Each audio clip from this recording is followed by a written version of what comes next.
Order. If I can ask everyone to please rise for the entrance of His Worship Mayor Fougere.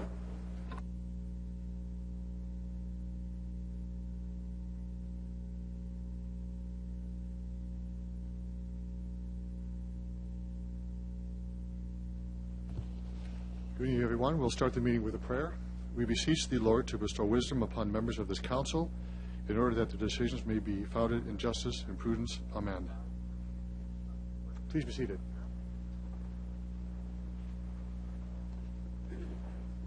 Well, thank you, everyone, for being here. This is a special meeting of City Council. Can I have a confirmation of the agenda? I'd like to move the agenda. Councilor Bryce moves that. A seconder, please. I'll second that, Your Worship.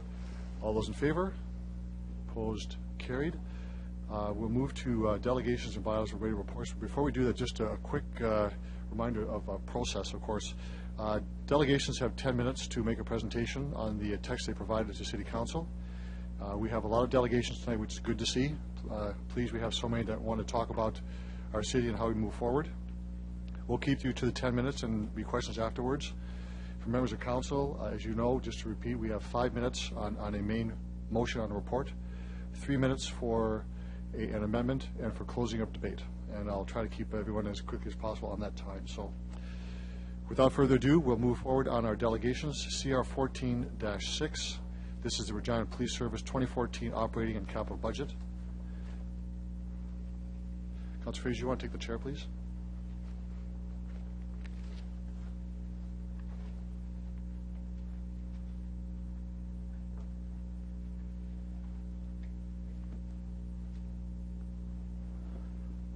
All right. Hi, everyone. So I'm wondering if, Mr. Mayor, would you like to move the report here? Yes, I'll move concurrence on CR 14-6. This is the Regina Police Service Capital and Operating Budget for 2014. And as chair of the board, I'd like to have some comments. If I have a seconder for that, please. Second it. Councilor Hicks, thank you very much. Before us, of course, is the 2014 budget, and with us is Deputy Chief Bob Morin and Carla Korvitz, who will also be here to answer questions if need be. Over the past several years, of course, we've had a lot of work being done to confront crime and challenges within our community, and we are strengthening the Regina Police Service to meet those challenges. And significant progress has been made over the past several years. Over the past 10 years, we have seen overall crime drop by 41%, property crime by 49%, motor vehicle theft is down by 69%, residential break-in and enters is down 70%, and violent crime is down 32%. What we're doing with this budget and the previous ones, Mr. Chair, is investing in crime prevention, and the numbers speak for themselves. And last week, we saw in the paper after the last police commission meeting, we continue to see a downward trend in crime through our community. It doesn't mean there isn't more work to be done. There is more work to be done, but we're certainly seeing the crime levels going in the way they should be going. So with respect to community policing, which is the heart and soul of our police service, the service works with our community associations and City Council to strengthen the policing presence throughout our community. The service works very hard to build and strengthen positive relationships with our diverse community and actively participates in many community events like the Round Dance and the Police Service Half Marathon. The service continues to expand the use of social media, and the service has almost 14,000 followers on Facebook and over 18,000 on Twitter. The service provides a focused attention on children ages 11 and under, a very important new program identified at risk for involvement in criminal justice system. This initiative involves many community partners and is an excellent example of how programs succeed when we all work together to solve community problems. The service works every day in keeping our community safe, and these are just a few of the examples of the great work being done by our police service. The police service also focused on a 4-year strategic plan that ensures that service delivery, human resources development, and infrastructure management and partnerships remain at the center of the work and the center of activities. The 2014 budget supports the strategic direction of the police service, is built on the principles of accountability, transparency, fiscal responsibility, innovation, continuous improvement, and excellence in policing. The 2014 budget includes salary and operational adjustments. The staffing adjustment for 2014 is a net increase of 3 permanent staff. Operational cost adjustments include increases for utilities, service contract increases, leasing costs for employees just moving out of the Municipal Justice Building. And the 2014 budget includes revenues of $8.3 million. This revenue, largely provided by provincial and federal governments, supports 11% of the police budget and helps reduce the burden on Regina taxpayers. The Regina Police Service's 5-year capital budget program includes provisions for facilities development and renewal, communications, information technology, specialized police equipment and fleet. Overall, the Police Service's 2014 budget is a balanced and focused approach in the delivery of policing services to the citizens of Regina. The Police Service continues to work hard every day to provide good value to Regina residents. So on behalf of the Board of Police Commissions, I would ask members of Council to please support the budget before us. Thank you. Thank you. Any questions or comments? Councillor Murray? Thanks very much, Mr. Deputy Mayor. Your Worship, as a member of the Board of Police Commissioners, I've had the opportunity to partake in this forum a number of times over the last 8 years or so that I've been privileged to be asked to serve. And this budget really went through a lot of work and a lot of effort on the ground as we went through literally line by line to ensure that we're getting the best value for our citizens. And I think it's critical for people to understand that as our city grows and develops and becomes larger, of course, there's more area to cover, there's more area to police and more to watch over and take care of. And to see the crime rates continually reduce just shows the dedication and commitment from the men and women of the RPS and the work that they do to help make our community safer. Not only are we growing larger, but we're also attracting a lot more people. And as we continue to attract more people, there becomes that element of society that chooses to find their opportunities here. And again, it's critical that we stay on this road. I'd like to see those continual decreases happen, and I'm happy to support this budget, Your Worship, because I believe it'll help us to stay on the right track. So definitely in support of the budget as it is before us. Thank you. Other speakers? Thank you, Councillor Murray. Councillor Fraser? Thank you. Through Mr. Mayor. I'm not sure if this is directed to the administration or if it might be for some guests in our audience here, but 2 questions. I think the police, those stats are pretty astounding to see the amount of crime has decreased in the past 10 years. Obviously, the obvious question is we're increasing the budget in time of decreasing crime. So I presume that there's more work to be done. I can appreciate that. I'm just wondering if someone has a comment. At what point do we reach a sweet spot that falling crime rates actually mean less money we have to spend on policing? Thanks. I'll get the Deputy Chief to answer, but as he's coming up, as Chair of the Police Commission, I'd venture this comment that it's hard to find that sweet spot, because if you reduce expenditures in policing and crime goes up, then there's both a issue with the community and also with how council handle it. So quite important. To Deputy Chief. Thank you, Your Worship. Councillor, I know, as His Worship states, I don't know if it's easy to find that sweet spot where things balance out, but we do know that when we have done our study, that there's a 3-year lag as we've increased police resources. We see a reduction in crime about 3 years after that, and that's been a pretty consistent picture within the last decade or so, or actually 20 years we've been studying that with the Regina Police Service. Cool. Thanks for that. The only other question, one of our expenditures is about $500,000 on housing the folks that would otherwise be in the Municipal Justice Building. Just wondering if somebody could explain kind of the long-term plan for that. We're planning to sell the building this year for a net profit around $400,000. I'm just wondering how long will there be an interim solution, and will there eventually be a new building to replace the Municipal Justice Building? Thanks. So, Deputy Chief, you want to try that? I may have the administration answer that as well. Go ahead. Thank you, Your Worship. Certainly, we're hoping to construct a new building in the next decade or so. We're presently working with the board, and we'll be coming with a report to the board shortly with a plan for the future and some new construction for it. Thank you, Councillor Fraser. Thanks. Thank you, Councillor Fraser. Councillor O'Donnell. Thanks. I appreciate you taking some questions. I want to talk a little bit about community policing and the effect that may have on crime rates. So one of the things that happened a few years ago, you went to 3, and I'm not sure what the word is, precincts or jurisdictions? Districts, sorry, thank you. And so with having 3 districts and therefore having the same people in each of those districts, is that having an effect that you've been able to evaluate, or what's your feel on that, please? Deputy Chief Moran. We're presently evaluating the the 3rd District. Anecdotally, we think that we've seen some positive results.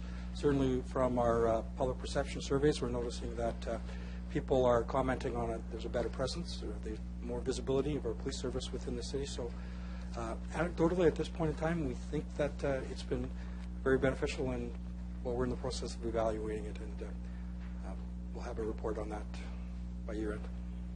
Councillor Donald? Thank you. So I know later on when we have some delegations, they're going to talk about one of the big issues is attracting people to the labor force and so on.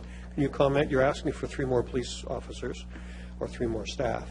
And how are you able to attract and retain people? Deputy Chief Morin? Retention is difficult, particularly in this. Retention and hiring is difficult in this environment. We are doing our demographic cycle right now is that retirements, we're at a low cycle of retirement, so we're able to maintain our recruiting to maintain our present levels. But it is difficult, particularly on the civilian side with highly specialized, some of the specialized positions we're looking for. The job market is tough, and it's difficult to attract people. Your Worship, my final question is a little bit about the community nature. I know from having police officers in the schools, from the Citizens of Police Academy and so on, you make an effort to be a part of the community. Can you give me an opinion and an evaluation on how that works for you? Deputy Chief Morin? Well, we are part of the community, and I think if you go back to Sir Robert Peel, the public is the police and the police are the public. So we certainly have seen great results in whenever we're working with our partners, community partners, whether it be in the schools or the Under 11 initiative or several of the other pieces that we're doing. We're seeing positive results, and we are part of this community, and we work hard to continue to be part of that community. Thank you for that, Councillor Burnett and Councillor Hinks. Thank you, Mr. Mayor.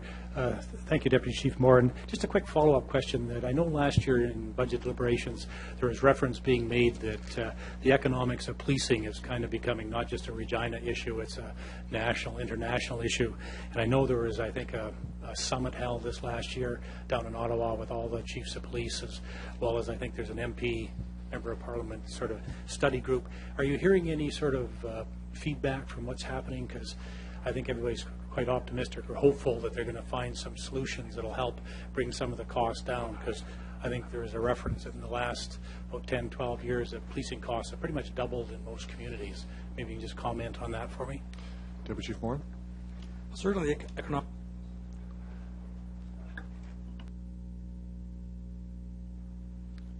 I think I'm hopefully on now. Sorry. It's certainly been a topic of discussion nationally for some time. Out of the summit last fall, there were 3 pillars moving forward. One of them is the efficiencies within police services, which is being championed by the province of Ontario. There is the efficiencies within the justice system, which is being championed by the province of British Columbia. And new models of community safety are being championed by the province of Saskatchewan. And Department or Ministry of Justice and Corrections and Public Safety and Policing under the leadership of Deputy Minister Dale McPhee has been working hard at on that pillar of community safety, and we see a lot of activity within community mobilization and the formation of hubs within the province, and that's been moving forward, and it's certainly been great strides been made in that. Certainly in Saskatchewan, and there's some work being done in those 2 other provinces as well. Mr. Burnett, Councillor Hinks? Thank you. I was hoping that you might comment a little bit on the involvement of your staff, your policemen in the community. Things like I know I coached high school football for 25 years, and a lot of the time there was a policeman on the coaching staff, and the Thunder and the Rams and Hockey Regina, and just how that helps you in the community, and also if you talk a little bit about the school resource officer program too. Deputy Chief Morin? Certainly, well, the school resource officer program has been in existence since my tenure with the Regina Police Service, so in excess of 33 years. Presently, we have 13 school resource officers within all of the high schools, and the feeder schools, and that has been a wonderful program. A lot of interaction between our staff and students and the staff of the schools, and they're certainly involved in coaching and all of those other things. And I think that our staff is also very involved in the community within coaching of minor sports of all sorts. We are working with community associations, with our folks working with the Under 11 initiative, which is working with families and social services and the Department of Education. I shouldn't say the Department of Education, the public and separate high schools, in dealing with youth and their families under 11 who are struggling. We are working with the Public School Board with Campus Regina, which is a new program, which is being held at the old Cochrane High School building. And our portion on that piece is we're working with a police studies program, so helping high school students who are looking into entering policing or corrections or justice-related fields. So those are just some of the things we're working on, and certainly I could dig up a bigger list if you like. I won't make you go to that file that you forgot, eh? Thank you, Councillor Hinks. Councillor Fundura. Thank you, Your Worship. Thank you, Chief. I know that police is doing a very good job with the multicultural councils and ethnic communities and new immigrants that come into Regina. Quick question, how is that working? What's the future in that? As the new Canadians coming in, and there's sometimes you have a person that is afraid of uniform. How are we integrating new Canadians into our society? Your Worship. Deputy Chief Morin. Well, our cultural unit is working very closely with the Open Door Society. We have some of the initiatives we have done is we've dedicated some spots to our Citizens Police Academy to new Canadians.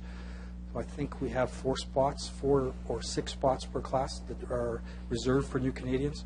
We've also worked very closely with the Open Door Society and created a series of videos, which we've created 6 videos that have been translated into 10 languages and a variety of police-related issues. How do you report a crime, domestic violence issues, those sort of things. So we've been working very hard on that piece, and we're presently working with the SACP and hoping to expand that video series to a provincial focus.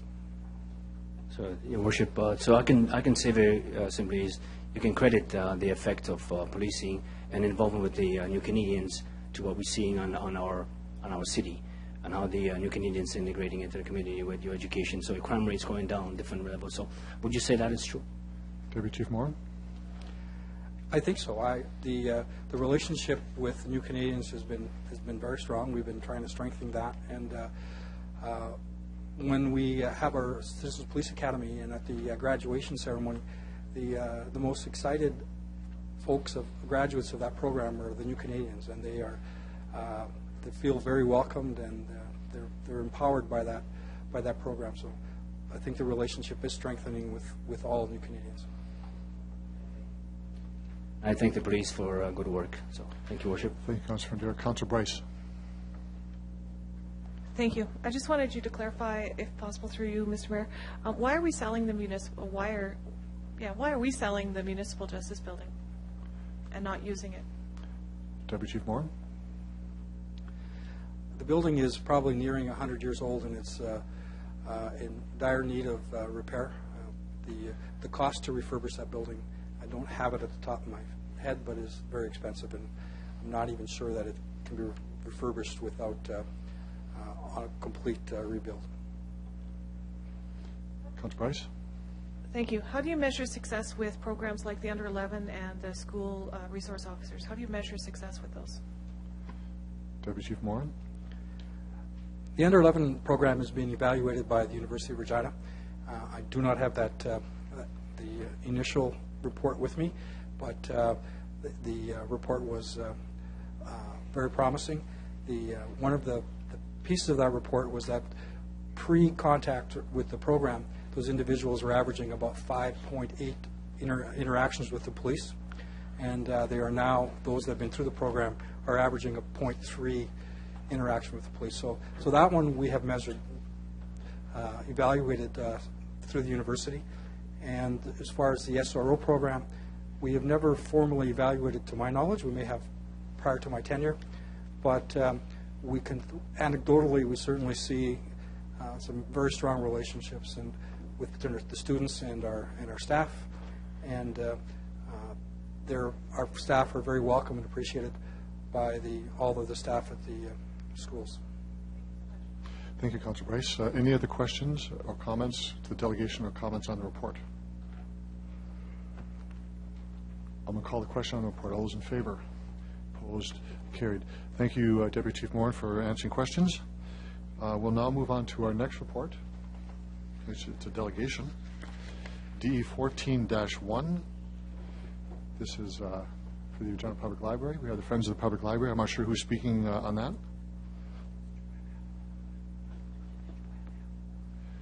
Joanne Havelock. Good evening. If you could state your name, who you represent. You have 10 minutes for your presentation. There may be questions afterwards.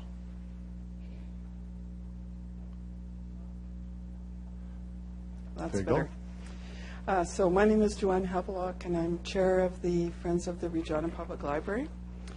And we appreciate the opportunity to be here today to make the presentation to City Council. First off, we'd like to say that we support the request for a 2% increase in the mill rate to support the Regina Public Library's 2014 budget. As the budget document indicates, good work is being done by the library in many things: literacy, the Writer-in-Residence program, Dunlop Art Gallery exhibits and programs, the film theater, outreach services, summer reading, teen, Aboriginal, and programs for seniors. And many people were very pleased to see the purchase of the digital projection equipment for the film theater. This brings us into the current century and shows the library's commitment to the film theater into the future. We feel it's important to draw attention to the financial commitment that the RPL will be putting towards the North Central Shared Facility project, which will house the Albert branch among its services. The RPL share of the shared facility project is $2.5 million. There is $619,000 allocated in the budget this year, and $1.88 million will be needed for contribution over the next 3 years. The lease to the George Bothwell branch is being reviewed. The current lease costs are $200,000 per year. Regent Place branch lease costs are $206,700 per year. So these leases are major ongoing financial commitments for the library. With regards to the funds spent on collections, the inroads into electronic resources are appreciated by many patrons. On the other hand, people still want books. We get feedback that library patrons are concerned about the reduction in the number of books in the collection, seeing half-empty shelves. Patrons wonder how the decision is made to get rid of and sell books. They wonder whether this major culling of books is a huge loss of the money that was invested in the books when they were purchased. Patrons are also concerned about the types of books and other materials that are being eliminated. Perhaps a system of notifying patrons that certain collections were being culled and materials in these topics would be listed, which would allow a second chance consideration of what is eliminated from the collection and offer the opportunity for interested individuals or groups to purchase the books and keep them together. In meeting community needs, the library talks about evidence-based decision-making, so important to accountability for funding well spent. Last year, the library implemented a new classification system for books at 2 of its branches, replacing the Dewey Decimal System. What processes were used, and what are the results of evaluating the success of the new approach? It is good to see the RPL made the effort to have an online survey this summer about library services and Central Library. One suggestion is that the online survey was rather complicated and could have been complemented with in-person surveys in the branches, reaching those people who do not access computers. It is good to know that funds will be spent this year on a public consultation process, since previous public consultations in Central Library were conducted over 5 years ago. It's also good to see in the budget document that the RPL service plan, originally approved in September 2008 to cover the years from 2009 to 2011, will be reviewed and updated. The budget contains funds for RPL to hire a development manager to coordinate fundraising. One of the options would be to create a foundation for fundraising like other libraries have in other locations. Is creating a fundraising foundation something that the Library Board has considered? While fundraising can be undertaken to support some capital expenses, the Friends of the Public Library wants to continue to emphasize the importance of having a strong, publicly funded budget for maintaining the library's buildings, high-quality services, and staff. It was not noted in the budget document, but the QP Local 1594 staff contract expired December 31st, 2013. So we need to ensure adequate funding for paying our excellent RPL staff their well-deserved rewards and for ensuring good working conditions and a positive atmosphere. Last year in our submission to City Council regarding the RPL budget, we stated that as our province expands and benefits from newcomers from around the world, there is an increased demand for library resources in many languages and to some extent for programs such as literacy training. In addition, we commented on the importance of the services related to Aboriginal culture and Aboriginal community members and the importance of outreach services and other services supporting the use of the library's materials by people with disabilities. This year, the Saskatchewan Library Trustees Association presented a brief to the Minister of Education and highlighted the first two of these issues. FERPL wrote a supporting letter to the Minister of Education and supported the SLTA request for increased funding for Saskatchewan libraries and additional resources for Aboriginal literacy and English as an additional language services, as well as for services related to persons with disabilities. Last year, City Council increased its borrowing capacity, partly for the stadium and city infrastructure, but a portion of the debt load would potentially be for the upgrade of Central Library. Feedback to Friends of the Regina Public Library has been that people would like a design that renovates and adds to the current building, which would be less costly than a complete demolition and rebuild, and would preserve the heritage of the modernist Central Library building. Members of the public continue to state that in upgrading Central Library, expenses should be kept to a reasonable level, not requiring involvement in public-private partnership. People want a publicly owned facility that is directly focused on library services rather than a more expensive facility with a complexity of private and public services. Full public consultation on the plans for Central Library will hopefully include a discussion of these financial issues. Last year, we raised the issue of the new demands that will be created for library services as Regina's population grows and neighborhoods develop and change. What initiatives has the RPL Board developed to address these changes? And in its planning and its work with developers, how has City Council recognized the impact of new developments on demand for library services? 10 years ago at this time, a petition was circulating by Friends of the Regina Public Library asking that City Council provide the Regina Public Library sufficient funds, in addition to the library mill rate, to prevent the closure of any of the library branches, the Dunlop Art Gallery or the Prairie History Room, which had been announced a few months previously. As a result of the support brought forward by Friends of the Library and resulting decisions by City Council and the Regina Public Library Board, none of the threatened branches, Connaught, Glen Elm, or Prince of Wales, or the Dunlop Art Gallery or the Prairie History Room were closed. They continue to thrive. It is important for us to remember the need to maintain openness and accountability about library services and recognize the support of the citizens of Regina for their libraries that continues to this day. So thank you for the opportunity to present these comments for public discussion. Thank you very much for your presentation. Are there questions of the delegation? Councillor Fraser. Thank you, through Mr. Mayor. Thanks a lot, Joanne, for your presentation. So 3 questions I got out of that, or the 3 main questions. One is about planning for new neighborhoods and growth. One is about the culling of books, what's the process for that? And the third one is about potentially, if there's been any thought about a fundraising foundation, pardon me. Anything else to add from that as far as questions for administration?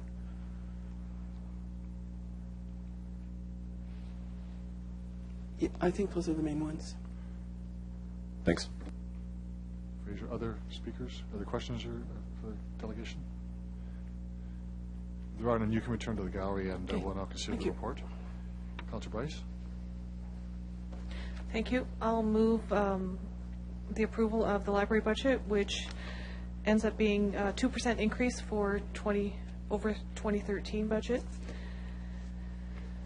I'm just going to briefly go over some of the things the library does to justify an increase and to let people in the community know what all we are doing in our community. Councilor Bryce, we need a seconder for that. Second that, Mr. Mayor. Sorry, Councilor Bryce, go ahead. Thank you. Get these microphones working. So in the report, you'll notice that each year the Regina Public Library welcomes over 1 million visitors, which represents 75% of Regina households. It goes through numerous programs that we do, everything from seniors, teens, young people, avid readers, music to literacy programs. The list goes on and on and on. So please take a few minutes, I know you all have, to read through everything that the library does. I know that we have Jeff Barber with us tonight and Janet Brown, our Vice Chair and CEO at the library, so I know they're here to answer questions. I will leave it at that, and then I will close debate at the end. Thank you, Councilor Bryce. Are there other comments on the report? Councilor Fraser. Okay, thanks. Just a question on those three issues. If the library's thought of having some sort of fundraising foundation, what's the process for culling books? And if there's someone could briefly explain the plan for new neighborhoods and growth. Thanks. I'm sure maybe the administration can answer that one. If there's someone from the gallery, perhaps the Councilor Bryce. I'm thinking that maybe Jeff and... Mr. Barber, if you could come down perhaps and your staff to come down and answer some questions, it'd be helpful.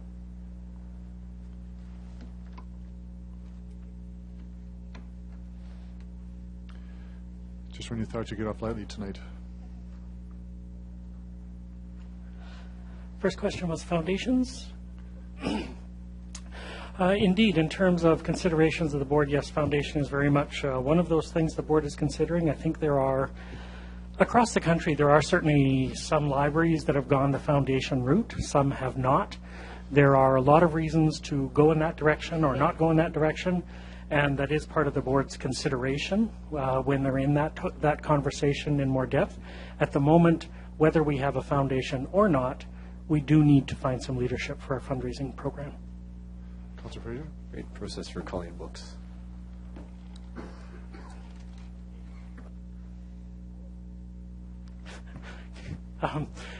Culling books, generally kind of an overarching collections policy that determines both what we buy and how we dispose of that material. Throughout the course of a year, and in looking at library policies for collections, of course, for a public library, unlike an academic library, a public library is always looking to find and maintain items that are current, items that are being used, and in terms of weeding, we call it, getting rid of that material, currency is a big factor of that, and use is a big factor. So as we gather, and because we do not have growing spaces in recent years, because we do not have more space, essentially we we purchase approximately 90,000 new items in a year. And that means in our situation that we have to weed approximately 90,000 items in a year to make sure that we're staying within the confines of the space we have. And the last question, as far as new neighborhoods and growth in the city, do we have any plans for new builds or anything like that? Thanks. What we've done so far is we certainly were participants in the city process around the master plan for the city. So in that process, the library board has its own work to do in terms of detailed work around branches, and that will kind of follow the central library process. But in terms of our participation in the city's process, we have been very clear that yes, we are attentive to the way the city is growing. We are looking at that and looking at what we have in our current lineup of services and, of course, of locations. In terms of very immediate change, probably not. But yes, looking at those long-term 10, 15, and 25-year plans of the city, the library is very much aware of the kinds of changes that might mean for its branches, either in terms of expansion, possibly relocation within neighborhoods. But yeah, detailed consideration not yet, but yes, it's coming. Great, thanks. Thank you, Councilor Fraser. Other questions or comments? Councilor O'Donnell. Thank you. Before I ask a question, maybe I'll just say this for future delegations. The microphones go on and off when we all speak now. That's a change. So when I ask a question, it cuts off. and then someone else has to go on. So just to be clear. Is there a blueprint out there, Mr. Barber, somewhere in the world that says, this is the size of a library, this is how much square footage you need, this is how many you need per people? How do you determine those things? There, excuse me, in the case of public libraries, there isn't a blueprint per se. There isn't a legislated framework like there is for schools, for example. But what we do, there are some guidelines and standards that certain jurisdictions, in our case Ontario is one of those jurisdictions, that they have used as guides. When we look at that, we use that as well as other kinds of standards from other jurisdictions. But public libraries, one of the things about public libraries, one of its strengths is that it's very community based. So even in looking at Regina Public Library, while those guidelines and standards are helpful in guiding, determining how big a library should be, it has a lot to do with what the programs and services are of that particular municipality. So it is guidelines and standards adapted to a particular community. Councilor Donald? Thank you. So it begs this question then. So you have gone into the English as a second language or additional language, or and the phrase keeps changing. You've gone that in a big way, but you do not receive provincial funding to do that, do you? No, we do not. I noted that the previous delegation has sent a letter. Were you copied on that letter as to the request for additional funding? Yeah, we did get a copy of that letter. It was a bit of a follow-up to the Trustees Association's meeting with the minister. Yeah. And did you get a response from the province? We've not been copied on a response. I'm just going to tell you a situation that I've read about, tried to follow libraries a little bit, because I too look at, I don't know 10 or 20 years from now what a library will look like. That's not my background, but I have a feeling there'll be less books and more of something else or different meeting space. I have that assumption, but I read a little bit about Glasgow, Scotland, where they have built an edifice, a massive, wonderful, beautiful downtown building. Did this with public consultation at the same time they decided to close branches. They said that we wanted people coming into, and I'm assuming the core of their city and so on. Are you aware of those types of builds, or are you aware of other builds that you could maybe comment on? I'm not intimately familiar with Glasgow at all, but in terms of, excuse me, in terms of municipal libraries deciding to go one way or another, yeah. Some of them decide to go the other way, where they have not I guess one example, Burnaby and its history of development has gone a bit the other way, in that Burnaby as a suburb doesn't really have a downtown in the same way that we do. So they've kind of gone a different route. Surrey, BC as well, for the longest time, didn't really have a clear downtown, so they had a more dispersed model. Again, very much adapted to what the city's dynamics are. Thank you, Councilor Donald. Councilor Hawkins? Thank you, Your Worship. Mr. Barber, I have a specific question, but before I ask it, I just want to preface it by saying how much I appreciate the work of the Regina Public Library and of its staff. I find its excellent service and an excellent facility. My question is this. You've mentioned that you will be doing further public consultation this year in connection with the Central Library. I'm wondering if you have any details yet as to what the nature of that public consultation would look like. I don't have details yet, other than the goal is to complete it through approximately mid-April to mid-June. We're just in the process of nailing that down and getting the hiring done to have it conducted. Thank you, Councilor Hawkins. Councilor Fundura? Councilor Fundura, go ahead. Thank you, Worship. Mr. Barber. Again, the question on, as a new Canadian, as an immigrant coming into Regina, what would I find at the library to help me out, to get a start? Ultimately, depending on your level of English that you're coming in with, almost anything you want. We do, of course, have massive amounts of material in English, as well as databases. But we also go all the way to the services and materials for people who have come here knowing virtually no English, in terms of materials to help them learn English. But also, we keep approximately 11 to 12 languages other than English within our collections, I actually can't say the number of languages, but dozens of languages also in newspapers.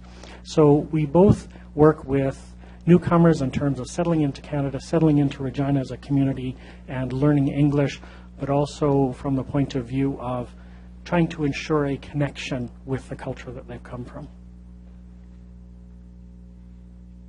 Thank you. Thank you for that. And I do appreciate the library doing everything they can, and it's visible. I can see that. And just a quick question. Library is not just full of books. I mean, I know we have computers.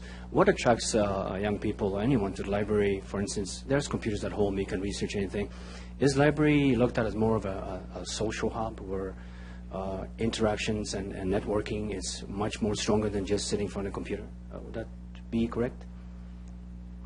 It is. Public libraries, and it gets back to an earlier comment in terms of where are public libraries going and where are they going to be in 10 or 20 years.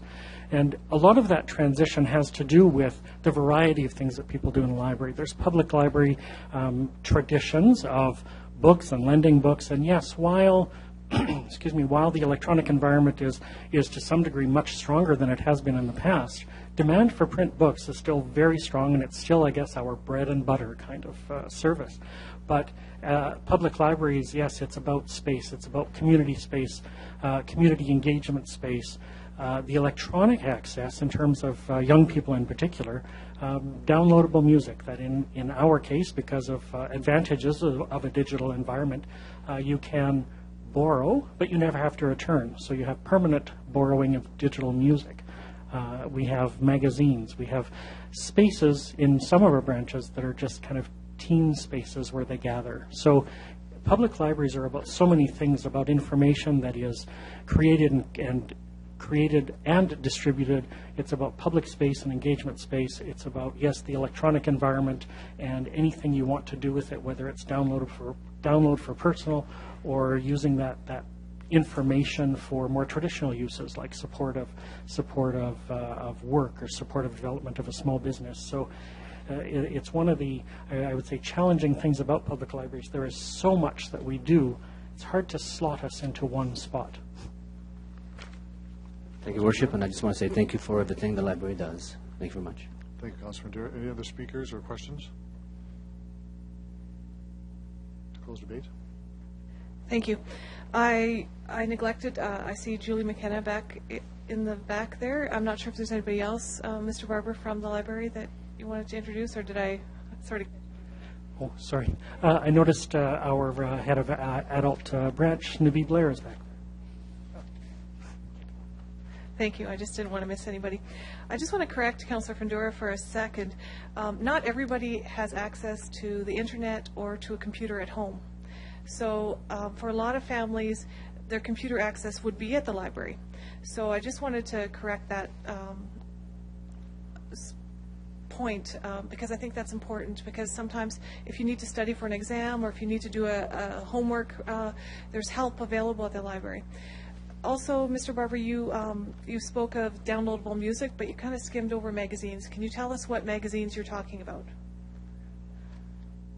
We have also an electronic downloadable service for magazines. So actually any number of hundreds of popular title magazines you can download, whether it's your iPad or your computer, but access them electronically. We also, of course, have print versions in the library, but you can download them onto a personal device and use them yourself. Great, thank you. That should be money saving for all the people in Regina, just so you know. So I also wanted to focus on the consultation that we're actually planning this year. This is a year of planning for the library. Seeing what the residents of Regina want our library system to look like and moving forward based on their recommendations. So I just think that's a key point this year for us at the RPL as well as us as a city. So thank you. Thank you, Councillor Bryce. Thank you very much, Mr. Barber. You can return to the gallery. Any other questions or comments on the report? I'm going to call the question. All those in favor? Opposed? Carried. We will move on to our next delegation, and this is Mr. James Corpan with the Regina Optimist Swim Club. If you could state your name, who you represent. You have 10 minutes to make your presentation, And there may be questions from members of council after. Your Worship, Mayor Fougere, honorable members of council, members of city administration, thank you for having us here tonight. My name is James Corpin. I'm here to speak on behalf of the Regina Optimist Dolphins Swim Club. Our club president, Nick Agerhaus, is present with me here as well today. We're here to speak to the three-point recommendation of the Executive Committee, described as CR 14-8. Over the past year and longer, the club has voiced concerns to the city as to the air quality issue at the Lawson Aquatic Center. It's been a difficult and emotional time for the club and our membership as we've watched our young athletes get sick from the environment in which they train. At times, the complaints have been antagonistic. Tonight, Mr. Corbett, I just might ask you to stick with the information you sent to City Clerk's office. Okay, yes. You're not quite following. Yes. I think just follow those words. That'd be helpful. Very good. We're pleased to deliver a very different message tonight. We're here to thank City Administration for obtaining the consultants' reports, which now allow Council to address this complex issue from an informed basis.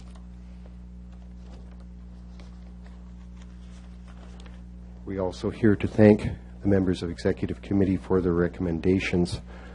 The recommendations are grounded in due diligence. Although the cost of the upgrades are significant, it's also an opportunistic spend for the city, as one of the happy findings of the consultants was that the facility is in excellent shape and has an anticipated lifespan of 20 years. These upgrades will ensure that the Lawson will provide our opportunity with a safe and healthy environment where our residents can train, compete, learn to swim, build community, and just have fun. Again, we thank Executive Committee for being so responsive to the issues. The recommendations are everything we respectfully hope for, and we urge Council to approve the recommendations in full. So unless Council has any questions, those are our submissions. Thank you, Mr. Corpen, for your presentation. Are there questions of the delegation? Councillor Fraser. Thank you, Mr. Mayor. Thanks, James, and welcome. Yeah, I guess part of, I think this is a worthy expenditure. Certainly it's always the question of competing with the other many expenditures around the city. I'm just wondering, part of this conversation has been the fact that Swim Saskatchewan isn't going to sanction any events.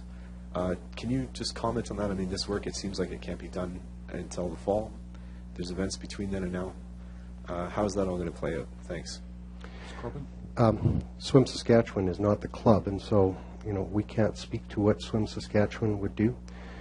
I know that there's interim measures which have been put into place, and that not only Swim Saskatchewan, but another third party, the Regina Capel Health Region, is involved, and they're monitoring the situation. And it may come to the point where they say that the interim measures have got us to the point where we can sanction those meets. It may well be that by working with city administration that Swim Sask can have some but not all of the recommended measures put into place prior to those meets, and that may be sufficient to have the sanction lifted. But again, that's kind of beyond our control, and that's up for Swim Sask and the health region to determine. In the meantime, though, Rods has been using the facility through this, or some people have. Is that correct? Sorry.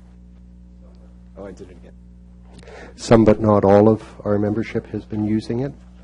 There's been a significant number of athletes who just haven't been able to train in the facility, and they're taking a break and anxiously waiting to have these recommendations implemented so they can get back in the pool. Okay, thanks. Thank you, Councillor Fraser. Other questions of the delegation? There are none. You can return to the gallery, and we'll now consider the report. Thank you. Councillor Fraser. You introduce report.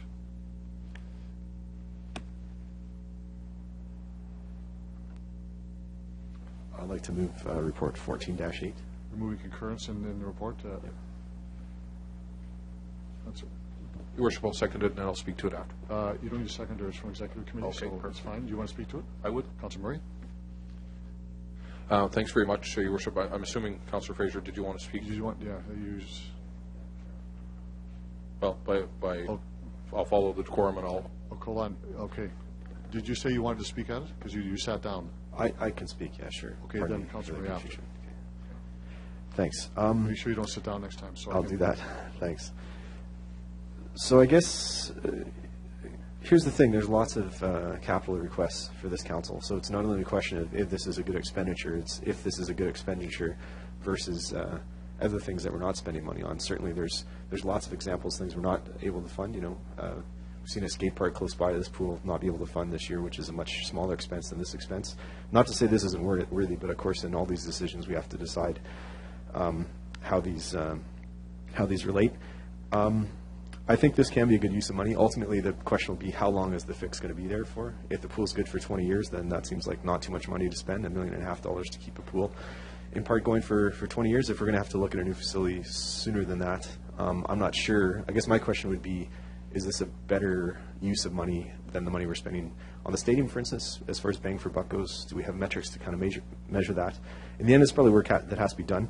To be honest, my main concern is that we find a solution that means these events this summer can go forward, specifically the North American Indigenous Games. I'm hopeful that there'll be some interim fix put in place to make sure that can happen. I think that's a really important event for the city, and I think that ultimately through all this, they're somehow a bystander to this, to this decision. So I'm hopeful that I look forward to supporting this report, and I hope in the meantime that we can have the interim measures put in place to make sure that we have these important events happen this summer. Thanks.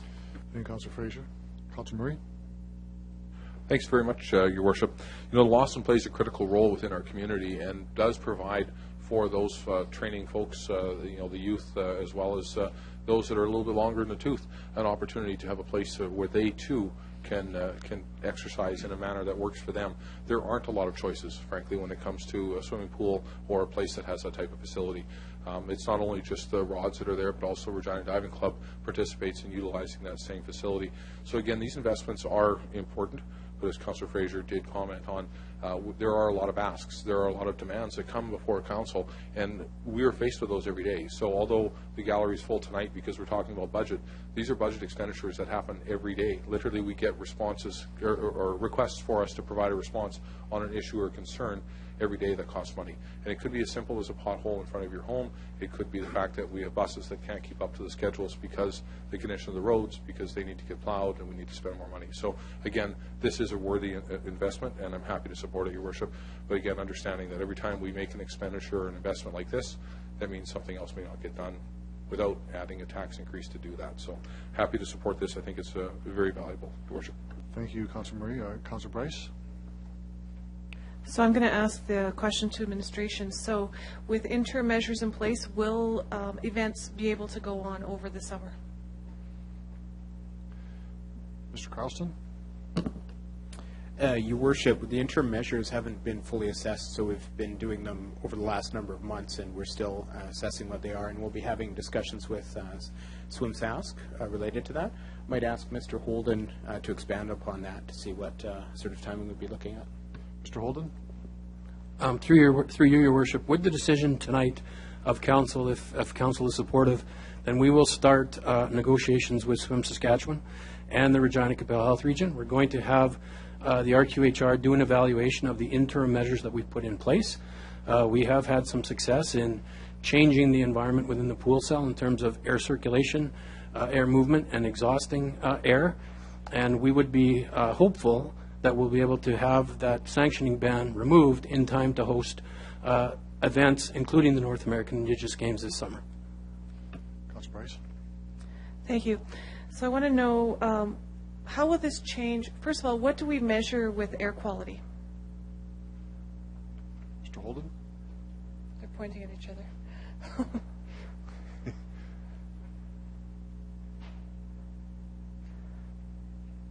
Measuring the air. Sorry, I had to say that. Quality. Please. So there are several things we measure in the pool environment, everything from temperature to humidity to carbon monoxide. Currently, the chloramides that are described that have been talked a lot about with respect to this topic is not something that we have the ability to measure. Councillor Bryce? Are we meeting federal standards, or is there a provincial standard that we weren't meeting? How does it come? How do we measure it to make sure we're doing better then? There's nothing in the current standards that we are required to meet with regards to chloramine readings. There's nothing that are in our swimming pool standards or in building codes that we would have to meet. We are required to meet things like the amount of fresh air coming into the facility, and there are standards on some of the water management and how we manage the water that are set by our swimming pool standards. Bryce? Thank you. So we weren't meeting those, and this will change it so we are? Just to clarify? Through you, Mr. Mayor, the reports have confirmed that we actually do meet all of the standards that we were required to meet under the standards and regulations that we are governed by. Councillor Bryce? Thank you. How do we avoid something like this happening in any of our other pools? Through you, Mr. Mayor, the first thing we have an obligation to meet, of course, is the standards and the regulations in managing any pool environment. We work very closely with the Regina Capel Health District to meet those regulations. And we keep monitoring the environment, the usage, and all current best practices that are used to see how to maintain the facility the best we can. The things that we are held to are mostly the regulations and the standards. Thank you. Thank you, Councillor Bryce. Councillor Hawkins? Thank you, Your Worship. I rise to make 2 points. My first point is that I support this expenditure. I think it's an important expenditure. I think it'll give us a pool, as the consultants suggest, that will last another 20 years. I want to emphasize that this is a pool not only for elite athletes doing high-level training, but it's also a pool where families do recreational swimming. All of this is important in building our community, and I support the expenditure for that reason. I also want to say that this is a considerable expenditure. We'll see tonight as we go along that $1.5 million is a lot of money. It's coming from the taxpayers of the City of Regina and from the fees which the users of the pool pay, so that I think it's a good expenditure, but I'm cognizant as well that it comes at a cost. That's the first point I want to make, and I want to say I'm supportive of that expenditure. The second point I want to make is I want to congratulate Mr. Holden, the Recreation Director, and his staff for the way in which they've managed this problem over the last few months. This was a difficult problem. As the delegation indicated, it was an emotional problem. There was a sense of urgency about this problem. I appreciated the way in which the city staff calmly and carefully and with concern sought the very best advice, acted on the very best science that they could get, and reached a measured recommendation. I'd like to stress that that's the way I think we should approach problems in the city, and I think a very good job was done in this case. Your Worship, I support this recommendation wholeheartedly. Thank you. Councillor Hawkins. Councillor O'Donnell? Thanks, Your Worship. I noted from the report that one of the problems is when people come into the pool and they don't shower ahead of time, that they're bringing stuff with them. What are we going to do about having people shower before they hit the pool? Mr. Holden, Ms. Gazemo, either one? Mr. Holden? Through you, excuse me. Through you, Your Worship. One of the things that we've done in cooperation with the Regina Capel Health Region is we've changed some of our processes in terms of requiring each individual to shower prior to entering the pool. We've adjusted some of our guarding stations so that we have some diligence in terms of being able to monitor that more effectively and send people back for a shower if they haven't done so.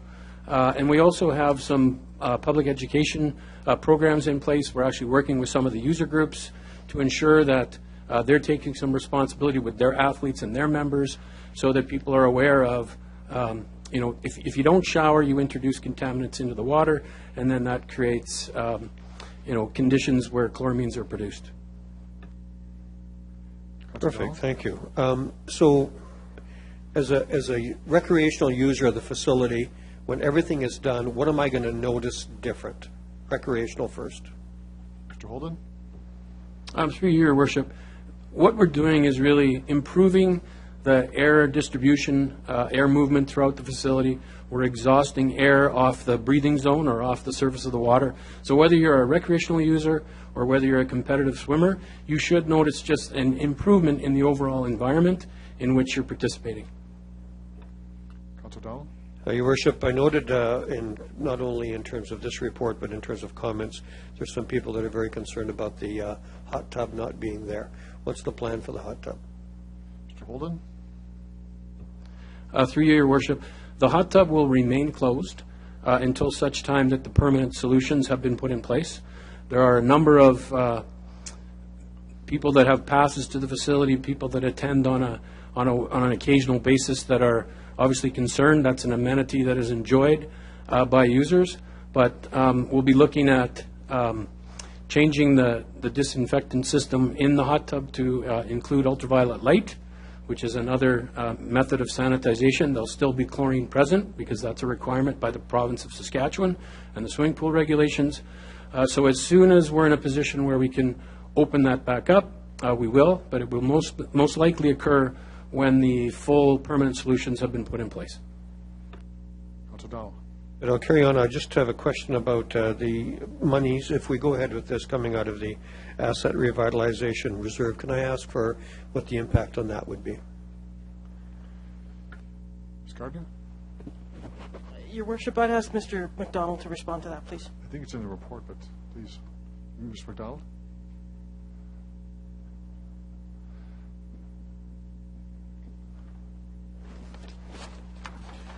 Through your Worship, the Asset Revitalization Reserve is projected to have, before this expenditure, a balance of $6.5 million, with $1.5 million removed for the Lawson. We would still be in fine shape in this reserve. Councillor Dowell? You asked a question because I don't assume everybody's read the report, so I wanted to make sure it was understood the implications. I am pleased that the delegation that came before us commented about the state of the facility. Otherwise, this is both by the, I think our staff feel the same way. I think our staff have worked very hard to keep it this way, but both consultants commented on the fact that this facility is a very good facility and worth investing in. And I appreciate Councillor Hawkins' comments about our staff. I do like the way this was handled, and I do like the fact that it was acknowledged by our delegation that in the end we got this right. I'll be supporting this. Thank you, Councillor O'Donnell. Councillor Flegel? Thank you. And what I'd like to do, Mr. Mayor, is just ask the question, the structure was built what year? Mr. Holden? Through your Worship, the facility was built in 1975 for the Western Canada Games. So we have, what, 39 years? Is there another 20 years left in that building? Mr. Holden?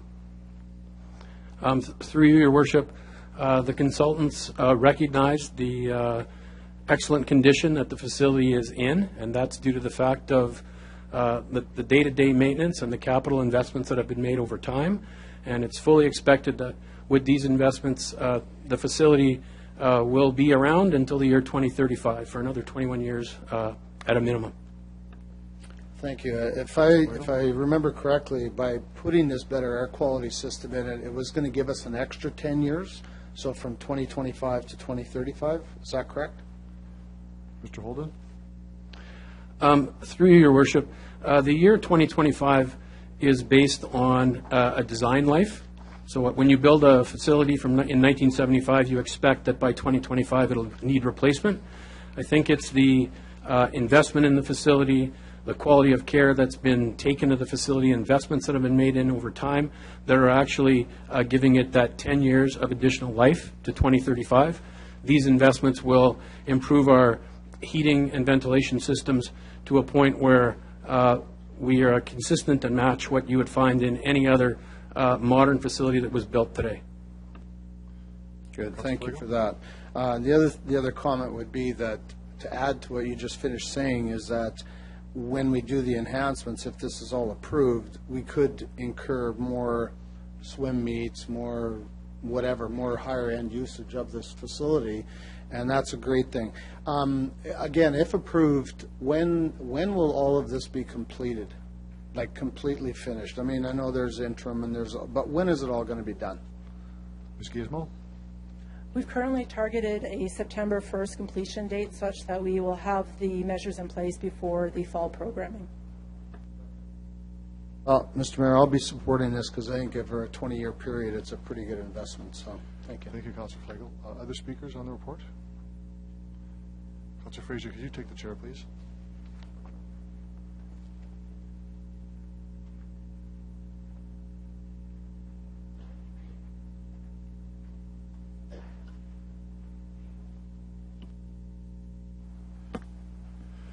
Thank you, Mr. Deputy Mayor. I want to start by thanking the administration, Chris Holden and Karen Gazmo and Jason Carlson and their staff for leading a very difficult process to go through from last summer when we first had the beginnings of some difficulties with some of the mechanics within the building itself.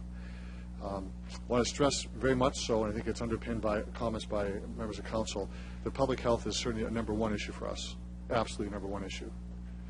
And the moment that we saw there was difficulties, we began initially, and perhaps I can ask Mr. Holden or Ms. Gazmo to talk about what we did last summer when we first saw there were some difficulties with the mechanics of the building.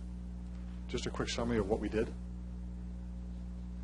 So first, through you, Mr. Deputy Chair, when we had mechanical failure, we brought in a mechanical engineer to fully assess the system once we got it up and running to make sure that it met the requirements for the facility, which it did at that time. Additionally, through the summer, as we started to experience different air quality issues, there was different things done to the facility, such as shutting off the hot tub. So that was it's another producer of chloramine, so we stopped the operation of the hot tub. We stopped aeration of the teach pool, which again releases more chloramines into the facility. We've positioned deck level fans to help with air movement, and with that had addition of exhaust fans located also at deck level to exhaust more of the air out of the facility. It's a high level summary of some of the things. So after the advisory was issued, what other steps did we take to help try to alleviate the problem? Through you, Mr. Deputy Chair, we also monitor the water chemistry to watch, to look at how we could reduce chlorine. We wanted to do that very carefully as we didn't want to introduce any water quality issues. So slowly through different recommendations provided by the consultants, we were modifying the water chemistry. And we also, Mr. Deputy Chair, we hired 2 consultants from British Columbia and the United States. They're hard to find, these consultants. They're not easy to find that really know what's happening, but we took this very seriously, very quickly. Not as quickly as I know those who are concerned would like us to act, but we act as quick as we can. So again, I want to thank the administration for this work. This is not easy to do. We also made another commitment to the public that we would act on this prior to this budget night. And it would not affect this budget process. We wouldn't tie it up in this budget process and have a difficult discussion. So we made that commitment, and again, thanks for the administration for this. It is a $1.5 million expenditure, and as was mentioned before, it is coming through one of our reserves. It does have an impact down the road of our choices for capital expenditures, for infrastructure down the road. But I don't think anybody in this council is going to vote against this one. This is very important to do this. But to the delegation, to those in the audience, to those at home, we have always said that public health is the absolute first priority, and we acted very quickly, and we will continue to move forward and get this done, all things being equal, by September. We hope that the North American Indigenous Games will continue to go forward, but we want to make sure that we get this right. You'll see a tremendous difference in the inside of this facility, and maybe I can ask a question what that would look like. My understanding from the consultants that we'll have a very different feel to the place, very much enhanced, and much better quality. Just a comment from the administration.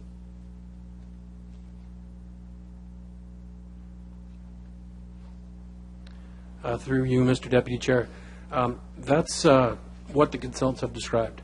I mean, there will be a visible enhancement to the heating ventilation system that people will see, but it's more what they'll feel in terms of there'll be air moving. Right now, of course, we have temporary fans that are very concentrated, and air blows at, whether you're a member of the general public or you're a diver where, of course, now it's all going to be a distributed system. It'll be airflow that isn't uncomfortable to anyone. It'll just feel like a facility that has a different feel, and it'll be all related to basically the quality of air that exists in the pool cell. Thank you for that. Just one last comment. I ask for the patience of the public as we improve this to very much a facility that we can have competitions nationally and be back to where we were before. So I know members of council will support the report before us. Thank you.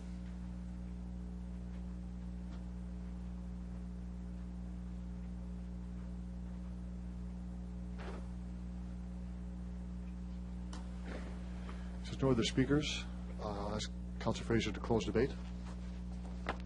Councillor Fraser? Okay, no further comment. I'd like to close debate. Thanks. You're done. Okay. On that note, all those in favor? Opposed? Carried. I thought you indicated you wanted to speak on the closing of debate. Okay. We'll move on to other delegations now. And next delegation is Mr. Holmes, D 14-3. Mr. Holmes, if you could identify yourself and tell us who you represent. You have 10 minutes for presentation, and there may be questions from member council afterwards.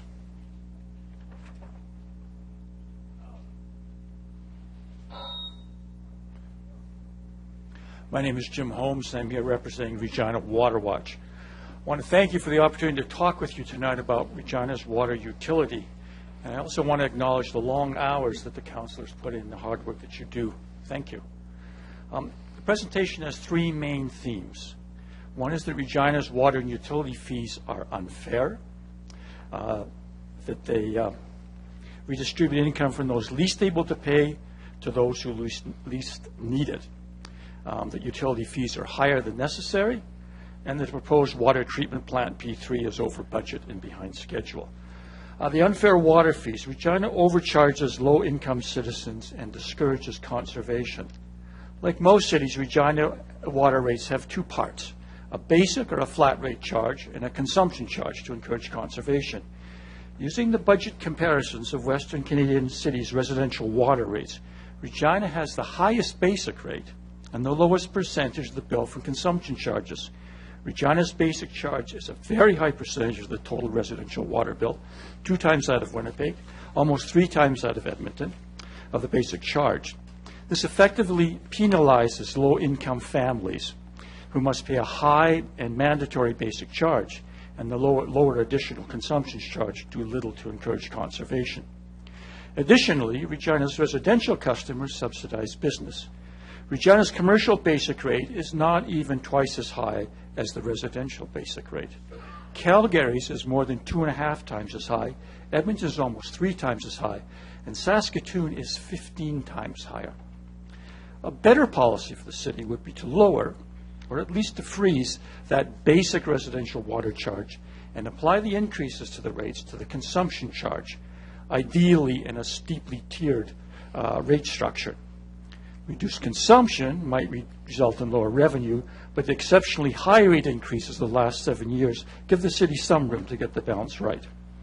Other useful policies would be rebates applied to the basic water rate for water consumption, low flow showers, dual flush toilets, rain barrels. Higher utility bills.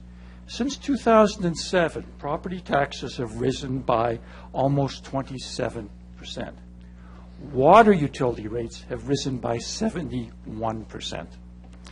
Water utility rates, particularly when that basic charge rate is high, fall most heavily on low-income citizens. Property tax is only imperfectly based on the ability to pay, but the basic water tax is completely regressive. The city should not subsidize property tax with water rates. This is redistributing income from the poor to the affluent. Transfers to the utility reserve. This year, the city will transfer $8 million out of the water utility into general revenue.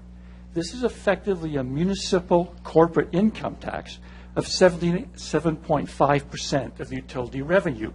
In 1991, this tax was 2.5%. No other entity in Regina pays municipal corporate income tax, and other city-owned properties, like City Hall, are exempt from even property tax. As council raises water rates, utility revenue and transfer, as they raise water rates, utility revenue and the transfer of the general fund rise. This puts an unnecessary burden on water rates. This is a particularly blatant example of redistributing income from the poor to the affluent. Recovery from developers. A substantial portion of the water utility rate is for infrastructure to support new growth. And as Design Regina noted, growth does not pay for the cost of servicing growth in the 2011 budget. Increased revenue due to an increase in inventory of property that could be taxed, assuming there's no increase in the basic property taxes, was $2.6 million. Increased cost of providing services to accommodate our growth was $4.7 million. So using increased utility rates or even property taxes to support growth is not an investment in growth and opportunities.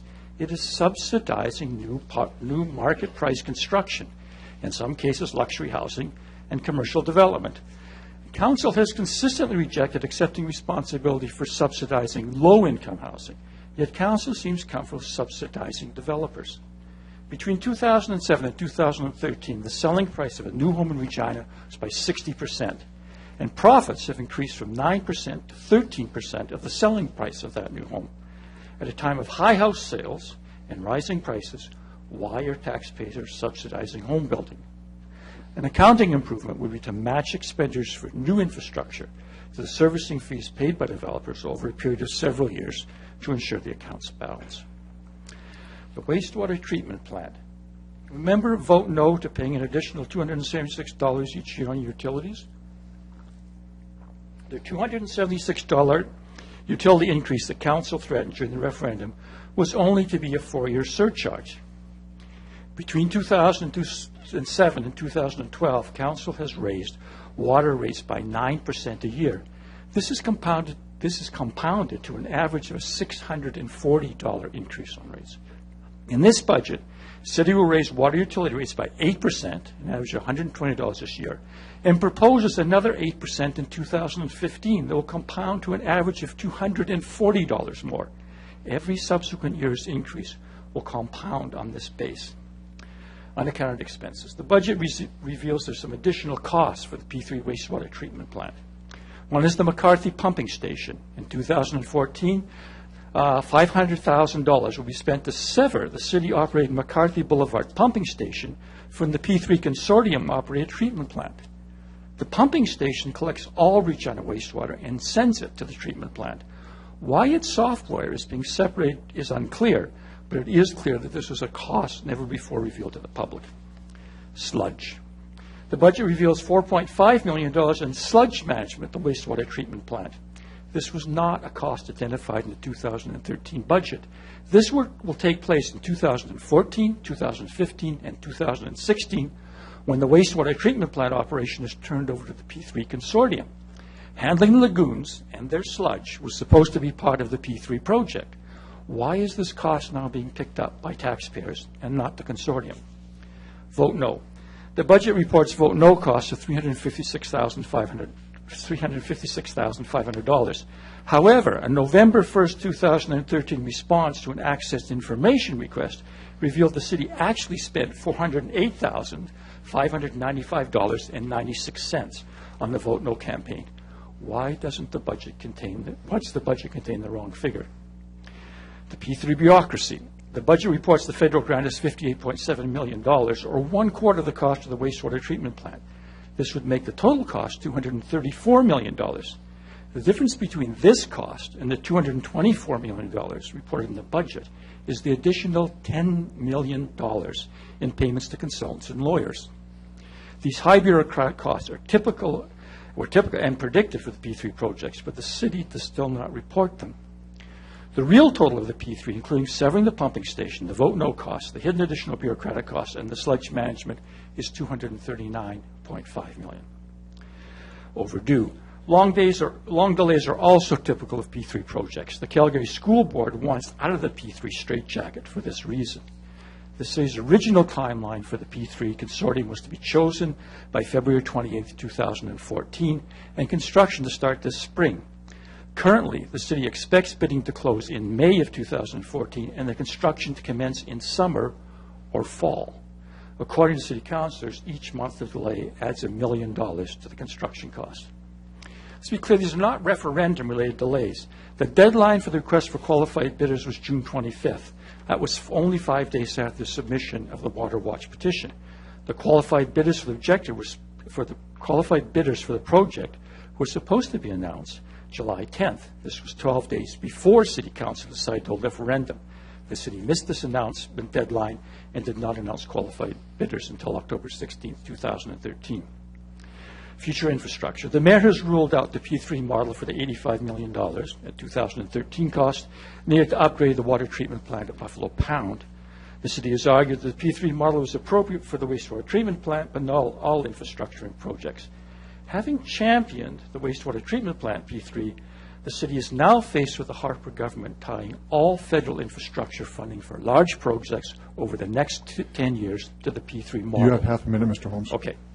So quickly, I guess what I want to say is that the city chose to go with the P3 project, and as a consequence, we are now looking at all future infrastructure projects are going to be subject to the P3 screen of the federal government. And thank you for your time. Thank you, Mr. Holmes, for your presentation. Questions? Councillor Fraser. Thank you, through Mr. Mayor. Thanks, Mr. Holmes, for your presentation. Lots of good questions in here. The one thing I just would like some clarity on, you mentioned Saskatoon has 15 times the high commercial water rate. Do you have any detail to that or background to that? Mr. Holmes?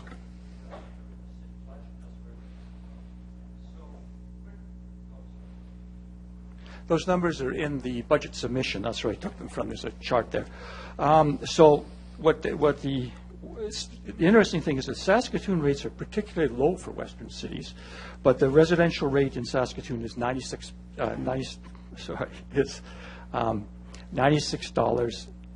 and 84 cents is their basic charge. The basic residential charge there is $1,455 according to the budget. So it's a huge gap.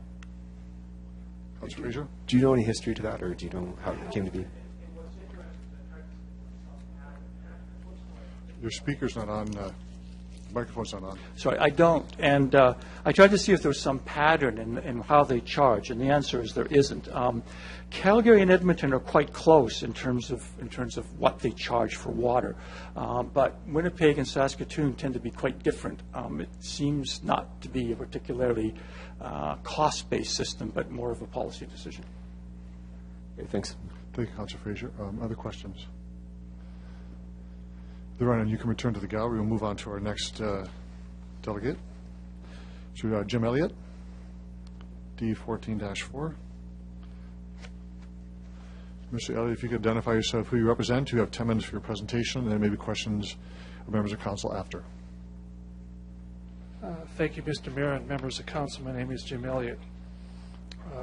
The water and sewer utility operates on a fully user-paid model, which means that the ratepayers fund the full cost of service delivery. Now, as part of the total water purchase cost, the two cities also contribute an amount equal to 10% of the general water charges to a capital replacement reserve used to pay for the replacement and upgrading of the equipment in the plant. My first question is, how much of the utility reserve is monies collected for the future costs of the wastewater treatment plant? In 1989, I was the member of the Regina Urban Environmental Advisory Council, and at that time, which is 25 years ago, the city administration already knew at the time that the wastewater treatment plant needed to be replaced. As well, each year an amount is transferred from the general operating fund representing a payment in lieu of taxes and access fees.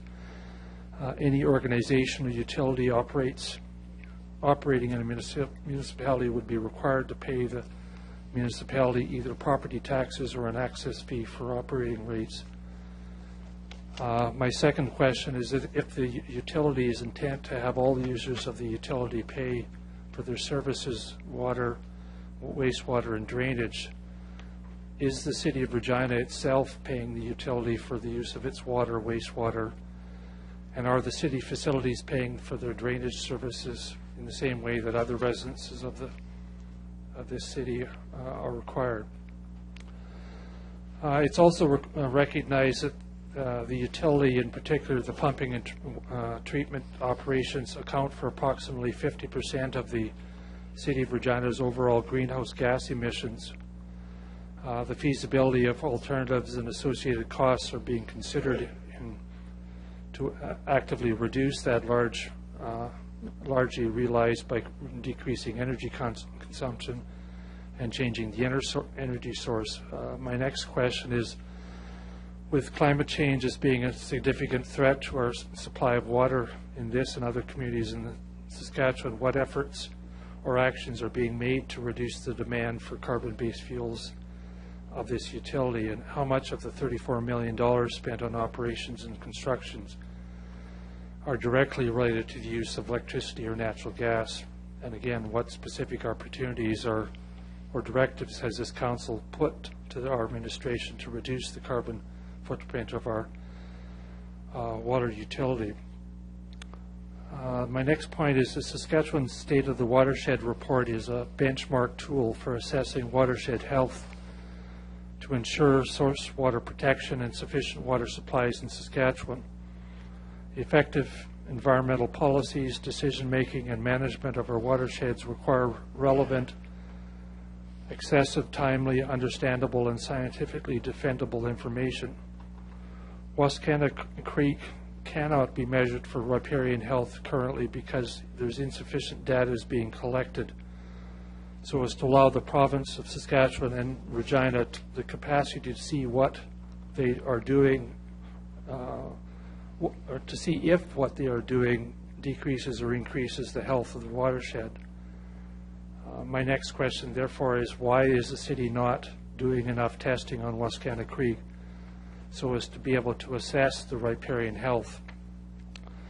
There's also been rumors that when the new P3 is contracted to manage the wastewater treatment plant, what little monitoring beyond that which is absolutely required of the plant operations will be cut entirely from the city budget. On to water conservation. An enhanced water conservation program was initiated in 1991 to reduce the per capita water consumption and the short-term peak water demand. The city to date has been successful in meeting the targets that were set for the program. If water conservation is part of the objectives of the utility, why has there not been any more action taken on water conservation since 1991? This program should be renewed at least every 5 years and perhaps even every 2 years. Water conservation reduces operating costs, repairs, maintenance, future capital costs. It will also ultimately reduce utility fees and reduce additional demands for water from Buffalo Pound, as well as equally the need to treat water coming out of the sewer system. All right, I think I'll move on to the waste hauler dump station. This project provides for the development of a permanent waste hauler dump station. In the past, waste hauler dump trucks discharged sewage into the McCarthy Boulevard pumping station, and upgrades at the pumping station resulted in the relocated of the discharge to a temporary location. A majority of waste haulers service rural communities, and the city is currently working with the RM to address the station from a regional perspective. My question is, why has this not been fully funded through a surcharge on the user fees from the waste haulers who are using the system, and this link again into our wastewater treatment plant? Meter installation programs. The city expanding community requires the installation of water meters in new homes. This program includes the purchase and installation of new water meters for new construction, and funding is provided from the utility reserve. My question is, why are the purchases and installations of the new water meters for the new construction not being solely paid for by the new customer and not coming from the utility reserve? And lastly, I've got comments around the general utility reserve as well as the service agreement fees. Now, looking at these two groups together, the general utility reserve over the period from 2014 to 2018 has a net value of between $45.8 and $56.3 million at the end of 2018. If one was to add this reserve value to the deficits in the service agreement fees for the comparable time period, the net of those two funds would be $9.3 million to $19.3 million over that same period. Now, this doesn't look to me like the city is managing a healthy level and that could, if an emergency comes up, be in a position of funding it from the general utility reserves. And so my question to you is this a true assessment of the general health of the general utility reserve and its relationship to the service agreement fee deficits?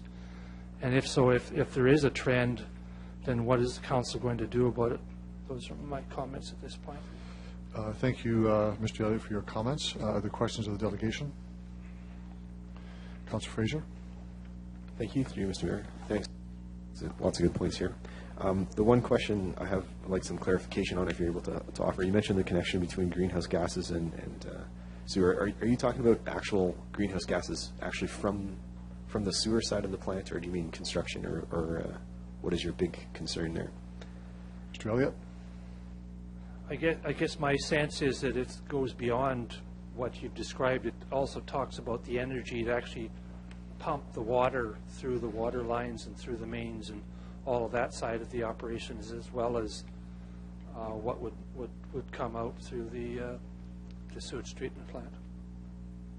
Thanks. Thank you, Councillor Fraser. Other questions? You can return to the gallery, and we'll now consider the 2014 water and sewer utility budget. Councillor Fraser. Thank you. I'd like to bring forward CR 14-9. Move concurrence. Other comments on this report? Do you want to speak to it? Yeah, sure. I can go first here. Thanks a lot, through you, Mr. Mayor. So first off, thanks to our delegations. A lot of good questions raised in here. First off, a comment. We council had the opportunity to tour the existing sewer treatment plants a little over a year ago, I guess. And to note, there is currently some methane reclamation. We have a generator out there that actually pumps electricity back to the plant. My presumption is with the new plant, we'll have some of those technologies. I think that's sort of industry standard. I appreciate Mr. Elliott was getting to kind of the broader picture of the greenhouse gas effect, but that's to say there is some renewable or some green effort happening there. So a few questions for administration here. We'll start from Mr. Elliott's presentation. Currently, does city property pay for water and sewer use? Thanks. City Hall, for instance, I guess. Okay, so who's...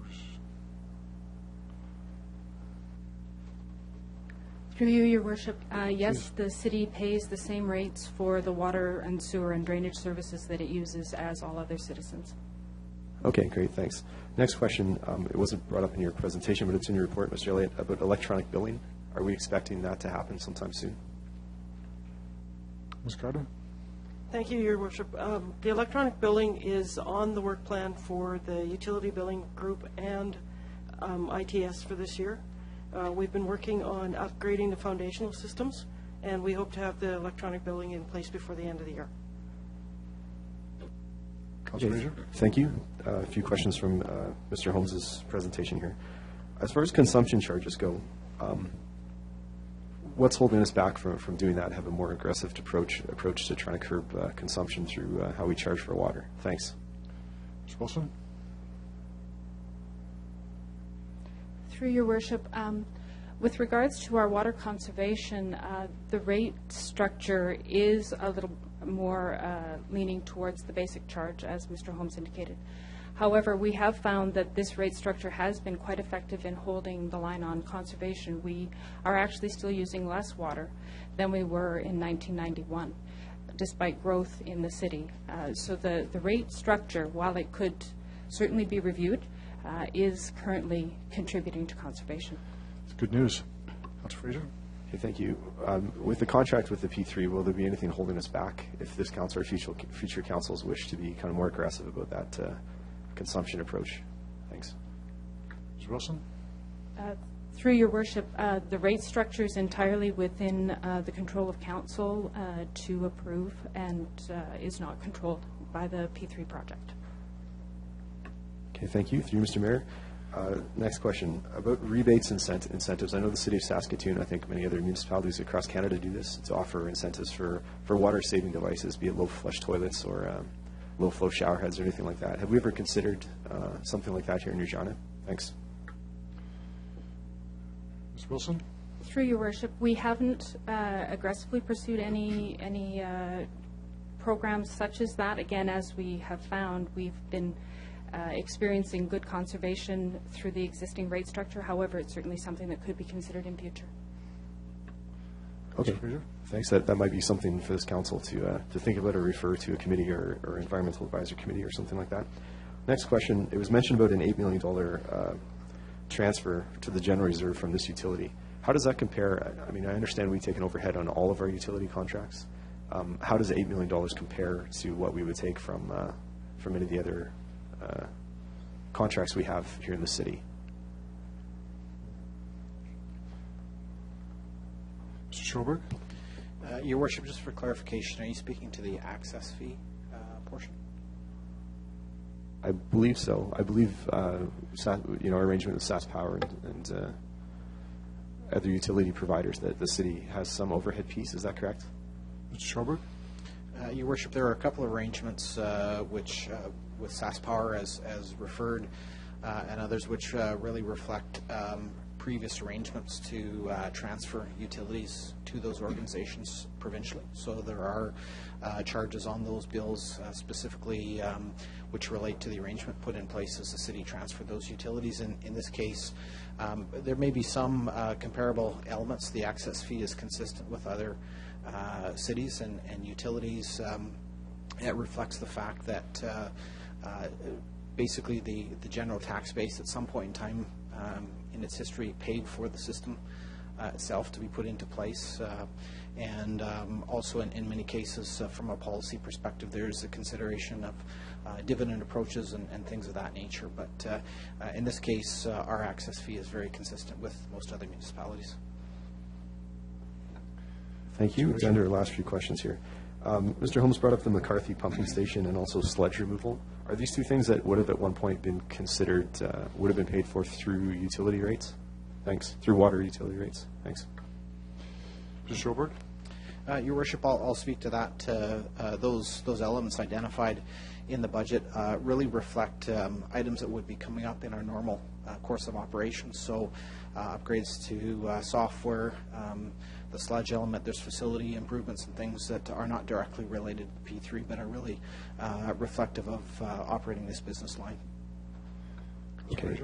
And where would they have been paid for traditionally? Where would they have come out of the utility? Mr. Schoberg? Your worship, they would have been paid for through the utility. So again, some combination of revenues. Again, if the reserve itself had funding, it would be an option in terms of the utility reserve, but through the utility system itself and the charges for water and wastewater. Okay. Is there a reason we've switched that now they'll come out of general tax line? Mr. Schoberg? Your worship, in this case, they are coming out of the utility itself, so they are funded from utility rates and not out of the general tax base. Okay, thanks for that clarification. Almost done here, folks. Thanks for very much. Your time is almost up on the 5 minutes. Okay, I'll make it quick here. We had two questions here about cost discrepancy. One for the Vote No campaign, that in the budget it's listed as $356, and we had heard before $408, and I'll try to, and then also it was mentioned, a quarter, $58.7 million being a quarter of the final cost. If we can just have clarity on what the big number is for the wastewater treatment plant. I'll direct the first question to the clerk on the expenses. Mr. Clerk? Thank you, Your Worship. The number that the delegation referenced of $356,000 was the amount to physically hold the referendum. That was reported in a report that came to Executive Committee in October after the referendum. And that was for public advertising, polling stations, staff costs, printing of ballots, etc. The reference to the $408,000 that was responded to in an FOI request on November 1st of 2013 dealt with the costs of the Vote No campaign. So that was the public position of council with respect to media buys, posters, TV ads, etc. You heard the question, Councillor Fraser? Question 2 is just clarification again on the big number for wastewater treatment plant. Is it 224? Is it 234? I think that was the question from Mr. Holmes. Mr. Schoberg? Your Worship, that number hasn't changed. So the budget hasn't increased. It's still $224 million. It was addressed in a report to Council in February of 2013 that identified not all costs of the project are available for P3 Canada funding. So there's some differences, not a straight 25% calculation. But at this point, the budget hasn't changed, $224 million. Thank you, Councillor Fraser. You can close debate if you have other questions. Okay, and I'll move on to the next speaker, Councillor Murray, and then Councillor Bryce. Thanks very much, Your Worship. Just a quick question. There was some reference about in the referendum we had the save $256 on your utility bill. Then there's also this reference about the 8% increase. Can I just have some clarity as to which one's capital and which one's operating, and is there a difference between those two? Because I think it's important that people don't get them mixed up and confused. Obviously, one is a capital expenditure that we're catching, and the other one is on an operating cost, that it does cost us money. So maybe just a quick little clarity on that. Is that the case? Mr. Schoberg? 270. Your Worship, the numbers referred to in terms of the $276 would be in addition to these costs that are being recommended in terms of rate increases. It reflects the difference in procurement methodology and the cost difference estimated from the different methodology. Right. This is the difference between it's the loss of the potential loss of the federal transfer to us based over a 4-year period is not the operation of the facility. It's actually the capital construction of the facility itself. Mr. Schoberg, is that correct? Your Worship, that is correct. It is reflective of the loss of the federal grant and some other smaller differences in terms of the cost of the project. Thank you for that. Sorry, Councillor Murray. Just wanted to add that. And that's what I wanted to get. And thanks, Your Worship, for the clarity on that, because it's important that just because somebody says it doesn't make it actual true. We need to know what the facts are, and these were facts that we just brought out, so it's important there. On the other side, I think it's also important that when we compare ourselves to other municipalities, we stop and really take the time to compare. Regina is one of only a few major centres that is not on a natural body of water, Your Worship, and you know this as well. The fact is that we don't have a great big river running past us, and we don't have a great big lake next to us. So what does that mean? It means the cost of providing to our citizens adequate and proper, high-quality drinking water comes at an additional cost. We have to pipe it from a great distance compared to other municipalities. That comes at a cost, Your Worship. Maintaining that comes at a cost, and it means it's going to cost more money. I wasn't part of the decision-making body that put Regina where it is, but frankly, if we were on the edge of a natural body of water, we wouldn't have these costs. So guess what? We've got them. Now, beyond that, we also don't have a place to stick all the effluent when we're done with it. We don't have the solution to pollution, which is dilution. So if you're on a natural body of water, you can dilute that. We cannot. Every last ounce of the effluent we get rid of has to be at the highest quality, Your Worship. That costs money. So you can point fingers at this council and say, oh, look at this, they're spending all of our tax dollars on all these things. The reality is we are where we are. We are located in the middle of a province that does not have a natural body of water. The natural body of water we have, Your Worship, was dug, was created. Wascana Creek was just that, a creek, and it does not flow without the citizens of our city flushing their toilets or showering or running water down their drains. That creek does not flow year-round. It does flow because of us. So it's important that we understand that's the difference between us and the other cities that are out there. So that's why you'll find that difference there.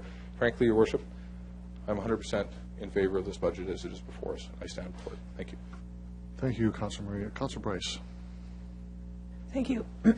I just have a couple of questions, and then I'll make a statement. There's a couple of things that we've discussed in the past, and I'll focus on the wastewater right now, but it kind of reminds me of the snow dump as well. But the waste hauler dump station, the fees for it, why is it not self-funding? Ms. Gardner? Or Your Worship, I ask Ms. Wilson to Ms. Wilson, respond. please. Yes, thank you. Your Worship, in the past, we have had a very simple structure that has simply licensed the haulers at a fairly minimal fee. As we develop this new solution, we are looking at how it is funded and looking to recover costs from fees. That will be a business process that will be developed and brought forward with the project. Councilor Price. Thank you. I'm glad to hear that because these are businesses making money from consumers and they're using our wastewater treatment facilities. I also have a question about a couple of years ago there was a potash company that we were going to look at providing supplying with treated wastewater. I'm wondering where that's sitting right now. Mr. Schoberg or Ms. Wilson? Through your worship, that project is still underway. However, the Western Potash is continuing to work with partners and work on developing the mine. It is not currently active, and it would be some time before we would be seeing any revenue should it actually be constructed.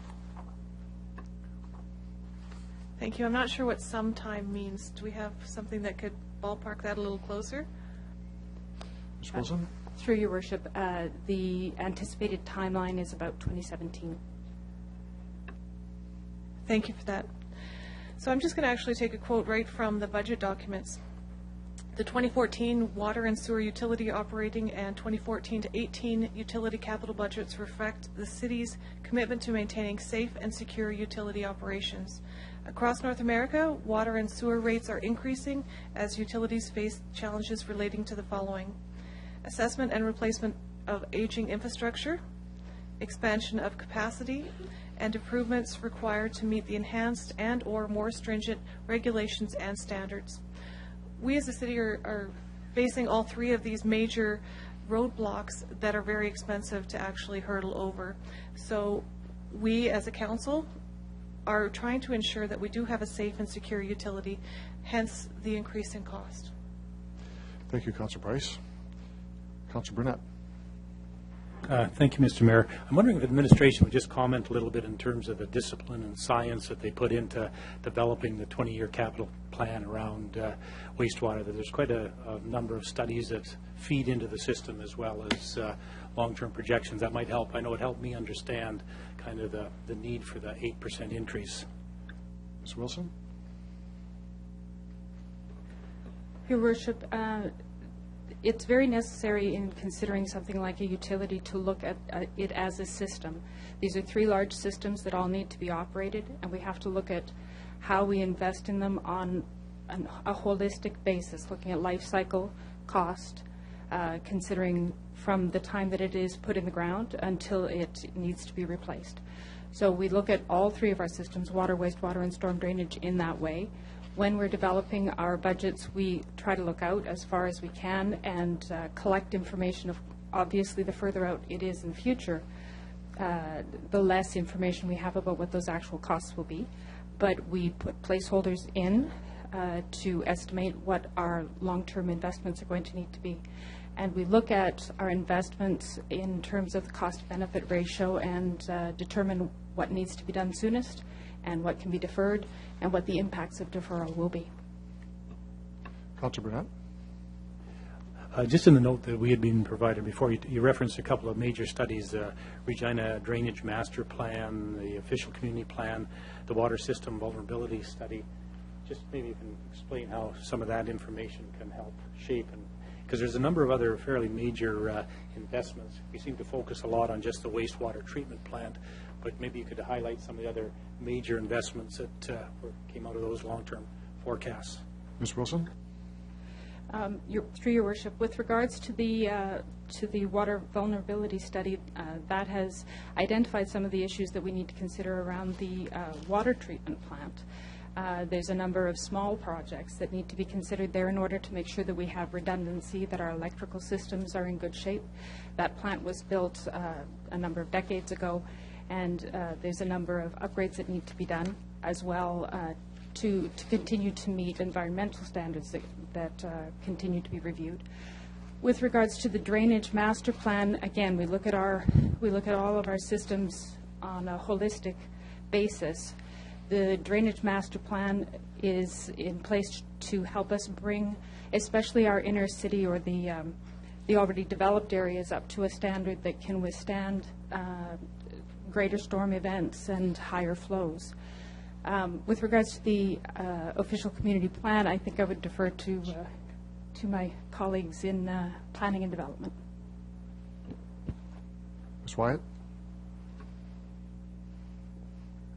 Thank you, Your Worship. Through you, infrastructure planning, infrastructure planning for the long range is done in conjunction with land use planning and planning the phasing of development within the city. So we look at the long range needs that are required in order to bring on what we think is a reasonable prediction of land, and those are scheduled and cost estimated and included in the utility model as well.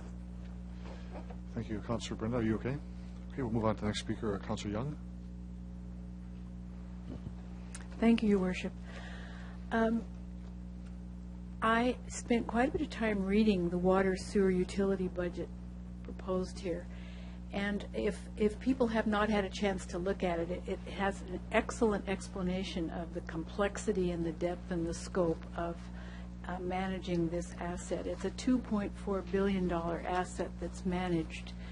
And one of the things that I was really pleased about this week is an article in the Leader Post on Saturday that explained to people in language that's easy to understand why even new water pipes will have leaks in the future, although not as often as the older pipes do, because of the nature of our soil and because of weather changes. And so it was a learning time for me, and I would hope other people had a chance to see that as well.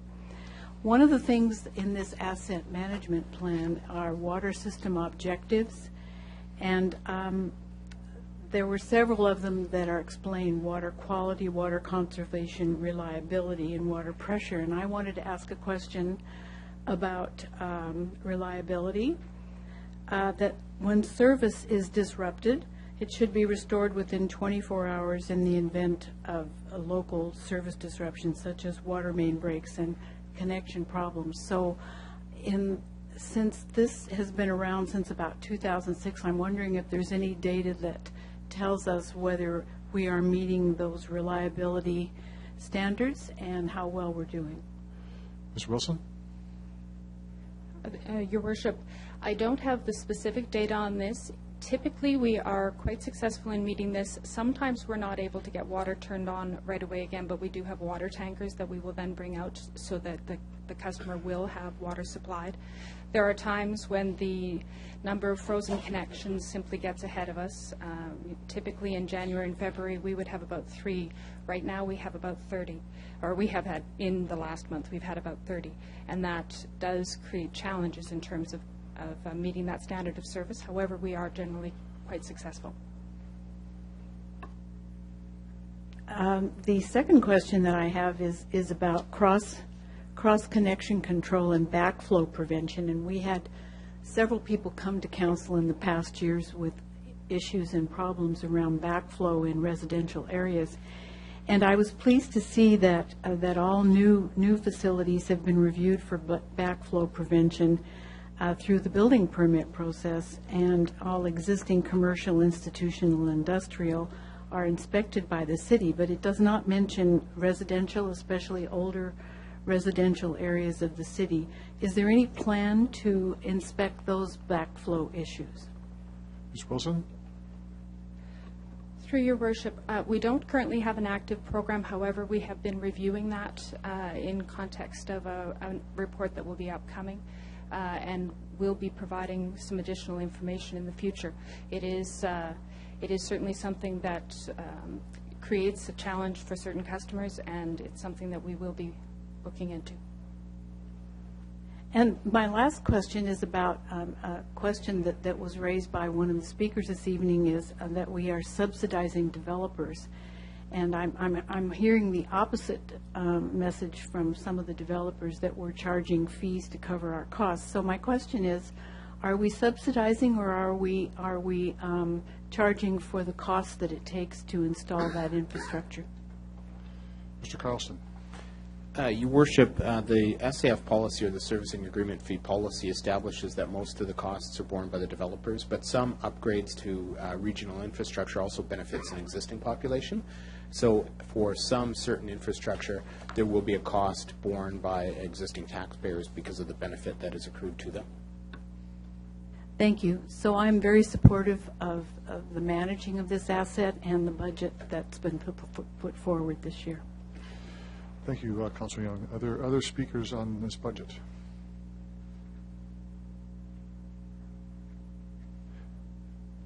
Before I hand this over to Councilor Fraser to close debate, I'll actually take the chair. I just have a couple of questions. I don't want to ask them for my chair here, though.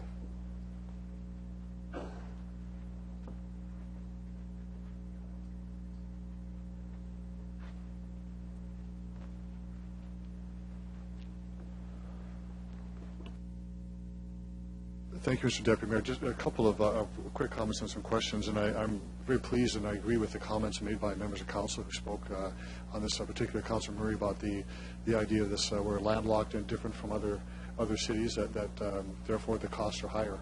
To do this, the process is quite different. But I have a couple of general questions to the administration.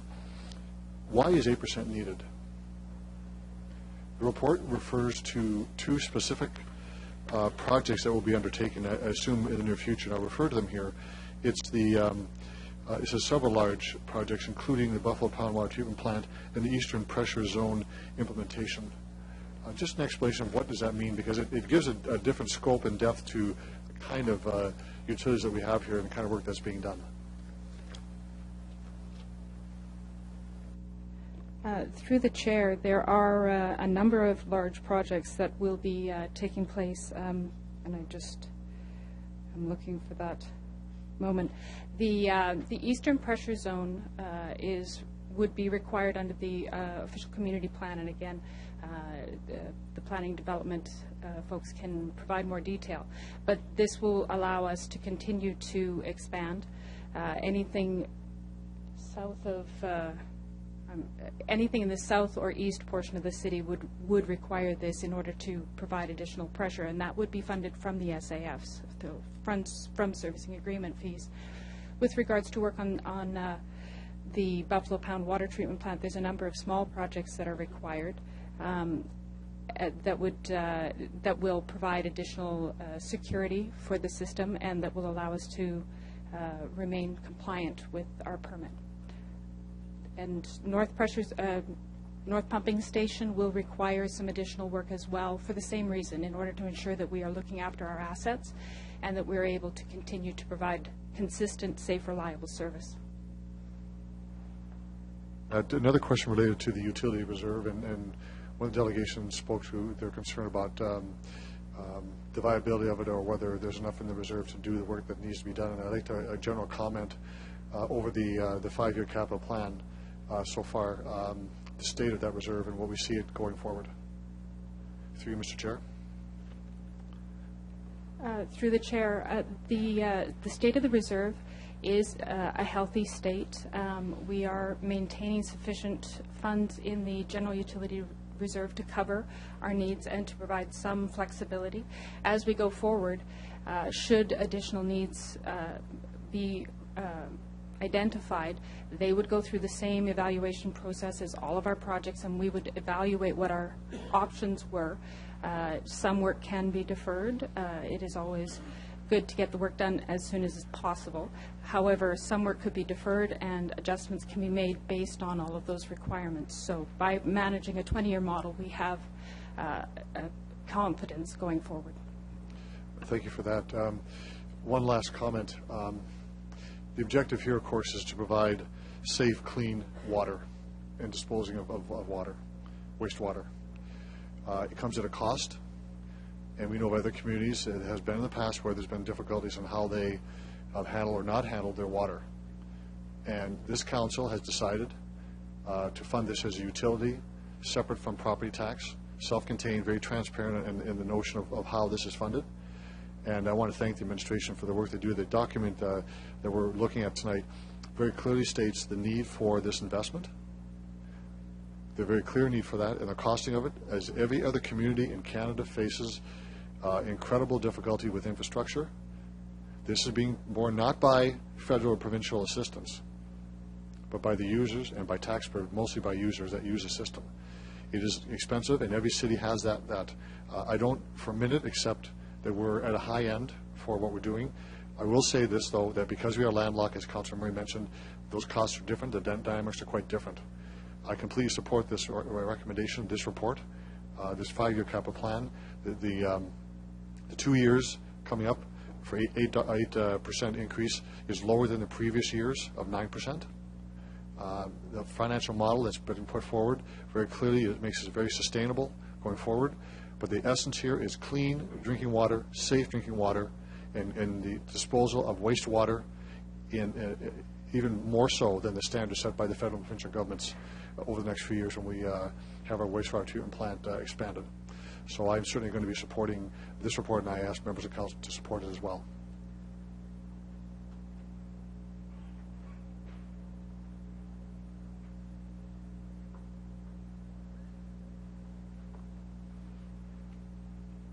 Mr. Fraser, you want to close debate? Sure. Thank you, through Mr. Mayor. Yeah, I plan to support this motion as well. You know, it's unfortunate. Obviously, this is a cost that everyone has to pay, regardless of your ability to pay, and that's too bad. Or you know, it's unfortunate. Of course, if we don't pay for what we use now, it's only the next generation that has to look after it. So I think this 8% is warranted. Obviously, this is a very emotionally charged issue for a lot of people, in that this is the first P3, not only in Regina but in Saskatchewan, of the scope. And I think it's extra important that we remain vigilant on how this sort of rolls out over the construction of the plant and also the operating of the plant, because given the direction of the federal government through the Build Canada Fund, presumably P3s, you know, for now this is a major sort of economic shift that's happening across the country, and presumably, if not this council in the future might have to, you know, make the same decision that council made last year, that people made through a referendum last year, and we need to make sure that this is going to be the right fit for us. You know, we all hope it's a success, but we need to remain extra vigilant to make sure that it is. So next time this conversation comes around, we have the best information we can. Thanks. Thank you very much for that. Since Councilor Fraser closed debate on this, there's no other speakers. All those in favor? Opposed? That's carried unanimously. We'll now move on to other delegations. Fred Clipsham. Welcome back, Mr. Clipsham. If you can identify yourself, because no one knows who you are, who you represent, if any, and you have 10 minutes to make your presentation, and we'll have questions afterwards. Thank you. It's the beard. So, good evening, Mr. Mayor, councillors, and friends in the administration. I'm not here to comment on the 2014 budget, except for something that's not in it, and that it's my intention to encourage you to ensure that this item is included in next year's budget. One of the highlights of your work over the past year has been the adoption of the new official community plan. And a key element of the new OCP is a revised definition of neighborhood. Under the old plan, a neighborhood was defined by the population required to support a high school, and that was in the range of 10,000 to 12,000 residents. The new plan the council adopted calls for the High Street model, which foresees neighborhoods focused on a commercial community residents who at that time were very concerned about the encroachment of the downtown on the neighborhood. Homes were being torn down and replaced by apartment blocks, and the community asserted that zoning was needed to protect the single-family home nature of the area, and that's what the zoning is that you'll see in Appendix J. But times change, and now perhaps people are concerned that there isn't enough housing close to the downtown, and certainly this council, previous council, has made its intention clear to see an additional 10,000 people living in the area from 4th Avenue on the north to College Avenue on the south, and between Winnipeg Street and the Louvain. So my assertion is time has come to renew the plans of all inner-city neighborhoods. And my first request of you tonight is to refer to the administration the issue of neighborhood plan renewal, asking for a discussion of the steps required to update the various inner-city plans. For example, Will an additional 10,000 residents be within the capacity of the area's existing infrastructure? Will the higher density needed to meet the objective require changes to zoning requirements? For example, parking stalls required per unit in a multifamily dwelling. What zoning amendments will be needed to achieve the objective, and will these be made on an ad hoc basis or done following a community engagement exercise? My second request is also a referral, and it has to do with the new definition of neighborhood. If you consider 13th Avenue in the Cathedral area, it features all the amenities I listed above. But the population of the Cathedral neighborhood is about 8,000 people, well below that threshold of a high street neighborhood. The Heritage neighborhood has 11th Avenue, North Central has Dewdney Avenue, while the Warehouse District, the Downtown Bid, and the City Square neighborhood all lack a defined high street, and all have populations below the threshold. So I would suggest a referral that would ask the questions: how will zoning be used to ensure sustainable high streets develop? Will the boundaries of inner city neighborhoods have to change? What will be the process to bring people together and find a united vision for the expanded area? How does the administration plan to ensure neighborhood associations continue to function effectively? Now, I understand, this is a correction, I understand there is a neighborhood planning branch within the planning department. And these questions are ones they will sooner or later need to answer. And I guess the referrals I'm suggesting are meant so that you will know whether they will need money in the 2015 budget to begin the work of neighborhood plan renewal. Mr. Mayor, you will remember that during my time on council, I asked the administration more than once how the existing neighborhood plans would be incorporated into the new OCP, and the answer was always, let's wait until the new plan is adopted.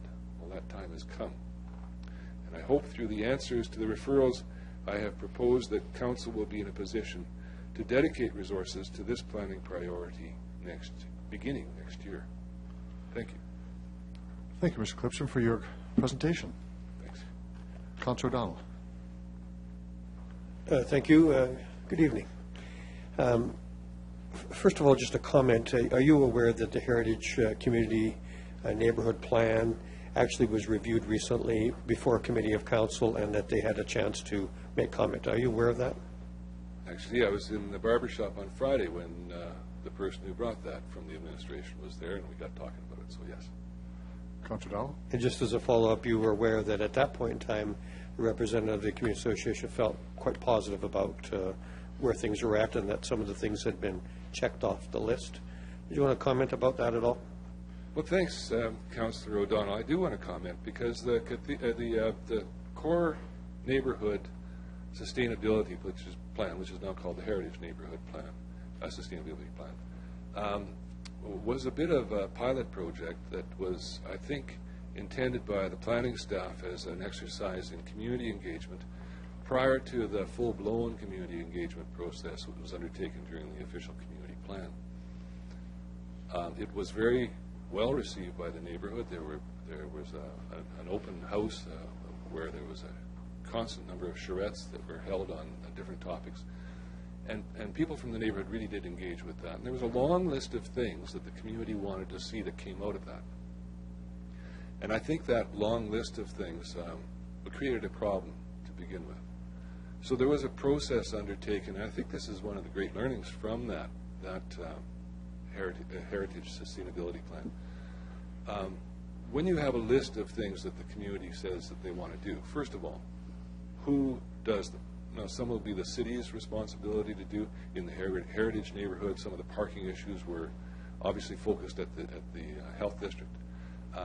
And some were the community associations' own things that they could undertake. So once you have assigned who does what, then, and this was a very important step because that much was done and then it stalled. And I think it stalled because people just didn't quite know what to do with the overwhelming number of things that were on the list.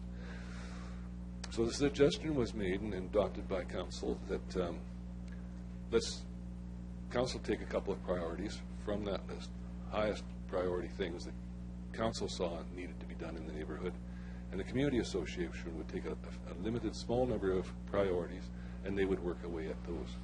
And I believe that's what it is, what you reviewed at executive committee the other day, was the work plan that came out of that decision to let's focus our priorities. So at the end of the day, what I'm getting to is the process of community engagement need not be a fearsome one. It is going to result in some off-the-wall comments that people want to see, skateboard parks, dog parks, whatever it is. Now, are those priorities? And they're obviously a priority for the person who brought it up, but when it comes down to the top 3 things that you need to do, is it going to make that list? Well, figure out the top 3 things and get them done. That's the lesson of the Heritage Sustainability Plan. Councillor Dowell. Councillor Young. Thank you, Mr. Clipshin. I think you've put your finger on one of the things that we're going to be looking at right away. I think once you have an OCP, then you begin to do all the really hard work to make that work. I'm wondering if you're aware of the Community Association's meeting that was held not long ago, where the gist of that planning was what can neighborhoods themselves do to begin to tackle some of the issues that it has, or some of the things that it wishes to do, and then what are some things that the city can do.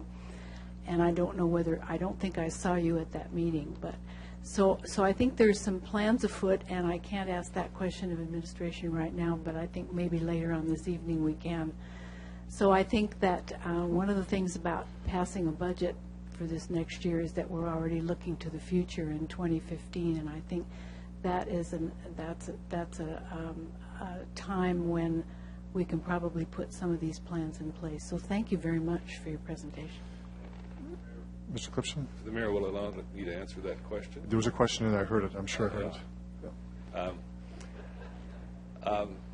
I think, I'm not sure what a neighborhood association is going to be in the future. Now, if this adoption of the 20,000 population criteria for a neighborhood, what's that going to mean to the inner city neighborhoods especially? It might work for planned neighborhoods on the periphery of the city as the city grows, but is it going to apply to inner city neighborhoods? And as you know from attending that meeting, different inner city neighborhoods have different priorities. Priority in North Central is really is poverty, family support, those kinds of things. In the Cathedral neighborhood, that's an issue for some, but the priorities are different. So each community association will determine its own priorities, and I think that engagement process and that visioning for what a neighborhood, what the neighbors see their neighborhood as, is essential. It certainly was essential to the process in the creation of the Appendix J. Thank you. Councillor Hawkins. Thank you, Your Worship. Thank you, former Councillor Clipshin, for a very interesting presentation. You addressed the question of neighborhoods under the new official city plan going forward, and I just want to take a tiny step back and read a sentence that you wrote. Will the higher density needed to meet the objective require changes to zoning requirements? For instance, parking stalls required per unit in multifamily dwelling. What zonings will be made, amendments will be needed to achieve the objective, and will these be made on an ad hoc basis or done following community engagement exercise? I'm interested in the words ad hoc. You'll be aware that as a city, we're currently conducting pilot projects with respect to laneway suites. And one of the issues with laneway suites is how do we fit those in with the preservation of existing neighborhoods? I'm interested to know whether in conducting those pilot projects you feel they should be done on an ad hoc basis, or whether they should be done on the basis of defined in advance, transparent criteria, and if the latter, what kind of criteria you think should be adopted. Thank you, Mr. Hawkins. Councillor Hawkins. I'm a fan of pilot projects because I think they allow people to, both the administration and the communities to see how it might work without a firm commitment to this is the way it must be forever. So I believe this, and you're right. One of the laneway suites is in the Cathedral neighborhood, and that's a project of great interest to us. Will it work? Because if it does, it'll allow higher density, and I think certainly people who are living in the inner city have already expressed through their living choice their commitment to a higher density. So that I think that's a part of the process of the community engagement. It's a pilot project. It's not an ad hoc thing. It's a part of the process. Does that make sense to you?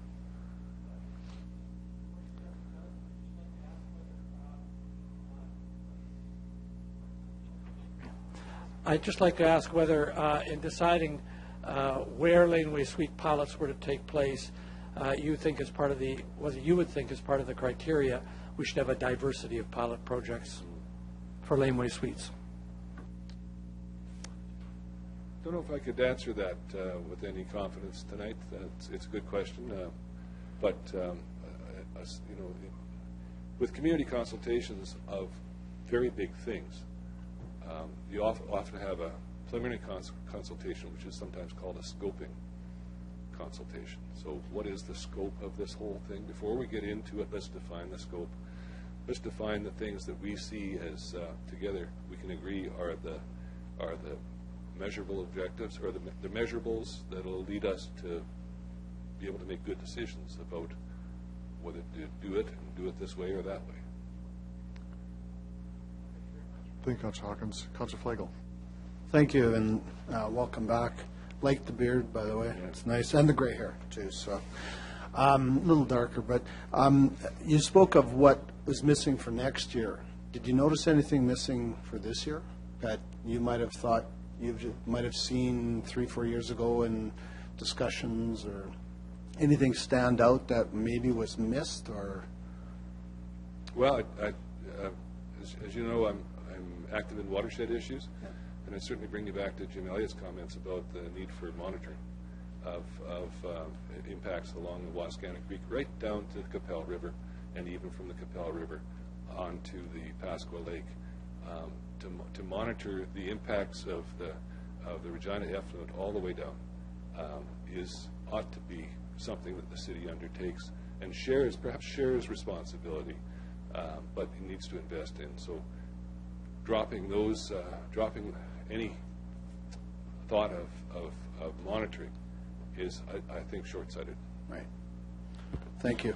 And just a quick comment. I read your article, was it a week and a half ago?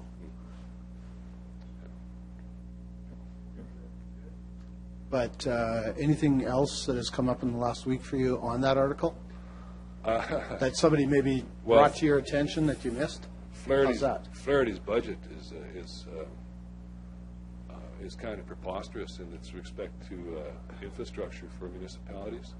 Thank you for that, Councillor Flagel, for that. I had to ask him. It really puts off into the future the issue of infrastructure support and the Building Canada Fund. So what you can do, and what other communities, large and small, across Canada can do in the time leading up to 2009. I think it starts kicking in more and more in 16 and 17. There's not much there right now, so you got to elect that bugger again. Thanks.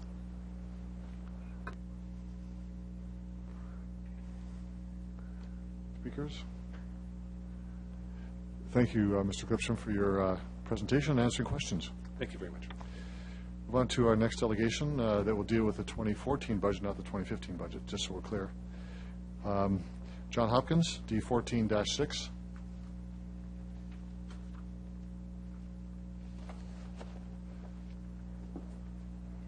Mr. Hopkins, if you can identify yourself, who you represent.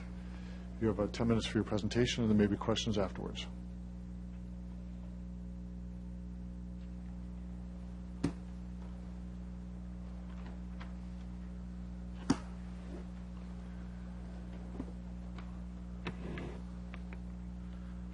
Good evening, Your Worship, members of Regina City Council. My name is John Hopkins, and I'm the Chief Executive Officer of the Regina District Chamber of Commerce. I'm here tonight on behalf of our 1,250-member Regina Business Organization to provide our perspective on the proposed 2014 general operating budget.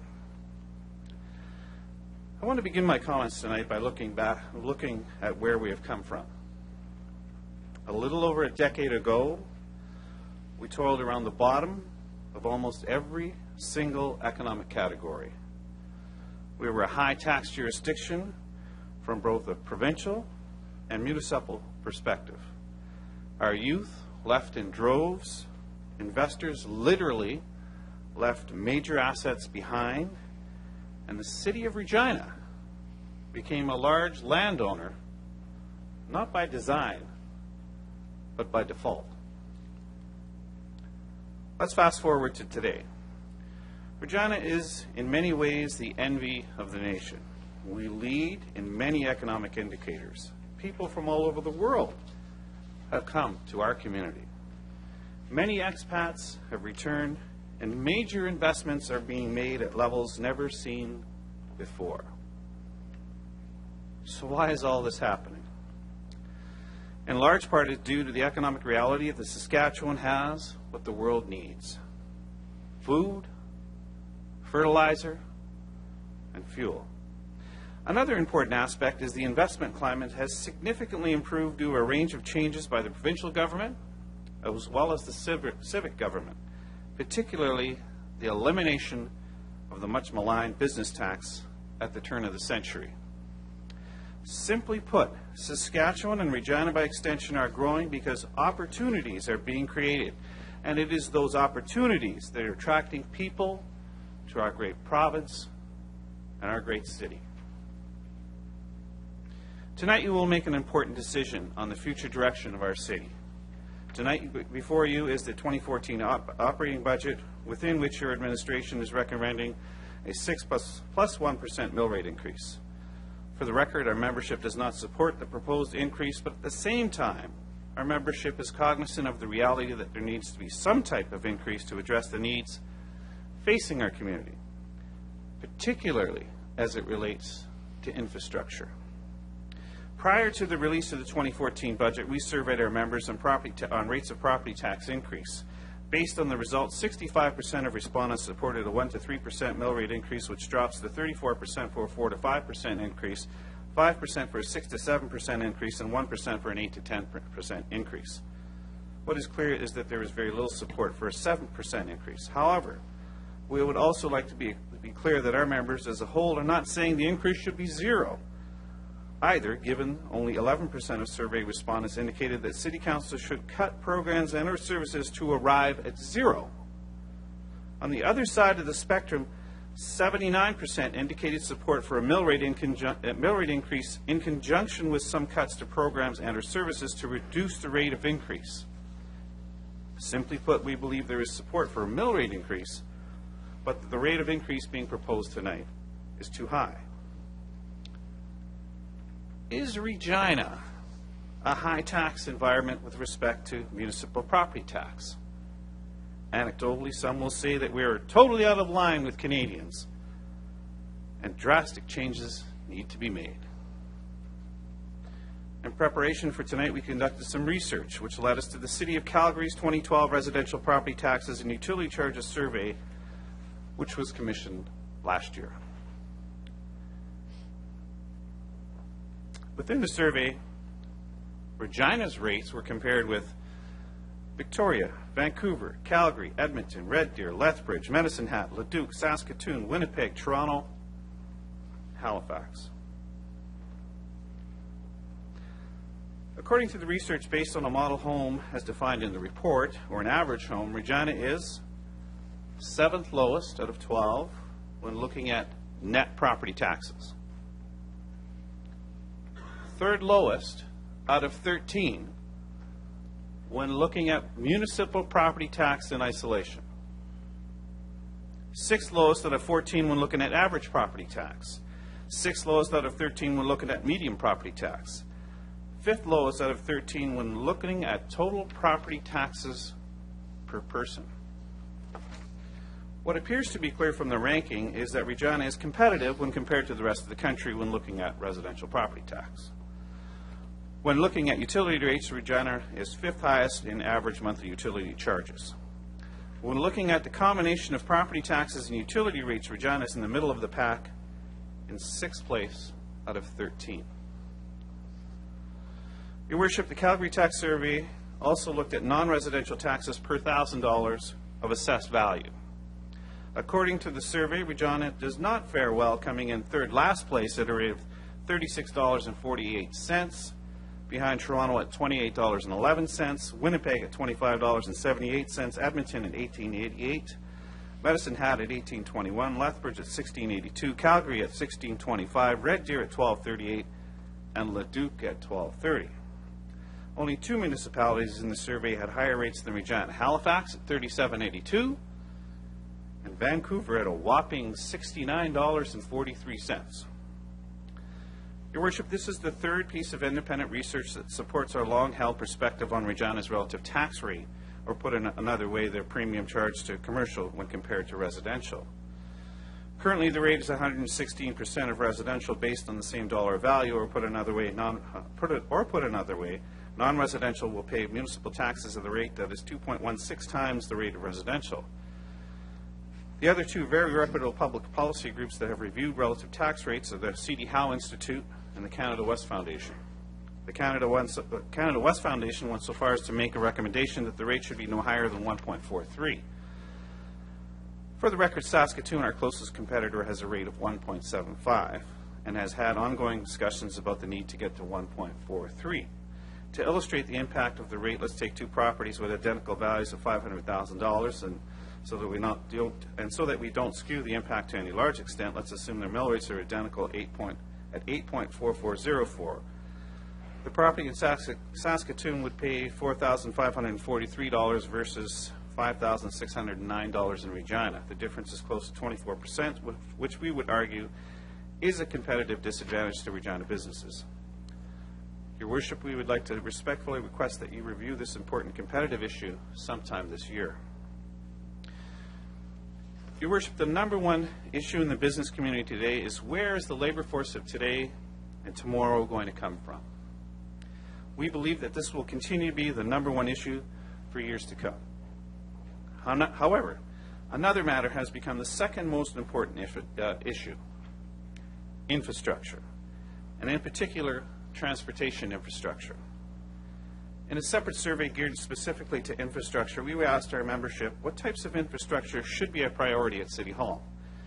The answer to that question was very clear and concise: transportation infrastructure.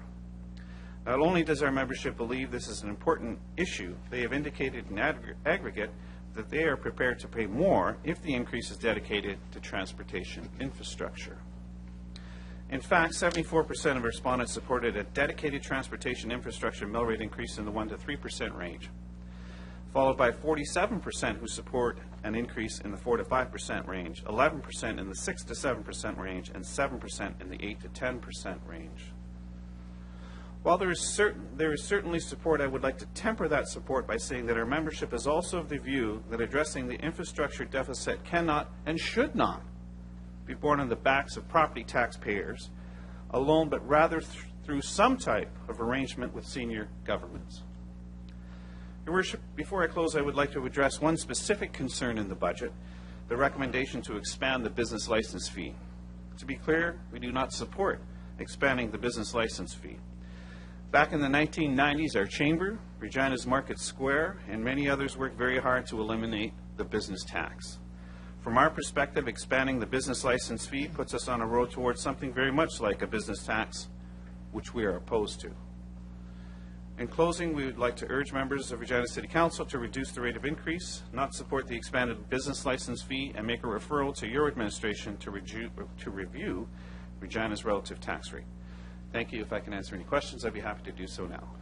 Thank you, Mr. Hopkins, for your presentation. Other questions of delegation? Councillor O'Donnell, Councillor Young afterwards. Thanks. Good evening.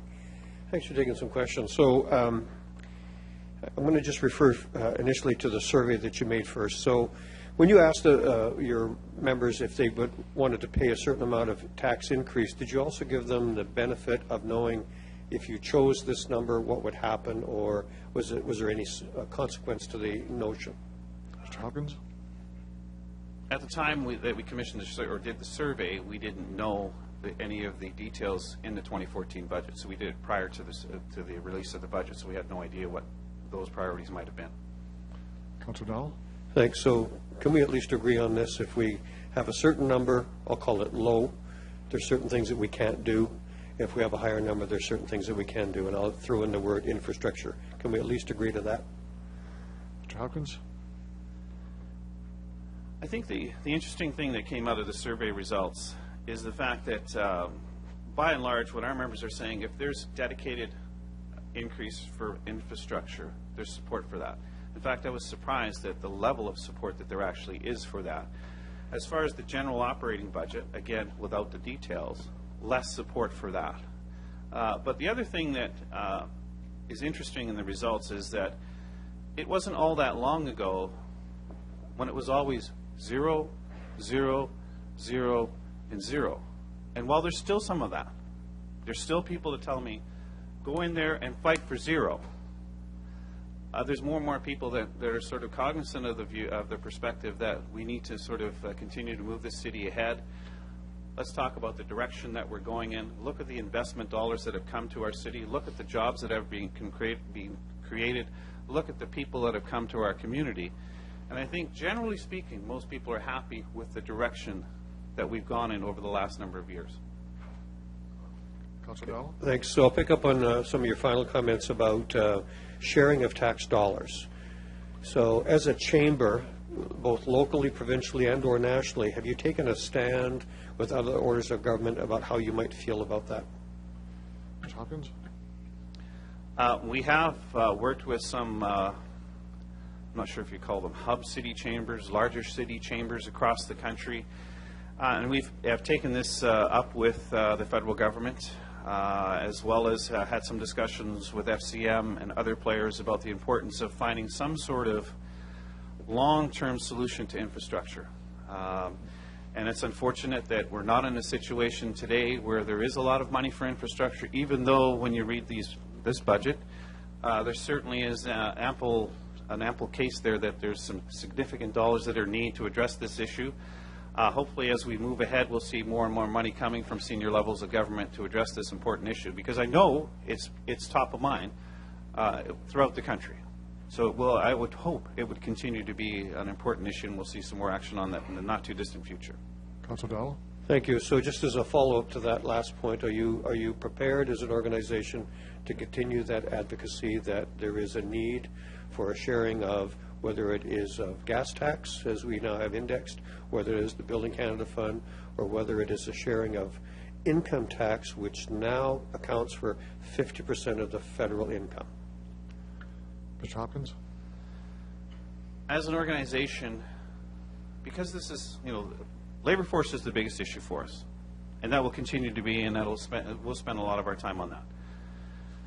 But because infrastructure is now number 2, it will become more and more of an important issue for us to take both provincially and nationally in our discussions with the federal government.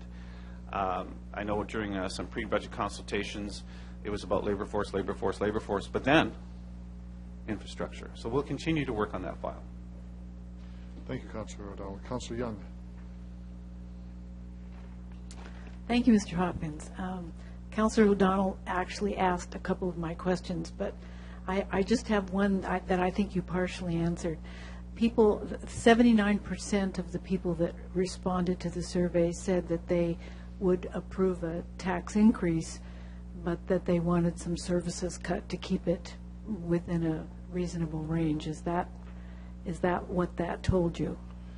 Mr. Hopkins? Thanks for the question. I think that the survey results would say that the 79% would support a mill rate increase along with some cuts to programs and or services, which may not be cuts to programs and or services, if I can just digress for a second, and say that there are things within the budget. One line item is transfers to reserves, $2.1 million. That's the increase. That's not the transfer. That's the increase. That's a transfer to a reserve that, at least this year, probably wouldn't have an impact on programs and or services. That would just be one example. Councilor Young? Okay. Did they make comments on what kinds of services other than that? Like, would they like less snow removal or fewer road repairs, or was there any specifics? Mr. Hopkins? Sorry. There were many specifics. I mean, and there are a wide range of perspectives on it because, you know, there's all kinds of different people providing perspectives. Some would say cut, cut, cut and get to zero. So cut any kind of program, any kind of service, just get to zero because that's where we should be. Some would say cut transit. Some would say cut, you know, maybe close some pools or maybe close some rinks or you know, so there was a range of different things. But by and large, it was sort of a combination of things that one would think would have the least amount of impact to programs and or services. So then my last question is, do you think that people are aware of why we have reserves and the purpose of the reserves and why not having them in past years has put us in the situation we're in now? Hawkins? I would say that the vast majority of people of this city would not even know what the reserve, or that the city of Regina would have any reserves, never mind the different types of reserves that you actually have. And I think that you do have quite a few reserves. It's in the, I can't remember, if it's back of the operating budget, I believe, is you have quite a few different reserves, including the general operating reserve as well as cemeteries reserve, golf course reserve. There's lots of different reserves. And so I would say the general public as a whole wouldn't. We're aware of it, but that's part of reading these budgets. So do you think that we have a communications or an education problem that we should address so that people understand what those reserves are? Mr. Hopkins? I think that you may have a communication challenge there. How many people will take the time to read about the City of Regina's reserves is a different question, but it probably wouldn't hurt to have information about the City of Regina's reserves, and as well as comparisons to other jurisdictions, which is important. Thank you, Councillor Young. Councillor Murray. Thanks very much, Your Worship, and thanks, Mr. Hopkins, for staying to answer some questions. In the survey that you are referring to here, was there a reference to, and I'm sorry I don't have the survey before me, but I tried to look for it, I couldn't find it, but in your survey, did you reference the MOG, the Municipal Operating Grant, that the province, and again, very thankful that we received that, but there was a change in the way the Municipal Operating Grant was provided to municipalities and the impact on us? Was that part of your survey? Mr. Hopkins? Sorry. Once again, didn't have the budget actually before us. We surveyed before the budget actually came out. Did see the reduction. It's around 41 million to roughly 40 million if you round off the numbers. So there has been about $1 million sort of impact there. So we understand that there is some impact there, but on the other side of the equation, also notice that your surtax on power has actually gone up, but then again, your surtax on gas has gone, like there's so many moving parts to these budgets. So yes, that information is there. Did we supply it to the membership? No, because we didn't have the information. Okay, and that's fair, and I appreciate that, and you did mention that you didn't have it at that time, so I appreciate that. Is that something that the Chamber would help to express to the members how these numbers have changed and how they impact on the rate that the ratepayers actually pay? I guess let me just add one more piece to that, and then that'll be my final question on MPI. Do the members understand what the municipal price index is and the cost of doing the services that City Hall provides? Do they understand that? Is that something that you work towards explaining? Mr. Hopkins? That's a good question. I'm not sure you're going to like the answer, but there's some that do. I would venture to say the vast majority don't, but there's some that do, and some that would say to you, my expenses are actually higher than the City of Regina because of the business that I'm in, because our costs are elevating quite substantially higher. So there's a recognition that there's some cost differences there, and some are very well aware of that. No, that's good. I appreciate that, and I appreciate the work that the Chamber does in helping to educate out there. So thank you, Your Worship, and thanks, Mr. Hopkins. Thank you, Councillor Murray. Councillor Burnett? Thank you, Mr. Mayor, and thank you, Mr. Hopkins, for your report this evening. Just a couple of questions on in your secondary survey. We were talking about kind of labor force attraction.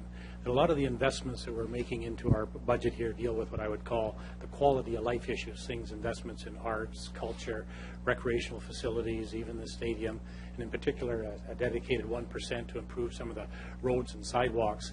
I know when I talk to a number of people in the business community, they feel that those investments are very critical from an economic development point of view, that in terms of attracting these new families and that to make our city look attractive and a place they want to come live and stay and raise their family.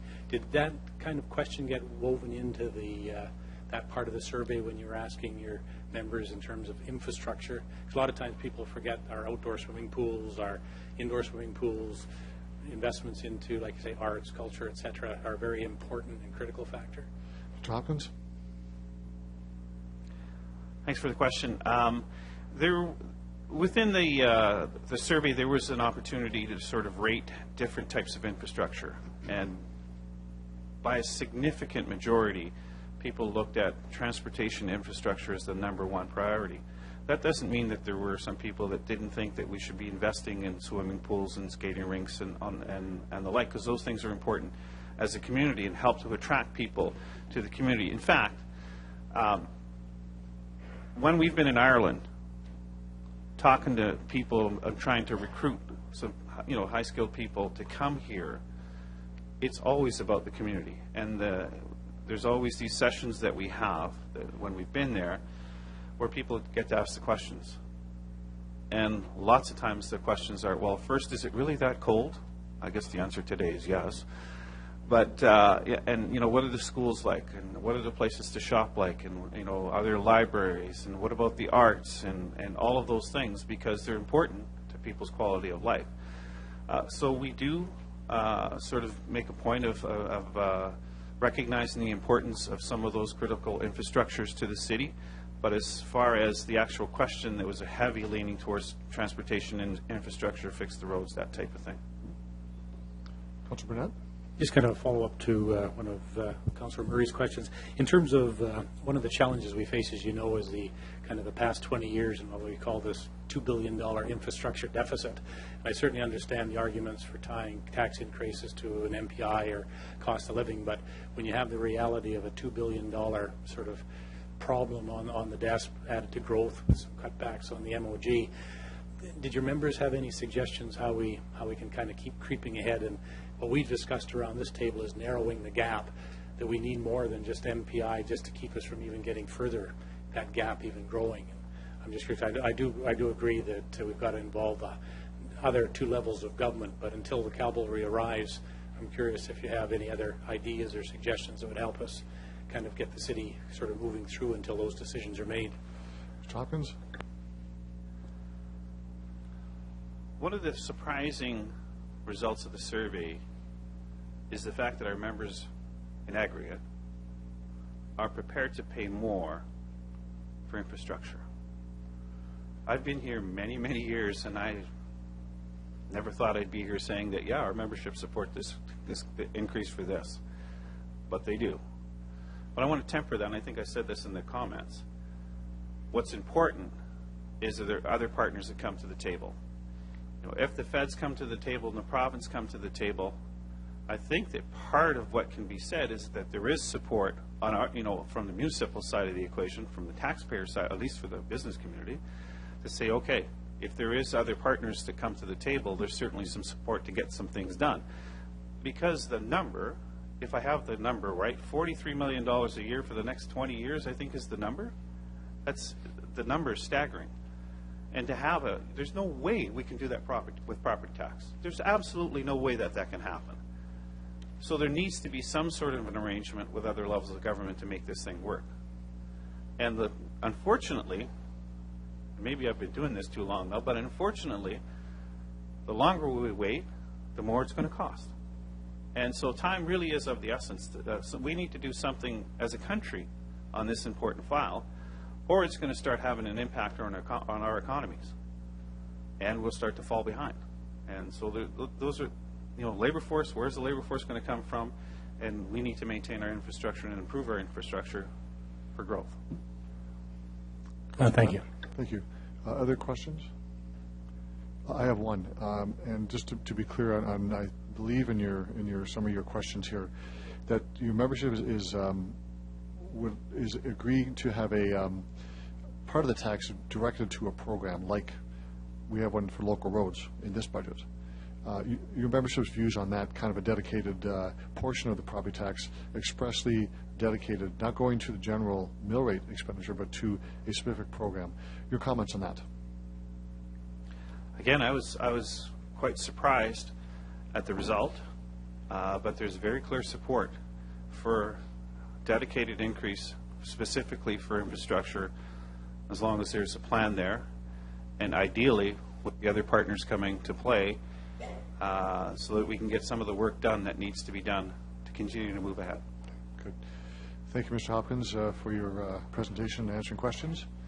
You can return to the gallery now. We'll move on to our next delegation, D14-7, Gord Archibald.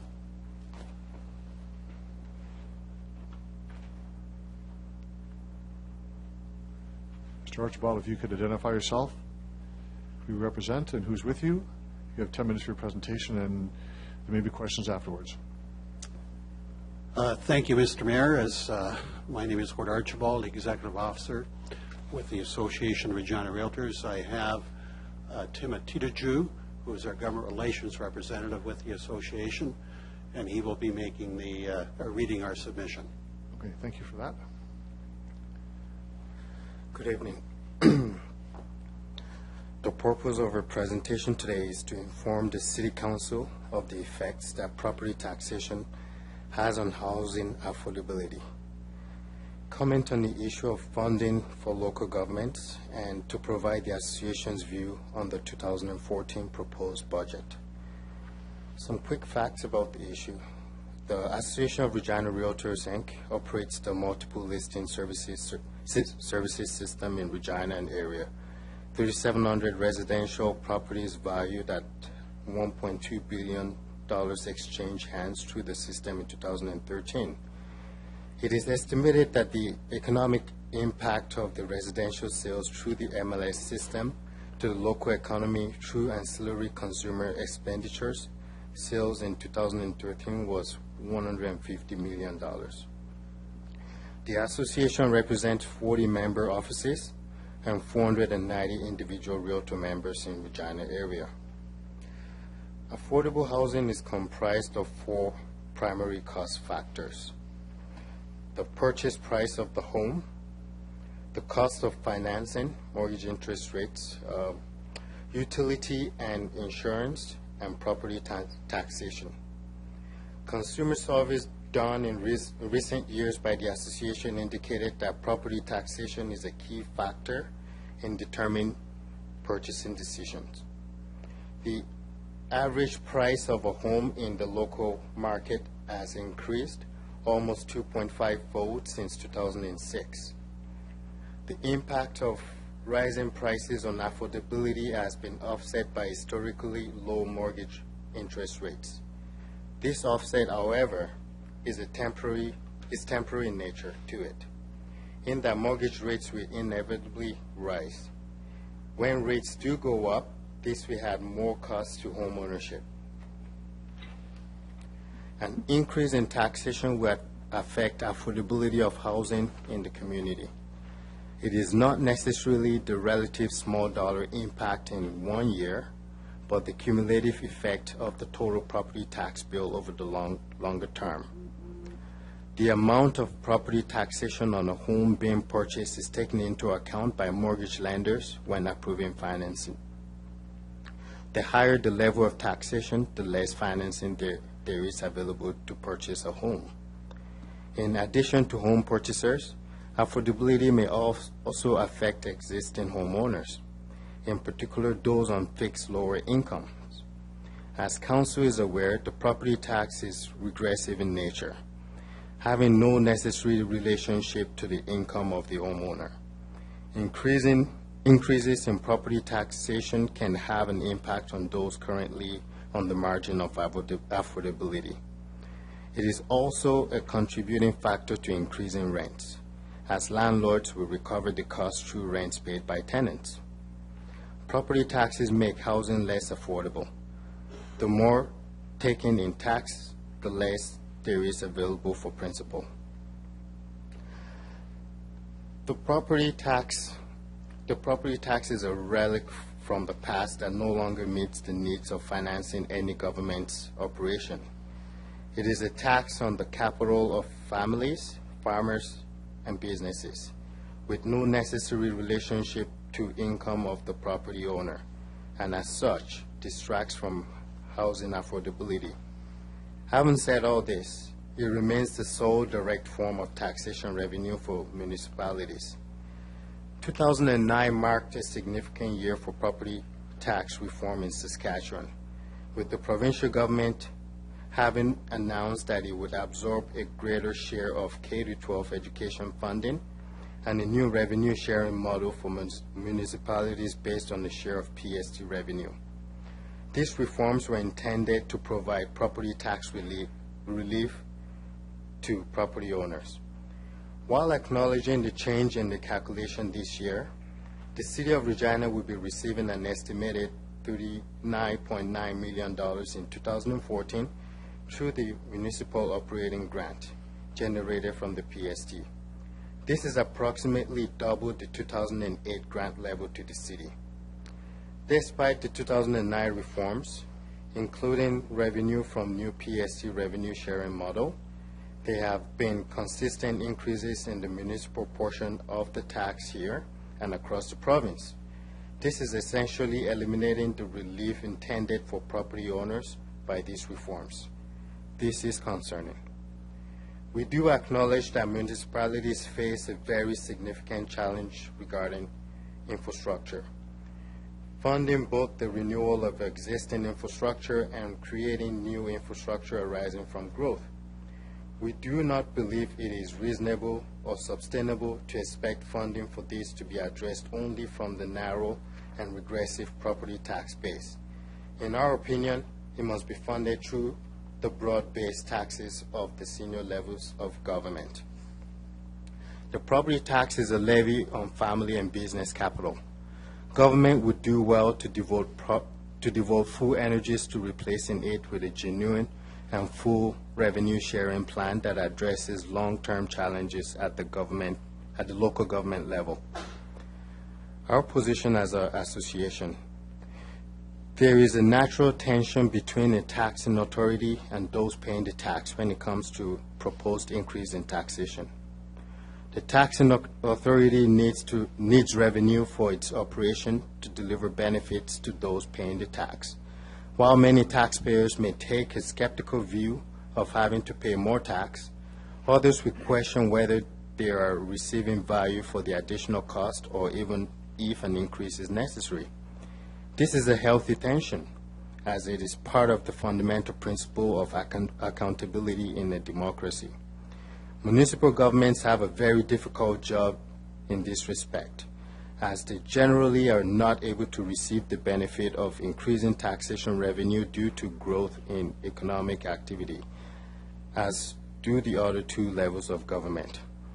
When increased tax revenue is needed, a council has but one alternative: to increase the rate of taxation on property owners. This is rarely a popular move by those paying the tax. We believe that the city has done a very commendable job of holding the line of taxation increase over the years. We also recognize that it is no longer reasonable to expect a zero anymore. This is unsustainable. We think it is critical to continue the renewal of the city's infrastructure. We support notion of allocating a portion of the increase to infrastructure. Having said this, we are concerned with the magnitude of this proposed increase. 7% is the largest proposed increase in many years, if not in decades. This follows 4 years of rate increases in the 4% range, and increase in revenue from municipal operating grants. We encourage Council to take any and all reasonable measures to lower the proposed increase and to reduce the cost on property owners. Thank you for providing the opportunity to provide input in the development of the 2014 city budget. Thank you very much for your presentation. Are there questions of the delegation? Councilor Price?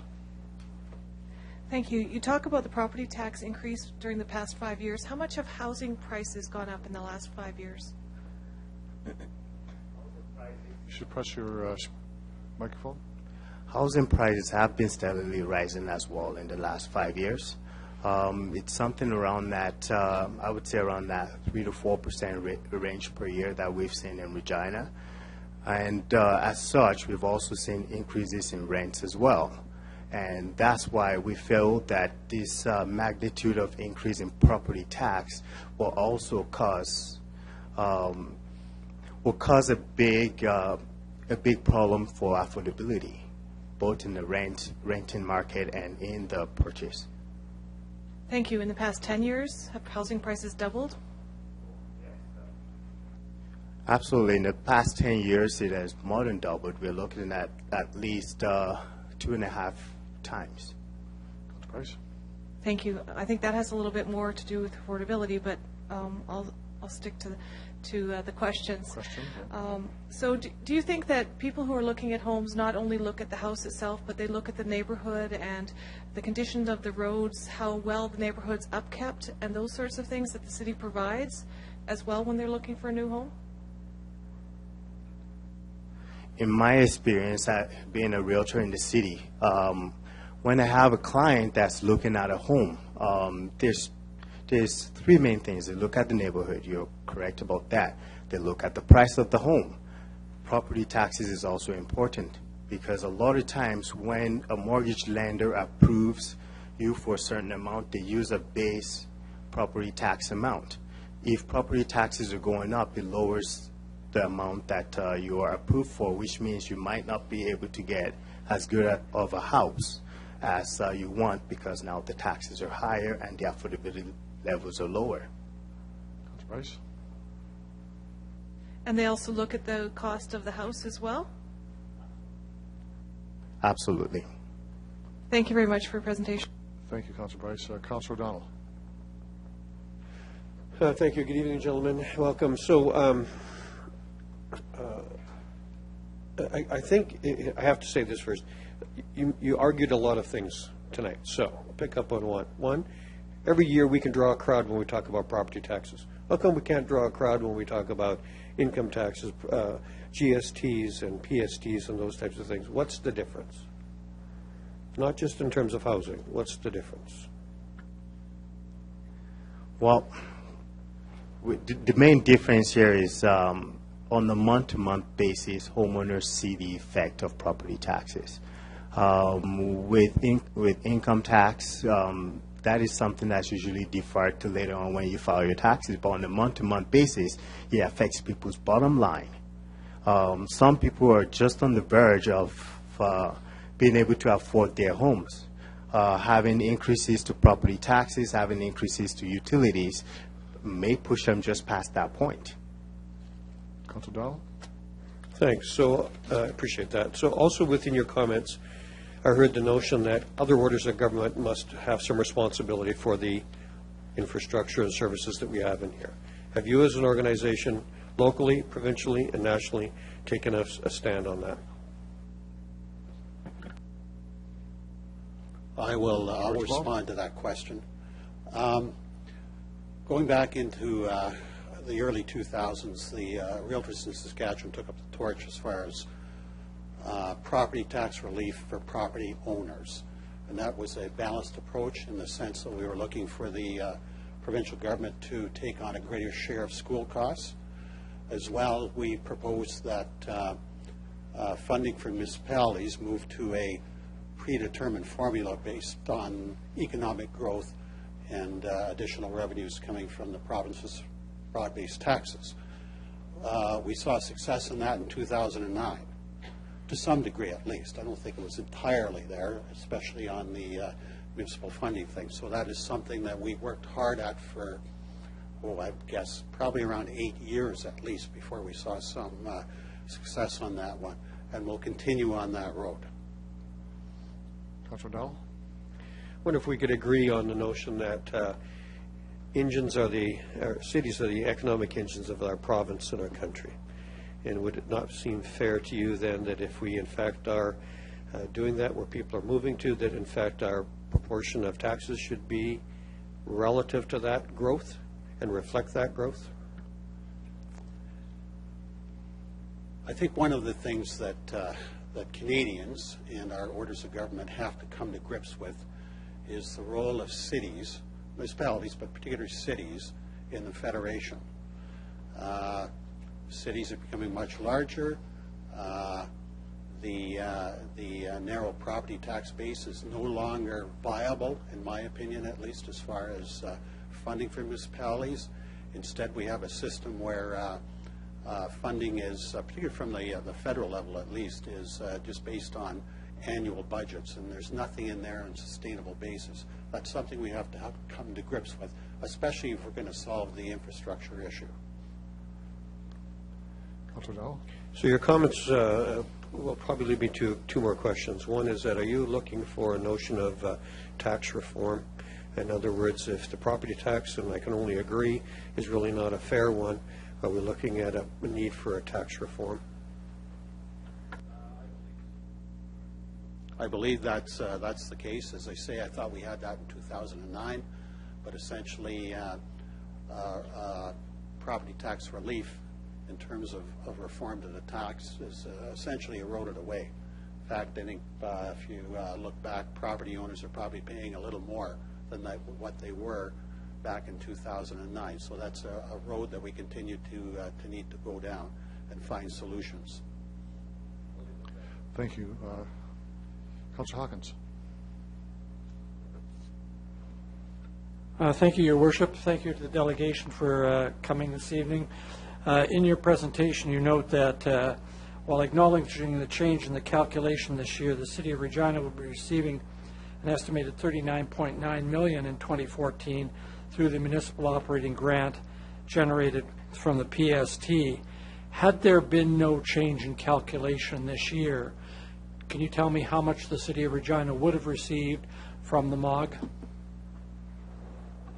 Mr. Archibald? No, I did read the figure. I think it was about $2 to $3 million. Thank you. Yes, it was in excess of $2 million.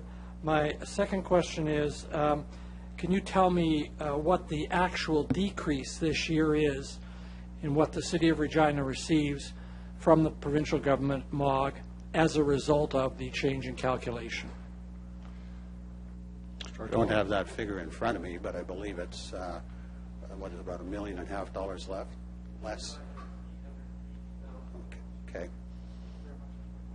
Thank you very much. Other questions? Councilor Fraser. Thank you, through Mr. Mayor. Thanks a lot for your presentation. It was noted earlier that the city's new growth is financed in part through service agreement fees and in part through general tax base. Supposing in future budgets, if that were to shift towards service agreement fees to sponsor new growth, does your organization have a firm stance on that? Thanks. Mr. Archibald? We do not have an official policy on that, although in talking to our colleagues over at the Home Builders Association, there's concern over there that it will add to the cost of home ownership, and essentially that's eventually borne by the homeowner, typically through their mortgage financing. Thanks. Thank you, Councilor Fraser. Other questions? There are none. Thank you very much. You can return to the gallery, and we'll move on to our next delegation, D14-8, Marilyn Braun-Pollan.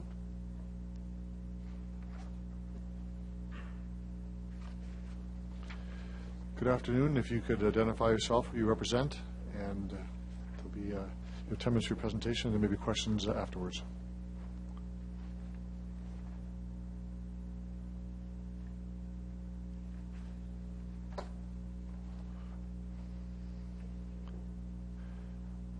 Good evening, Your Worship, members of Regina City Council. My name is Marilyn Braun-Pollan, and I'm the Vice President for Prairie and Agribusiness for the Canadian Federation of Independent Business.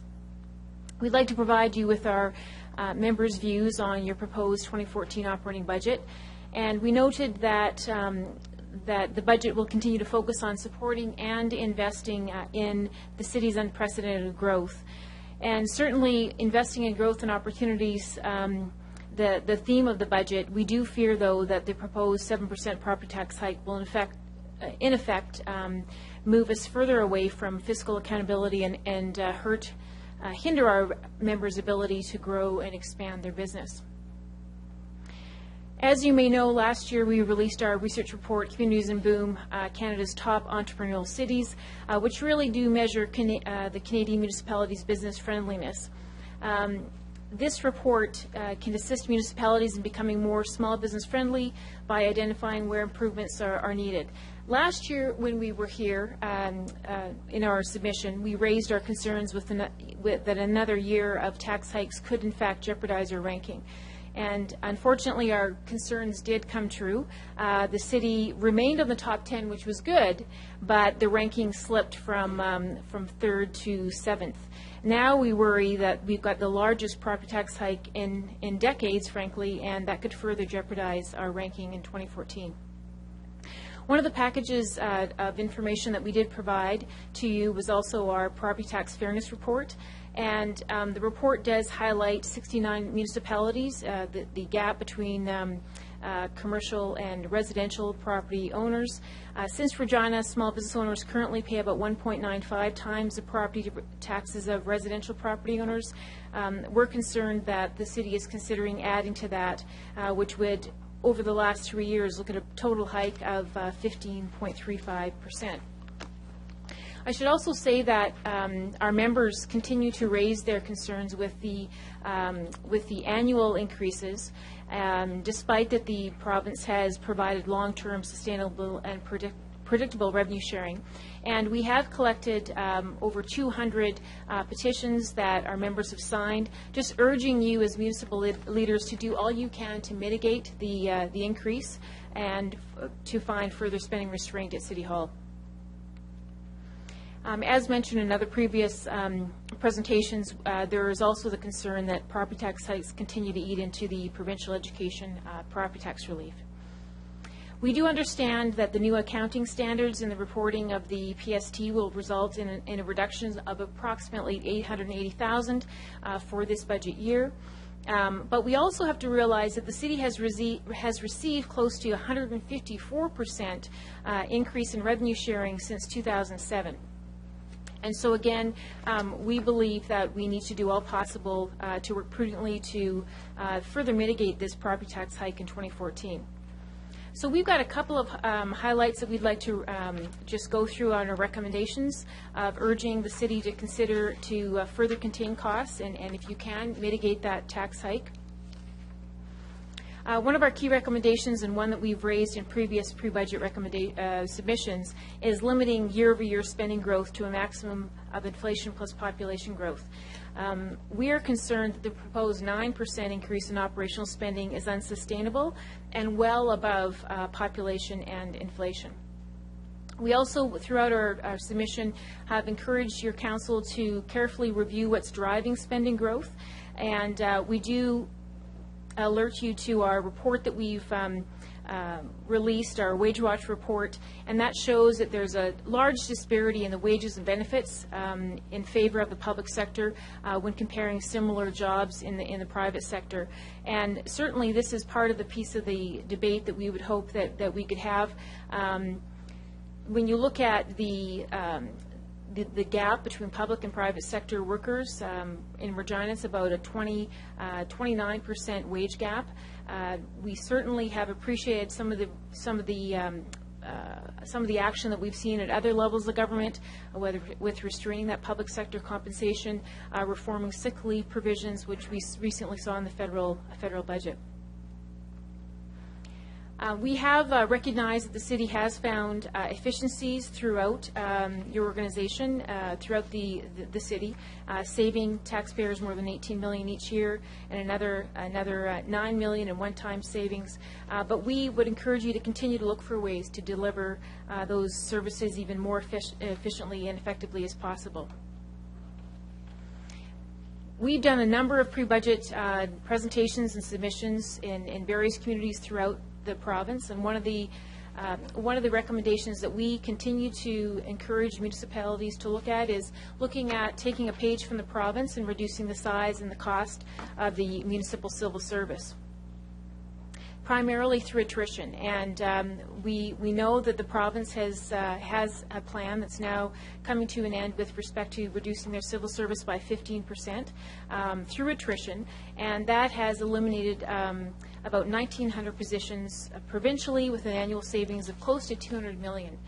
The province would be running a deficit had they not taken this approach, and we certainly would encourage the city to look at a similar approach as the province. We've talked in the past about addressing unfunded pension liabilities. I don't have time to get into the details of that, but it's in the submission there. We've talked a lot about looking at additional revenue sharing rather than new taxing authority. We certainly don't need another layer of taxation, but certainly our members oppose alternative revenue sources, but we certainly look at additional revenue sharing rather than new taxing authority. Also, has been mentioned tonight, looking at the way that we can reduce the commercial to residential property tax gap. As you know, Saskatoon worked hard to reduce its gap and achieved its 10-year plan to have a gap of 1.75. But they also recognize that being competitive is a moving target. And we've actually presented to City Council in Saskatoon last October, where they actually were debating and deliberating on a report that would look at further lowering that gap from 1.75 to 1.43 over a 11-year period, something that we would recommend the city consider implementing a long-term plan to do the same. This is something we've also recommended in the past, is an introduction of a base tax. And again, we've surveyed our members, and 70% of them certainly agree with the base tax. Overall, these give you some ideas and some suggestions of the recommendations from a small business perspective. And we have said many times that small businesses are the backbone of our economy and of our city, and the decisions that you make tonight will certainly either inspire that confidence so that they can go out and do what they do best, and that's grow and create jobs. Thank you for your attention this evening. Thank you for your presentation. Are there any questions of the delegation? Councillor Hawkins. Thank you, Your Worship, and thank you for the presentation. You state that you would recommend that we introduce a plan to reduce the size and cost of the municipal civil service, primarily through attrition. My question is this: would you support reducing the size of the municipal civil service through attrition if it involved reducing the number of snow removal workers? It's interesting that in the past we've asked municipalities, specifically the cities, for their attrition rates. And only a few actually responded to the CFIB there. But what we're looking at is, again, when you look at the plan that the province had with reducing the civil service by 15%, it was through attrition. It wasn't at the frontline healthcare or education or frontline highways workers. They looked at where can we make some movements through the attrition, and certainly we're not saying frontline staff, but I think it's something that I think all levels of government need to look at doing more with less. Thank you. So you wouldn't support reducing the size of the municipal civil service through attrition in road maintenance crews. Am I right on that? Ms. Brown-Pollen?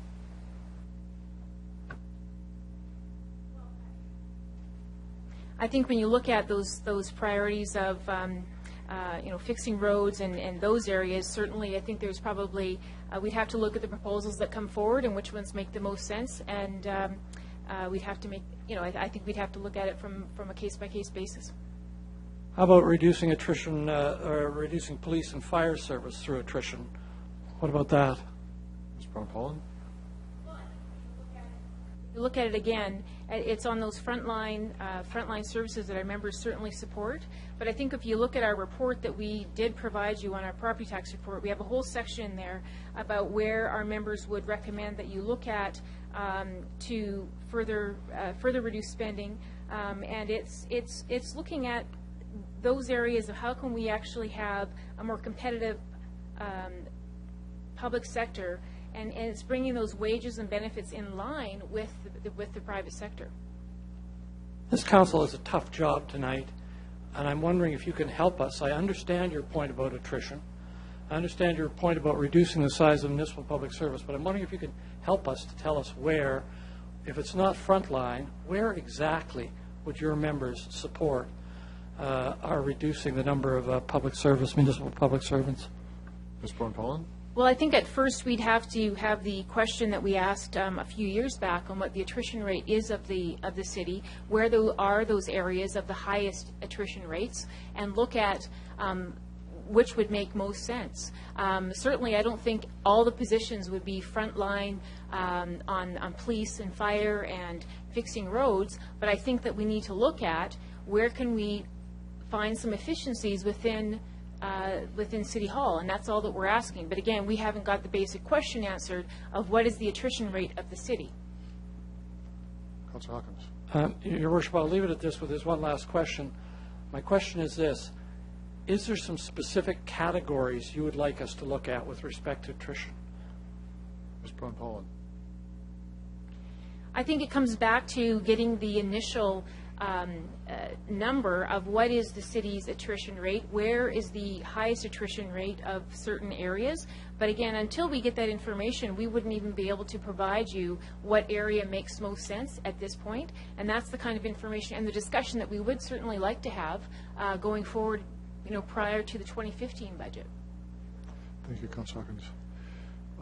I have a question, and I want to refer to the Chamber's presentation, where they speak that of a survey done by Calgary that speaks to how competitive we are with the rest of Western Canada, and actually as far as Halifax. Does the CFIB do a comparative analysis of competitiveness around the country? Because it seems that your survey is just about increases or decreases. Do you have a report that talks about the competitiveness of our city versus others for municipal taxes? Well, as you know, we do an annual property tax gap report that looks at various areas throughout the province. We haven't looked at the interprovincial comparison on a property tax basis. We do a tax competitiveness report, which looks at all of the taxes, be it provincial tax, all those taxes that are affecting a small business owner. But I have to say, though, that I don't think what we're saying here tonight is that we're 1.95 is horrible. We're certainly competitive among cities, and as you've noted in your submission, or the submission that you're referring to, that we rank fairly well. So does Saskatoon. And Saskatoon had a debate, which I spent a few hours debating, the fact that how do you go from good to great? And they're looking at, during the next reassessment cycle, to look at how do we take that gap from 1.75 to 1.43. And I just think it would be a good discussion to have of how could we further enhance our competitiveness with that gap. So I don't want to leave the impression that our gap is uncompetitive. It certainly is much better than most jurisdictions, but that should not let us rest on our laurels to say that that's fine to stay at 1.95. One other question for you, and just your impression of you may have heard this before, that 8 cents of every dollar collected by taxes by all orders of government go to municipalities. Given that framework, and really not a strong sense of transfer by either level of government for infrastructure, how do you see municipalities funding infrastructure to fix our roads, fix our pipes underground, to maintain clean water? Any idea, in all seriousness, what do you think we should be doing that we're not doing to provide those kinds of services when we have a taxation level that does not grow with the economy? Just your comments on that. Right. Okay. Well, I know there's not time tonight because I could not deviate from my presentation, but I would encourage you all to read our report that we released today in advance of the FCM with respect to the 8 cents and what the 8 cents actually is, and what, if you included all the transfers from the feds and the province, it's much higher than that. I think that what we have to do is that the main message tonight is 9% increase in operational spending is not sustainable.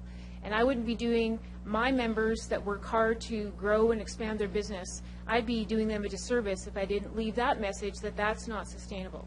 Now, if we can lower that to keep it to inflation population, that's something that's more, I think, digestible and something that I think business owners would support.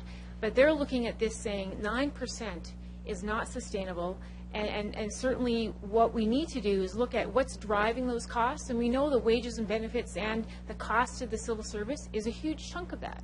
And by not looking at that, we're missing a big piece of the debate and the puzzle.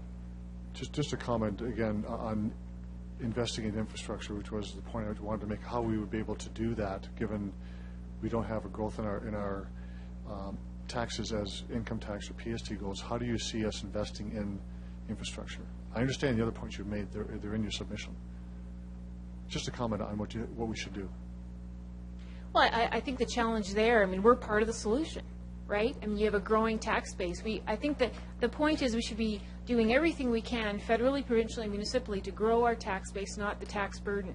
And I can tell you that we're very concerned that the province is even considering raising education taxes in the upcoming budget. And we've said no. We don't need education taxes raised, dedicated to infrastructure, because 80% of our members don't support that. Are there challenges in infrastructure? Yes, there are.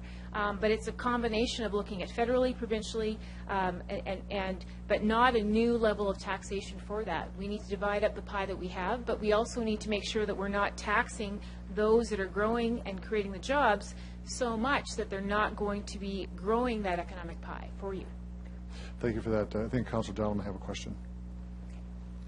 Thanks very much. So I'm wondering, as an organization, if you've taken any role of responsibility in advocating on behalf of changing that pie. Ms. Brown-Poland? Well, as you know, CFIB is represents 109,000 small and medium-sized firms, and we do a very, I think, a very good job lobbying the federal government, and we lobby Minister Flaherty, and we lobby Treasury Board members. But I think, again, I would encourage you to. Part of what our members' frustration is right now is that the revenue sharing that all the municipalities have gotten has increased exponentially, 154% over the last 7 years, and yet they're saying now we're raising taxes, that much more. I think that our main concern here in this budget is that our spending levels at 9% are not sustainable. And we've given you some recommendations of how we might want to look at that. Unfortunately, tonight you're making a decision and you won't have time to implement some of these. But I think having a discussion in the upcoming year about where are some of those areas that we do need to get a handle on from a cost perspective on the size, but also the cost of your civil service, because this is something that we're looking at federally, provincially, and municipally. So we're not just targeting and ganging up on municipal governments. We're also saying, hey, federal government, you got to get a handle on the cost of your civil service. You can't have a liability for bank sick time. You need to change that going forward. Councillor Donald. I want to cite two examples and ask you to react. We have tried our best to attract journeyman heavy-duty mechanics for a long time. In fact, it's it's a weekly ad in the paper. At the same time, I note that the potash, which are private, pay $120,000 a year for electricians as a comparison to skilled labor. So when we're struggling to make sure that we get people, I'm not sure that I can accept the fact that we're overpaying. If you look at our report, it certainly isn't at those levels. It's not at those very skilled levels. It's looking at, and if you read our Wage Watch report, it says very clearly those positions that are compared in the private sector, entry-level, administrative, are paid much higher than the private sector. So there are some that you will certainly be higher or lower. But overall, there's a wage gap with benefits that is close to 30%. And I think when, we could have a whole debate here about pension liabilities and the fact that we need to get a handle on that as well. But I guess tonight, I'm here representing small business owners who live within their means day in, day out, and they want me to say that please consider some of these recommendations going forward so that we can ensure that we are spending in a sustainable manner. And they say it very respectfully because they make tough decisions every day. They know this budget is going to impact a lot of people. There's probably things that you'd like to do that you can't. But tonight, 9% is not sustainable, and we're just saying, can we get it to a level that would be much more in line with population and inflation? Councillor Dowell. I'll finish with one more. If I told you that in the last 20-some years, 24 years, our population has grown by over 20,000, that we have accepted a whole lot more land in our community, and yet our staffing levels fall to the 1980s level, would that not reflect a little bit about efficiency? Ms. Brown-Pollen? Most certainly, and I think that I have every time I've been before council, I've acknowledged where you found those efficiencies, but I also think it's our responsibility, but also our right as all of us as taxpayers, be it those here representing residents or those here representing business organizations like myself, that we come forward with some of our constructive recommendations of where we think the city could even do more. And I think that's the kind of discussion that we need to have. And if I can just say, I would like for us to have more of time, not that I want to be at council more and take up more time, but certainly I think more time to have a discussion and a debate than just one evening on a major budget and major decisions. I don't think it's fair to you to have to digest all this tonight and make a decision, but it's also not fair to stakeholders that probably have some suggestions that maybe we could be working months back before we get to this very critical evening. Because I don't envy any of you making these decisions tonight. They're difficult decisions, but certainly ones that we would hope that we could also influence. Thank you, Councillor O'Donnell. Other questions? Thank you very much. You can return to the gallery, and we'll move on to our next delegation. D14-9, Colin Stewart.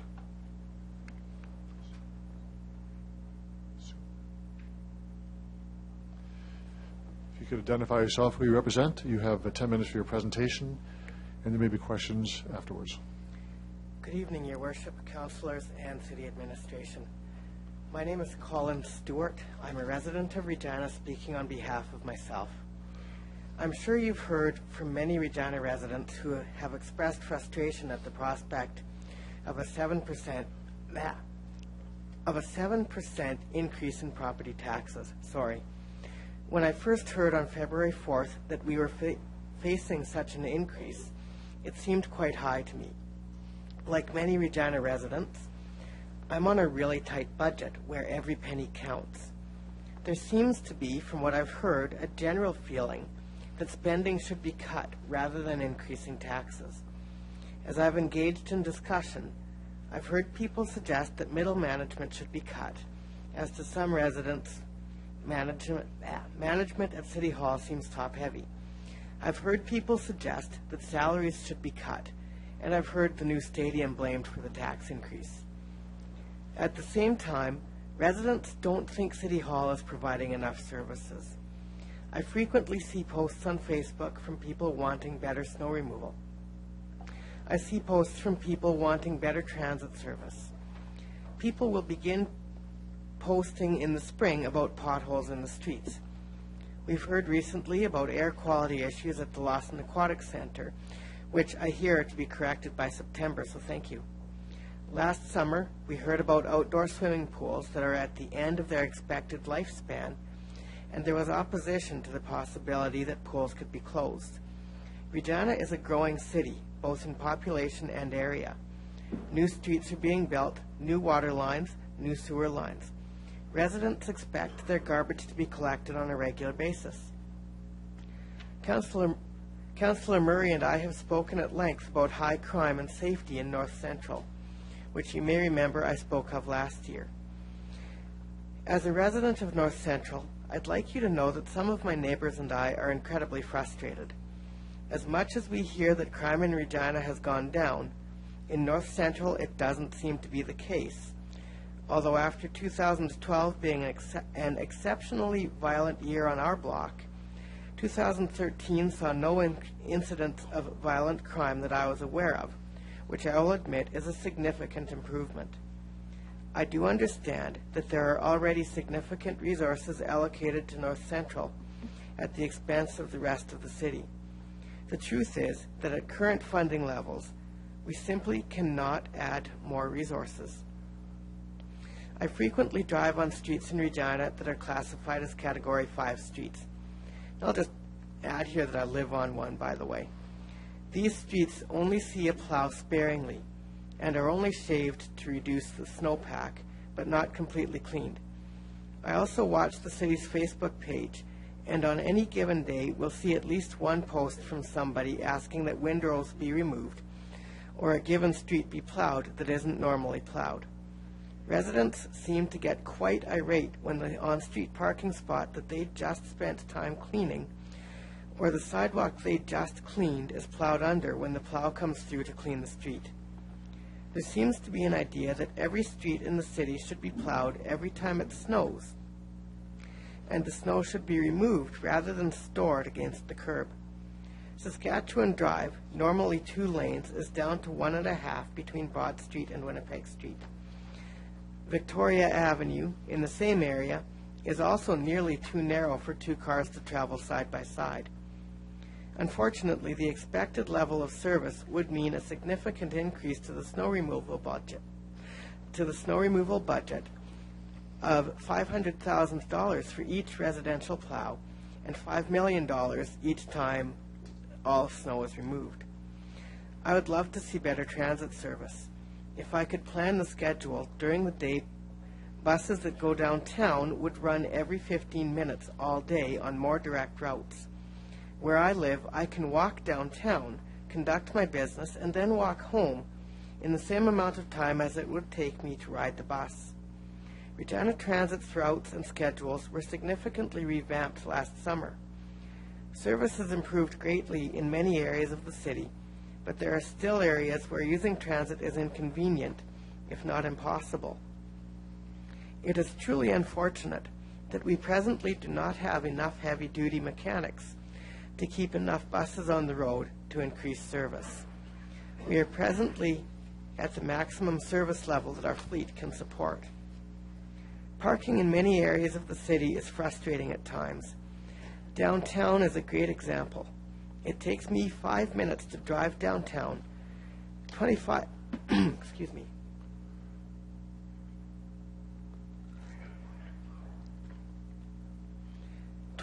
minutes to find a parking space, 15 minutes to walk to my destination.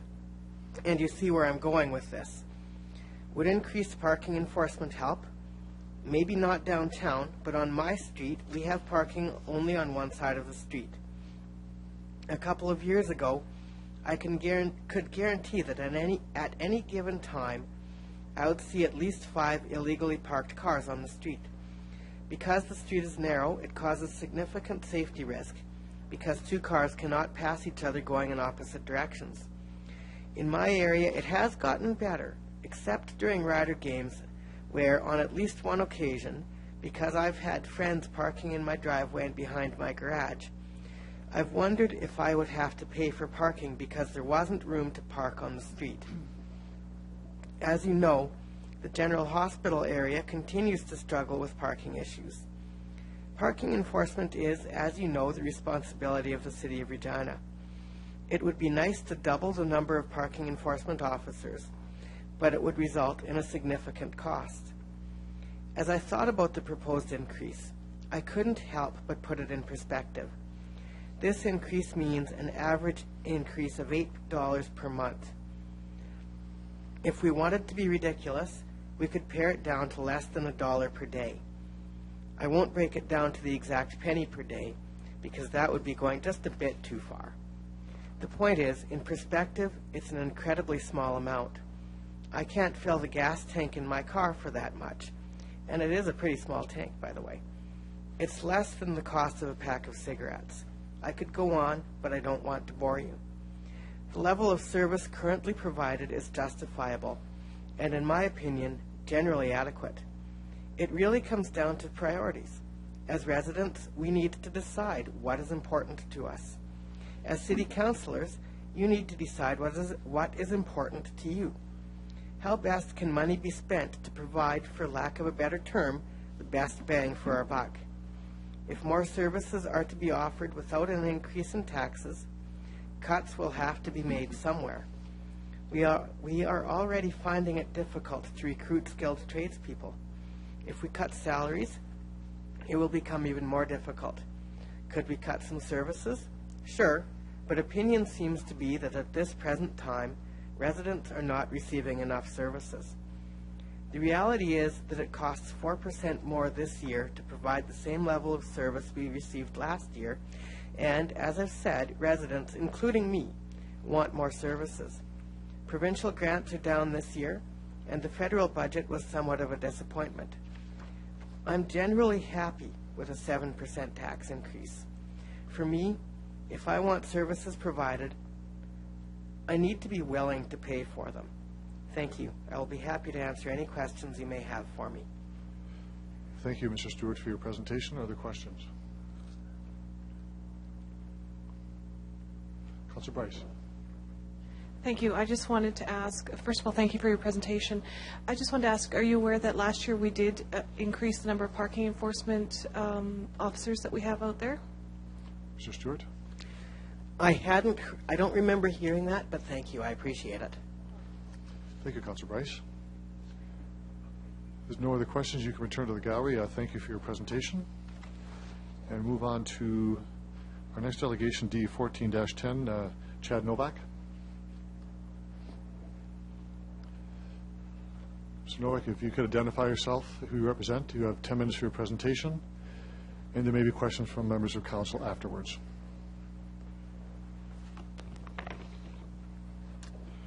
Thank you, Your Worship. Good evening, members of City Council, members of City Administration, and most importantly, to my fellow taxpayers in Regina. I'd like to first of all introduce my guest here tonight, a great individual. I just actually got the first time to meet her tonight, and it's Riley Ballin. And the reason I'm very pleased to bring her here tonight is the fact that that's a perfect example of the kind of person I'm representing as part of the Saskatchewan Taxpayers Advocacy Group.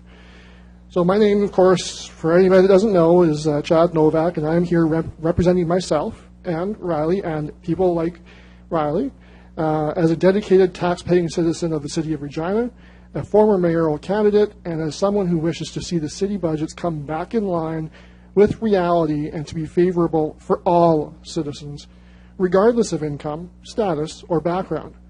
I am also here representing the Saskatchewan Taxpayers Advocacy Group, a truly grassroots organization that is volunteer-based with a focus on the individual taxpayers. You can kind of consider us the Chamber of Commerce for individual taxpayers. And you can find more information about us at chadforregina.com with number 4. I'm here tonight to address the budget that you've been presented by City Administration, which suggests a 7% property tax increase and an 8% utility rate increase, and doubling downtown parking rates amongst just a few of the increases that will definitely impact every single citizen of this great city. Now, while I could spend hours outlining my formerly different word, displeasure, with the specific recommendations before you tonight, I decided it would be best to propose an alternative budget for the 2014 year, and you can see it in Appendix A. I won't get into details in it. I am confident that many of the points that I would have made about the insert replaced word here, misplaced priorities, in the budget that will have been brought up by other individuals this evening. Now, I would like to thank whomever it was in your administration that decided to add the new budget tool on your website, where anyone could modify the proposed 2014 budget in a variety of ways. Now, it's quite intriguing because in that it allows the taxpayers to see just how things would be with, say, a 10% tax increase, all the way down to a 0% tax increase. For me, this gives me the perfect opportunity to demonstrate exactly what kind of city that we would be living in here if I were elected mayor from 2012.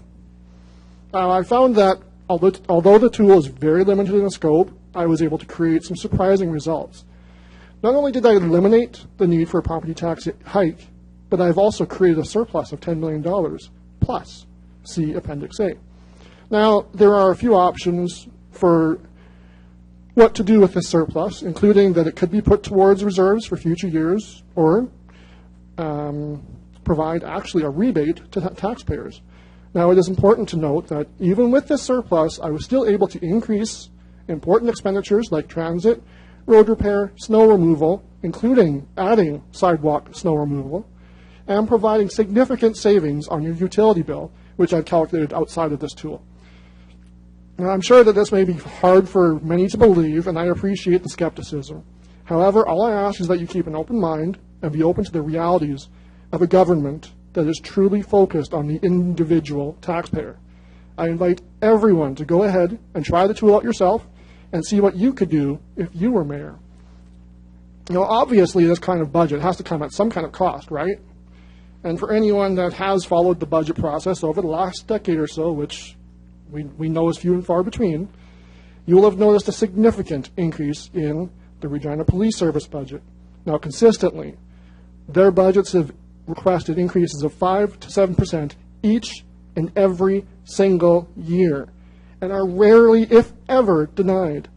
Now, for me, this is just simply unacceptable and should be reined in. Thus, I have adjusted their budget to be more in line with what should be deemed reasonable and most certainly manageable for any truly responsible senior administration.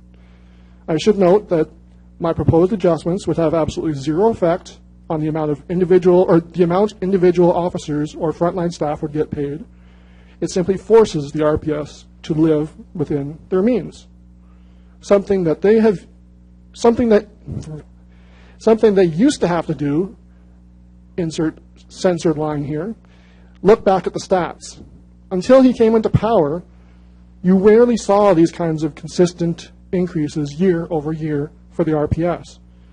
FYI, a significant portion of the increase of the 2014 RPS budget is purely corporate overhead.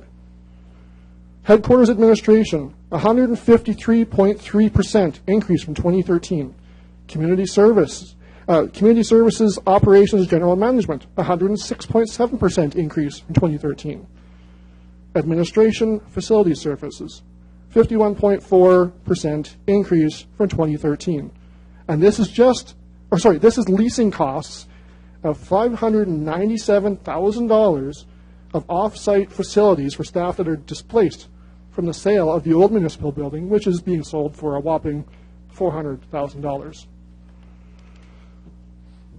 Of course, there are far more complex calculations to manage the city effectively than this simple tool. But as I stated already, this tool is definitely limited in its scope.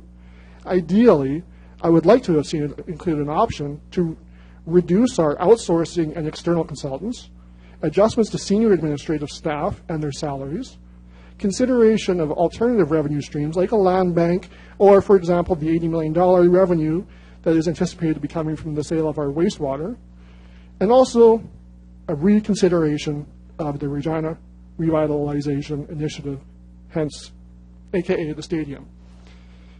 There are more factors, but these are the key items that could have had a significant impact on the 2014 budget. Now, in addition, if you look at the utility budget, taxpayers are contributing over $13 million in 2014 alone, just to be transferred over from the utility bills over to cover the general operating budget. If this utility was truly self-sufficient, as the city claims it is, this transfer would not be happening, and that $13 million would be savings on our water bills. Currently, Regina citizens pay 64% more than our counterparts just down the road in Saskatoon. And in fact, we pay the second highest in all of the prairie provinces. Now, reviewing the balances of the utility and the general reserves, there appears to be absolutely no justification why we are being gouged so badly. Add to the fact that our debt levels are getting ridiculously out of control, and it is high time that city administration goes back to the drawing board and reconsider every single capital project that is not deemed to be essential by the majority of taxpayers. Our anticipated debt levels and our max debt limit will be $2,250 per capita, which is nearly triple Saskatoon's at $887 and nearly the debt levels of Calgary and Edmonton. Sadly, that doesn't even begin to address the alleged $2 billion infrastructure deficit that our city currently faces, which, by the way, somehow has exploded from only $1 billion just 5 years ago, at least according to city documents. Or even touch on the pension deficit that is still outstanding, and that last count was around the $230 million mark. If you talk to city staff that are most impacted by the budgets, middle managers and below, you will note that everything I have mentioned this evening is recognized. It is a recognized problem within City Hall. Currently, we have an outsourcing and bloated senior administration problem that will only get worse if we allow City Hall to continue spending like madmen on luxuries like the plaza, the new stadium, aka Mosaic 2.0, the questionable wastewater treatment plant upgrades. All the while, we continue to hear that these increases are the cost of growth and the price of doing business. Now, I find that upon review of other municipalities, the cost of growth is more than covered by the increased tax base that is included in that very growth. And the fees charged to developers, which is then passed on to the home buyer, which, by the way... you have 30 seconds. No minute? 30 seconds. Contradicts the very concept of keeping housing affordable. The municipal price index, yada, yada, yada. Let's get to the point of this. I implore you to give the taxpayers a chance to look at the books, open your records to the taxpayers, and allow a public inquiry and audit to happen voluntarily. Perhaps there are things that taxpayers can see that you cannot. After all, like they say, 2 heads are better than 1. Imagine what 200,000 could do. Thank you, and I'll for your presentation. welcome any questions. Any questions? If there are none, you can return to the gallery. Thank you. And proceed. I'm going to ask that we take a recess for 10 minutes. If I have a motion. I'll move it 10. All those in favor? Opposed? Carried. We'll be back in 10 minutes.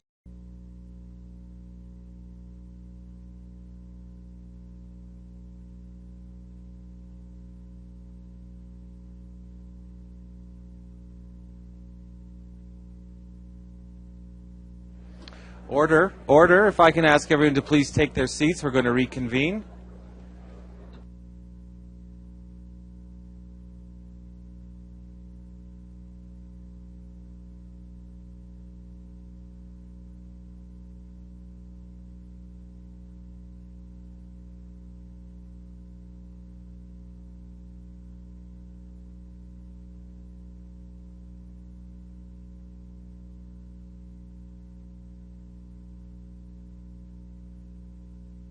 I'd like to call the meeting to order. For those who will be staying in the gallery, if you just take your seats. If you're leaving, go ahead. But we would like to proceed with our next delegation.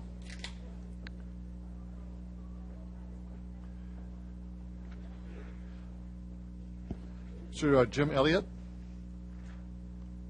Once again, Mr. Elliott, if you could identify yourself, who you represent, and you have 10 minutes for your presentation, and maybe questions after. Thank you, Mr. Mayor and members of council. My name is Jim Elliott. I'm starting with the word Kayanaskatsi. It's a Hopi word, and it means unbalanced life or life out of balance. Increasingly, the city and much of what we've been constructing is not in balance with our carrying capacity of the planet and also where we live. When things are out of balance, it's very easy to fall over or for systems to collapse. Now, we're not, as I said, we're not living within the carrying capacity of the system around us. We're using more water than the water cycle can supply. The air is increasingly being a dumping ground for our waste and our pollution. Climate change is already in progress, and yet we do nothing.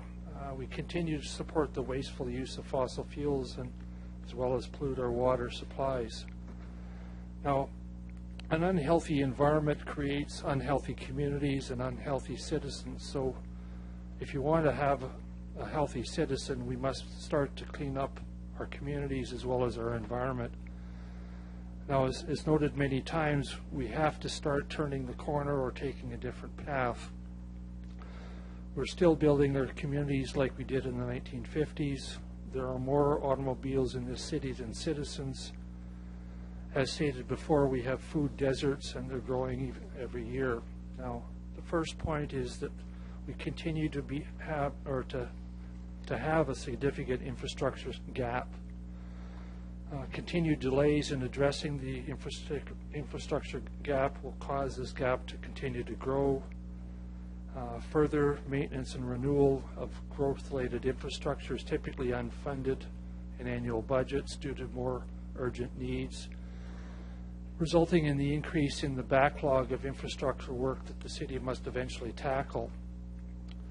It's been recently identified that by the city manager that the construction of new subdivisions is being subsidized by 25% by other taxpayers, and not solely the responsibility of the developer or the subsequent homeowners. It is also stated that at the executive committee that these same subdivisions do not generate enough tax revenue to cover off the cost of service delivery to that subdivision. And to make it worse, even the eventual repair or replacement of the infrastructure has no current source of funding. So what I would call an unfunded liabilities. And again, my rhetorical question, why are we pursuing this madness? What we need to do is stop adding to our infrastructure deficit. We need to stop expanding the physical footprint of our city and be more efficient and effective in our use of our current infrastructure. We need to make new subdivisions cost neutral to the city of Regina, and I would add, build in a 10-year subsidization of the services for that subdivision into the cost of building that subdivision. And lastly, we need to build a maintenance and replacement reserve for any new or current subdivisions through either a surtax on the subdivision or some other means. Point two is that many of our local arts, cultural, sports, community, and charitable organizations are faced with fiscal pressures. There's been an increase in the number of organizations seeking support through tax exemptions or capital or operating grants. My solution is that we need to increase the investment by 10% in social capital and community capacity building by providing more funds to those community-based organizations. And then from this point on, the funds need to be increased at least 2% per year.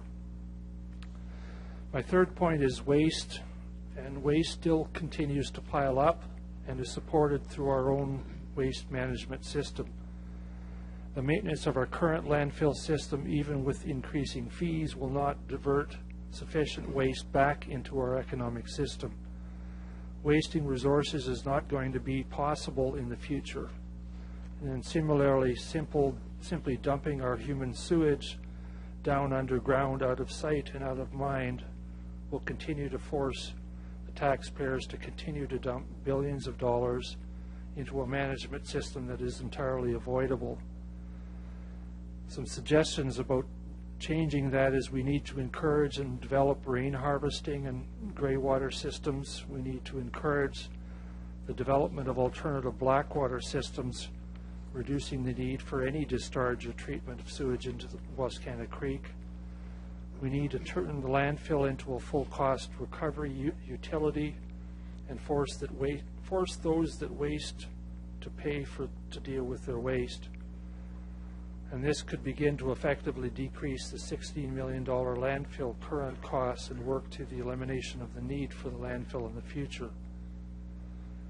And lastly, we need to build alternative electrical production systems and implement energy savings actions. This could begin to turn the landfill, in fact, and the sewage treatment plant into economic generators rather than a continuous drain on the economy of this city. My fourth point is that much of our current infrastructure deficit can be solely placed on our dependence on the private automobile and the current design of our suburbs.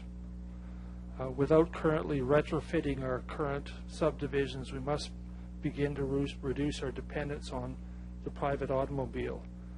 This can be done with significant investments in our public transit system. The more people that move away from the wasteful automobile, the better our city will be. Most houses cost 10 to 15% more because they need to build garages and parking stalls for their cars.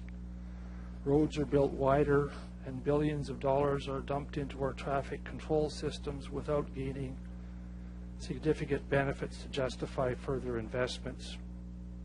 So my suggestions is that we need to reduce the time between cycles of our transit system. We need to expand the regional availability of transit for intermunicipal travel in cooperation with the local communities. We need to retrofit existing built areas to make existing development more transit supportive. We need to build more opportunities to walk, cycle, and do other forms of exercise. And lastly, we need to build incentives into properties that limit parking space and encourage active transportation use.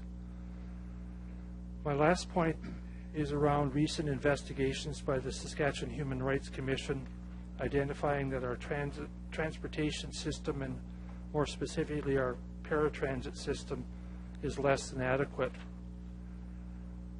This problem has been significant and highly prejudicial against those, many through no fault of their own, need the paratransit system to be mobile, active citizens in our community. Many are denied calls daily and subsequently are forced to do not go to the grocery store, cancel doctor's appointments, or be active in their community. They must also be forced into not being employable because their transportation is not reliable enough for the work or for the location of their work.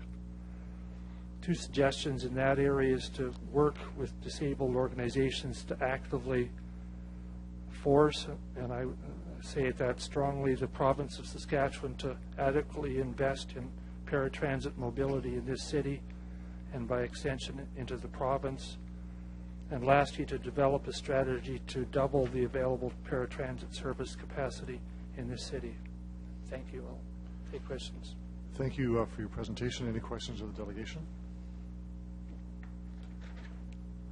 There are none. Thank you very much. You can return to the gallery, and we'll move on to our next delegation, Brent Kramer, D14-22. If you could identify yourself, who you represent. You have 10 minutes for your presentation, and there may be questions afterwards. Good evening, Mr. Mayor, members of council. My name is Brent Kramer, and I'm the president of the Cathedral Area Community Association. I'm here to ask for an increase to the funds allocated to the community associations in the 2014 budget. Taken from the Regina.ca website, community associations are made up entirely of volunteers who provide community recreation programs, provide outdoor rink supervision, organize, coach, and instruct sport opportunities for your family, organize community events, and represent the community's concern on civic affairs, community development issues, urban planning and development, and parks and facility planning and development. Community associations offer varied services to their communities that are not limited to these activities. Community associations look to service their individual communities with programs and services that are not unique to their local demographics to best suit the needs of those they serve. In our community, we host potlucks, craft sales, a community cleanup, host a Halloween party, and send out a bi-monthly newsletter, among many other things. We program yoga classes, Spanish lessons, fencing, and other options for our residents. In the past, we've hosted electoral debates and open houses. We also host the Cathedral Village Arts Festival, a major festival in the city. Other community associations throughout the city offer other programs and options for their residents, including Culture Day activities and block parties.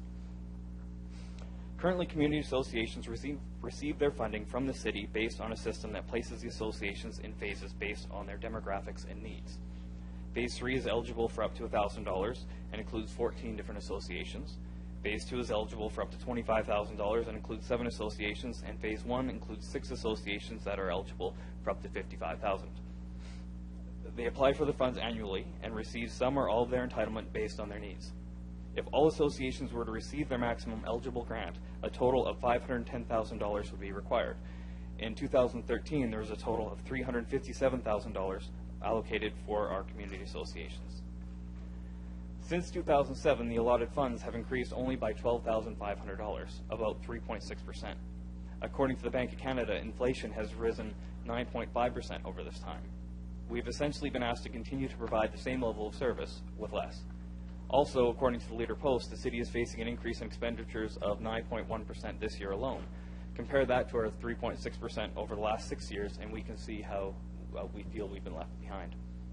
As I mentioned earlier, community associations are volunteer-driven. Only a portion of our operating budget comes from our funding from the city. The rest we find through fundraising. In the cathedral, we fundraise through an annual craft sale, selling hot dogs during our arts festival, selling advertising in our newspaper, and by trying to run our programs on a cost recovery basis. Not to mention that the many fundraisers we run for the Community Arts Festival, which we fundraise for independently. With less funding coming in from the city, we will have to ask even more from our tired volunteers to increase our fundraising efforts, time that can be better spent towards programming and outreach. This year we're seeing 3 community associations, Regent Park, Norman V Resident Group, and Queen City Eastview Community Association, all potentially asking for and being eligible for an increase in their funding. Regent Park and Norman View both qualify for $25,000, and Eastview for as much as $55,000. As exciting it is to see growth in our fellow community associations, without an increase to our allocated funds, some other groups will be forced to receive a decrease in their funding to accommodate these new requests. I'm asking for a moderate increase to the allocated funds to at least accommodate the new demand, without having to decrease the funding to the other community associations. This will allow us to continue to provide the programs and services that enrich our neighborhoods and our residents rely on. Thank you for your time. I'd be happy to answer any questions you may have. Thank you, Mr. Kramer, for your presentation. Other questions? Councillor Fraser. Thank you, through you, Mr. Mayor. Thanks a lot, Mr. Kramer. Very well spoken. Do you have an idea of the scope of what this fix would cost? My guess would be somewhere around $40,000 to keep business as usual for this year. Councillor Fraser? I also understand there's going to be a review coming up. Do you know anything about that? We've been involved in a community support model discussions that have been going on. My understanding from that, though, is that it's not going to be changing the funding model, from what I've understood from the consultations that I've been involved with so far. Councillor Fraser? Could you just...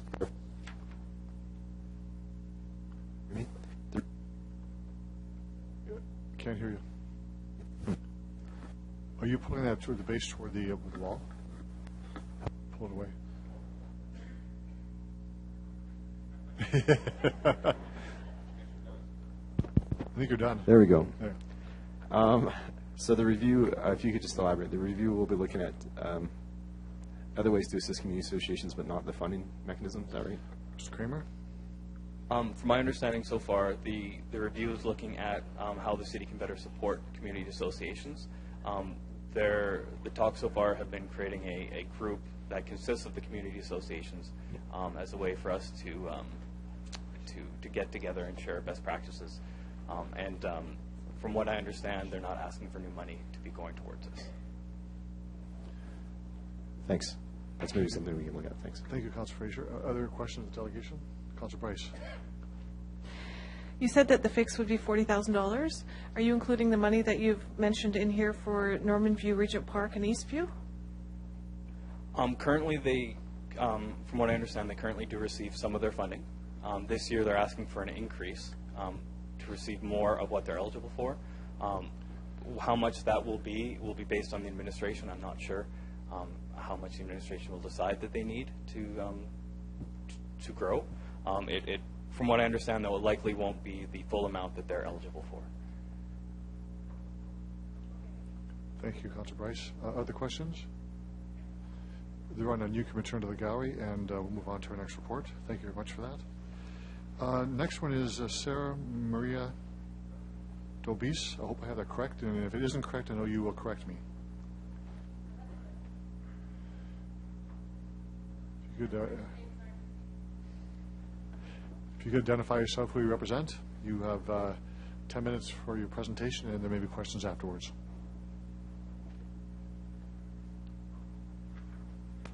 Certainly. As I said, French names aren't easy, as you know. Yes, I know. So I'm Sarah Maria Dovius. and I'm here with Anna Torgenrud and Luke Nichols.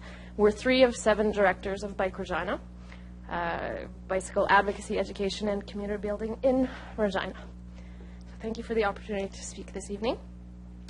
The City of Regina recently approved an official community plan and is developing the Transportation Master Plan, as you know. As a Design Regina stakeholder, Bike Regina is pleased that the administration and council have recognized the value in providing transportation alternatives that enable year-round, integrated, sustainable, and affordable choices to Regina residents. We look forward to continue to collaborate with you on the TMP, and we're optimistic for the future of cycling in Regina when both the OCP and the TMP are into implementation stages. However, prior to implementation, Council can optimize current infrastructure plans by taking small but significant steps towards a citywide multimodal transportation network. Upon review of the 2014 budget, we were concerned that no funds have been specifically allocated for development of new on-street or pathway cycling infrastructure. This same issue was raised previously in 2013 with our budget review response. We would like to invite Council to be progressive stewards by giving priority to improving the cycling environment in 2014. In advance of the OCP and the TMP, Council can show their commitment to the tone and the intent of these plans by directing administration to allocate capital or operational funds for the following items. First would be documented consideration of cycling or cycling infrastructure on planned road improvement projects for 2014, especially roads where the OCP has already plans for cycling infrastructure to be developed. Secondly, documented consideration of spot improvements that were proposed and submitted by Bike Regina to administration in 2013 during OCP meetings. Third, the consideration of human and financial resources to be allocated to ensure annual planning and promotion of Commuter Challenge Week, which this year is June 1st to 7th. Then consideration of road diets or cycling infrastructure as traffic calming measures within the budgeted $221,000 for traffic safety infrastructure. And finally, that no further funds be allocated to signage that discourage cycling, specifically when not supported by Traffic Bylaw 9900 or by other municipal bylaws. And then we would also like to highlight the importance of requests which we made in 2013, 2 specifically, which the first is to develop a higher level of road clearing maintenance through reclassification of on-street cycling, designated cycling routes to a priority 1 clearing, and also allocating funds for more consistent and regular gravel sweeping or curb-to-curb snow removal and ice along both roads and multi-use pathways. And secondly, to establish a line of communication between relevant business units, including parks, Wascana Centre, and roads, to ensure that on-street and off-street cycling facility design, construction, and maintenance is effectively and holistically managed. In closing, we are encouraged by future plans, such as the 2015 Sustainable Infrastructure Pilot Projects, and we would like to thank you for involving Bike Regina in the OCP and TMP process, for some of you for participating in our community events, and also for responding to individual Bike Regina member maintenance requests. This confirms your commitment to active transportation, and addressing our concerns will further demonstrate your commitment and will begin to address the vision outlined by the approved OCP to enhance the existing transportation system while focusing on the community priority of creating and promoting better and active transportation options.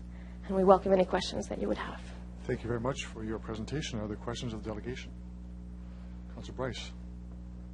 Thank you. I'm just wondering what your group would, what they're thinking about the, on the front of the bus, the bike racks. How has that been working out, and is it something that your group utilizes often? A number of members have anecdotally said that they do use it. Some people are afraid to because they're not sure how it works, but I know on the transit website there's a video that explains, and people have had positive experiences with bus drivers, even getting out of the bus to help someone put their bike on it. So those are very positive. Yeah, it helps beginner cyclists that maybe wouldn't want to cycle across the entire city. They can do a portion of their ride with the bus. Thank you, Councillor Bryce. No other questions?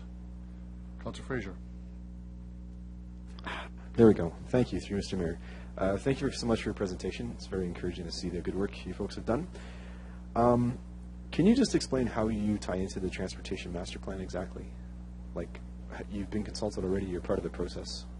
Mr. Weiss? Yep, we have been a stakeholder that we've been involved in the consultation process. Yep. Okay, and do you feel it's been at an appropriate level? I'll say one of the things I appreciate is a lot of your recommendations aren't budget heavy. You know, they're tweaks. Seems to be a lot of low-lying fruit when it comes to improving the cycling experience here. So, do you think you're plugged in enough? Mr. Weiss? So long as we continue being plugged into the same level. We've been very pleased with having been invited by council and then by executive advisories groups to continue presenting or giving our opinion. So if that continues, we'll continue to be pleased. Great, thanks. Councillor O'Donnell? Thanks. Comment you made about signage that discourages biking. Would you inform me, please? Mr. Weiss? Okay. We've noticed in the past about 14 months signs both along the multi-use pathways, over bridges, or, for example, underpasses that say cyclists dismount. A better wording on signs such as that, especially, for example, with Broad Street where it's a designated bike path, would be cyclists yield to pedestrians. That way you're encouraging people to cycle on a spot where they're legally supposed to cycle. Thank you. Now I understand. So now I'm going to just deviate slightly. I was in Calgary last week. Do you talk to other people? No, yeah. So there was open warfare in Calgary last week on bike lanes. So it doesn't seem to be that way here. I know your numbers are not large, but I don't hear about warfare as it was there. So can you just help me understand why in some places that happens and why it's not here? We're friendly people. Mr. Weiss? Or I'll speak to this. The reason why it's open warfare in Calgary at the moment is because they're trying to do a very large, very aggressive infrastructure project. So they've got, like, I think it's $22 million over the next 5 years that they're trying to do. And they're trying to implement a 2-way, take a whole lane out completely off First Street southeast, I think it is. So yeah, it's a very large project, and that's why it's been very vocal. Thank you, Councillor Donald. Other questions? Thank you very much for the great presentation. Appreciate you can return to the gallery, and we'll move on to our next delegation, David Vanderberg, D14-14. If you could identify yourself, who you represent, and who's with you. You have 10 minutes for your presentation, and there may be questions afterwards.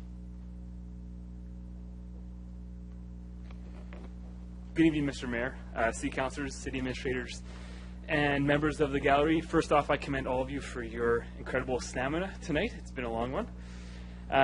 My name is David Vanderberg.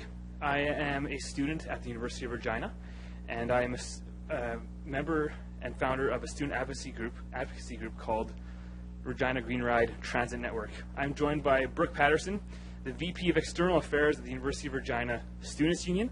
We are also joined by members of our delegation in the gallery, community transit supporters, as well as several university students who have identified themselves in white to show their support for us in the UPass campaign that we are launching. They've given up their evenings during midterms, and a lot of them have already left, but the few that remain should show the dedication that we have from students who are in support of this. We are active users of the Regina Transit Network. I specify transit network to refer to the entirety of the transportation infrastructure within the city of Regina. That means personal vehicle, carpooling, walking, cycling, or using public transit, the bus. On my 7-kilometer trip from my home to the university, in any given week I might drive my car, take my bike, which is equipped with winter tires, or use the bus. My case is very similar to the 13,000 university students who do the same thing as us, commute to school, and are increasingly using different ways to get to school. More and more of us are using the bus. Today, we are here in front of you as a City of Regina Transit Network users to suggest that increased service to Regina Public Transit, starting with the university, will benefit all users of Regina's holistic transit network. Public transit is the lifeblood of any growing city. Regina is booming, and its public transit usage is following this growth. In meetings with Regina Transit over the past year, I've been given stats that represent this ridership boom. Since 2012, ridership in Regina's buses has increased 13.6%. This has been achieved without any increase of services for public transit. Currently, budget funds go to maintenance and purchase of new buses to replace old ones. The last dedicated funds to increase public transit service was back in 2011 for the Route 18 to Harbour Landing. There was a reshuffling of routes this past July to create new services like express routes and to address inefficiencies in its current routes. But all of this was done without any increase in spending. Regina Transit has done an incredible job at running an effective bus service, even increasing ridership by over 13% without any increase in funding. Using existing resources to improve bus service is great, but resources can only go so far. Eventually, we will need more buses and a greater budget to service new areas or increase frequency. We would argue that that time is now. The city has already begun planning for the unprecedented growth that Regina and Saskatchewan is experiencing right now. Quoting from the Design Regina Official Community Plan, "To be sustainable, a municipality must be forward-thinking, responsibly planning for the long term. For Regina, this means looking ahead by protecting land for growth to a population of 500,000. End quote. The City of Saskatoon has unveiled a similar plan called Growing Forward, Shaping Saskatoon, in which they too envision growth to a population of 500,000. I attended an urban design conference in Saskatoon about a month ago, where parts of this plan were elaborated upon. One of Saskatoon's directors of planning and development said explicitly, "Continuing to improve our public transit system," which at this point is public buses, "is the cornerstone to the Growing Forward growth plan." So here's where the students come in. The University of Regina is in a transportation crisis that can be alleviated by bus usage. The university recently began building a new residence, which is currently occupying almost 500 parking spaces and will result in a permanent loss of over 250 spaces. With the U of R's continued growth, there's currently not enough parking at the university. Bottom line, students are looking for an alternative way to get to the university. The Students' Union, in conjunction with a student group called Regina Green Line, have become aware that the student body would like to implement a U-Pass to deal with commuting woes on campus. The U-Pass, or Universal Pass, is a bus pass for all university students, paid for by a per-semester levy applied to all students. This is beneficial to the university as well as the city, as this levy allows for a subsidized student bus pass, but also an increased bus rider population. There are over 30 universities in Canada that have implemented the U-Pass structure, which has led to varying increases of municipal ridership from 20% to over 40% increase in some cases. The U-Pass starts with students, but it positively impacts all users of transit. The University of Saskatoon, for example, passed the U-Pass for undergraduates in 2008. As a result, the City of Saskatoon saw their ridership grow by over 20%. Since then, the U-Pass has been adopted by the U of S graduate students, a high school in the city, and there are current talks to expand it to more high schools as well as the SciS in Saskatoon. The City of Regina would benefit from a U-Pass as it would help fill empty buses, which translates to a greater cost recovery for the city. Additionally, the U-Pass supplies a form of guaranteed revenue for the city. To elaborate, a successful U-Pass at the U of R, based on the current U of S rate, would mean that students would be contributing to Regina Transit an annual amount of approximately $1.46 million per fiscal year. This can go towards the purchase of buses, which will not only aid student-specific transit routes, but better service for Regina as a whole. This guaranteed annual revenue may also go towards better bus maintenance and overall improvements to the bus system. We, the students, view the U-Pass as a spark to ignite the transit network of this booming city. Regina needs it if we want to grow, and students want to help. Within the next year, we will be holding a referendum on the U-Pass question at the U of R, and we are confident it will pass. However, we have come here today to ask for your support for this cause by setting aside funding for student-specific bus services in advance of our referendum. The successful referendum and the $1.6 million which come with it can be ensured by showing the students that the city is on board with matching student investment with increased service. Particularly, we would like to ask for initial provision for 5 extra buses to be added to the fleet and designated for routes most used by students. At approximately $600,000 per new bus, this could be viewed as an upfront investment that will be greatly subsidized later by the U-Pass implementation at the U of R. In addition to the increased ridership, the city benefits from the U-Pass by guaranteed annual revenue and overall better transit service. We, on behalf of the students at the University of Regina, urge you, as those who lead us into this period of growth for Regina, to entrust Regina Transit with the funding to keep up with our current growth and to prepare us for Regina's future growth by investing in the expansion of public transit in the city. Thank you for your time, and I know it's getting late, but we do welcome any questions. Thank you very much for your presentation. You're right on time. We have questions, though. Councilor Bryce. Thank you.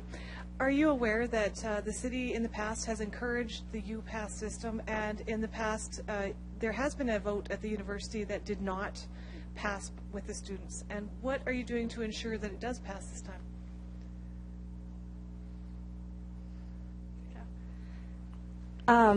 Yes, we are aware of that. However, you do think a couple circumstances at the university have changed since then. One, we have circulated a university-wide survey that has indicated favorable results towards the U-Pass. A couple of the reasons why is the obvious population increase at the U of R, which is constraining parking, as well as the construction of the residence building, which is further constraining parking. Also, students' costs are continuing to going up, tuition, books, parking passes, gas, etc. So they're looking for more low-cost alternatives now. And I also think there's also more of a push to move to sustainable transportation. In terms of looking for getting students interested is we are starting now, basically, is we are gathering up student interest now. We're not planning on another vote for about a year, so we're starting early this time and trying to prepare ourselves as well as possible. Thank you. Have you been working with our city departments as well to find out ways to go about that? Yeah, I will elaborate on your previous question as well as answer to that one. For the past almost year, we've been in talks with members of the City Council as well as Regina Transit. Included in those talks are members of University of Regina's administration. University of Regina Provost Tom Chase was actually planning on joining us here tonight. He sends his regrets. He has been in on these meetings. That's one huge thing that has changed since the last referendum. We have support from the university administration as well as the University of the URSU, the Students' Union. That was not necessarily the case in 2009 when the last referendum happened. Another thing that has changed greatly since then is that the university in general has taken a greater stance towards sustainability, demonstrated by the implementation of the PACS Committee on Sustainability, of which Dr. Chase sits. And as I mentioned, he has been very involved with us as well as members of the Regina Transit. Thank you, Councilor Bryce. Councilor O'Donnell. Thanks. Nice to see you here. And I, like the previous speaker, I'm going to admit to some skepticism because of what happened last time. And just add one comment. We added 4 express routes to the university at that time, of which did not survive and were not supported. My question to you is, at that presentation, we also had representation from SIAST. In other words, we tried to, because you're not very far apart, tie it together. Have you thought of that, please? Yes, we have tried contacting SIAST to be joined in our meetings, but not really with any replies. Councilor Donald? I appreciate that, and I would certainly encourage you to more. We'd certainly like to at least hear from them if it works out. I'm also encouraged about the administration. So when you go to the UPass, when are you looking at having the vote, please? This will depend in large part on getting more collaboration with the city. We do not yet have a number to tell students about how much that semester rate will be. We're basing it right now on the U of S, which is approximately $73 a semester. When we have that number, we will try to implement a referendum date. We are hoping to do it either at the end of next semester, so fall 2014, or early winter 2015 semester, so a year from now. Councilor Donald? So we encourage you to speak with the administration and continue to have that discussion. Other questions? There appear none. Thank you very much. You can return to the gallery, and we'll move on to our next delegation. This is D14-15, Jonathan Nair. I hope I'm getting that right. If you could identify yourself, who you represent, and you as well have 10 minutes for your presentation, and there may be questions afterwards. Good evening. I'm Jonathan Nair, here representing myself as a student and Regina Transit user in collaboration with Brooke from the University of Regina Students' Union, as well as David from Regina Greenwright Transit Network. I believe that the City of Regina needs to have an increased interest in improving public transportation for the benefit of all citizens. I, along with many other students and young professionals, have an increased interest in taking the bus as a part of our transit experience for a number of reasons. From a personal economic standpoint, the cost of a bus fare is much more affordable in comparison to gas and parking costs, allowing me to spend my money at restaurants, concerts, and shops. Taking the bus offers me freedom from driving in traffic and worrying about finding a parking space, as well as time traveling that I no longer have to be actively engaged with the cars around me. The environmental benefits of taking the bus is well documented, but in all honesty, is an afterthought and only an added bonus for me choosing to take the bus as part of my transit experience.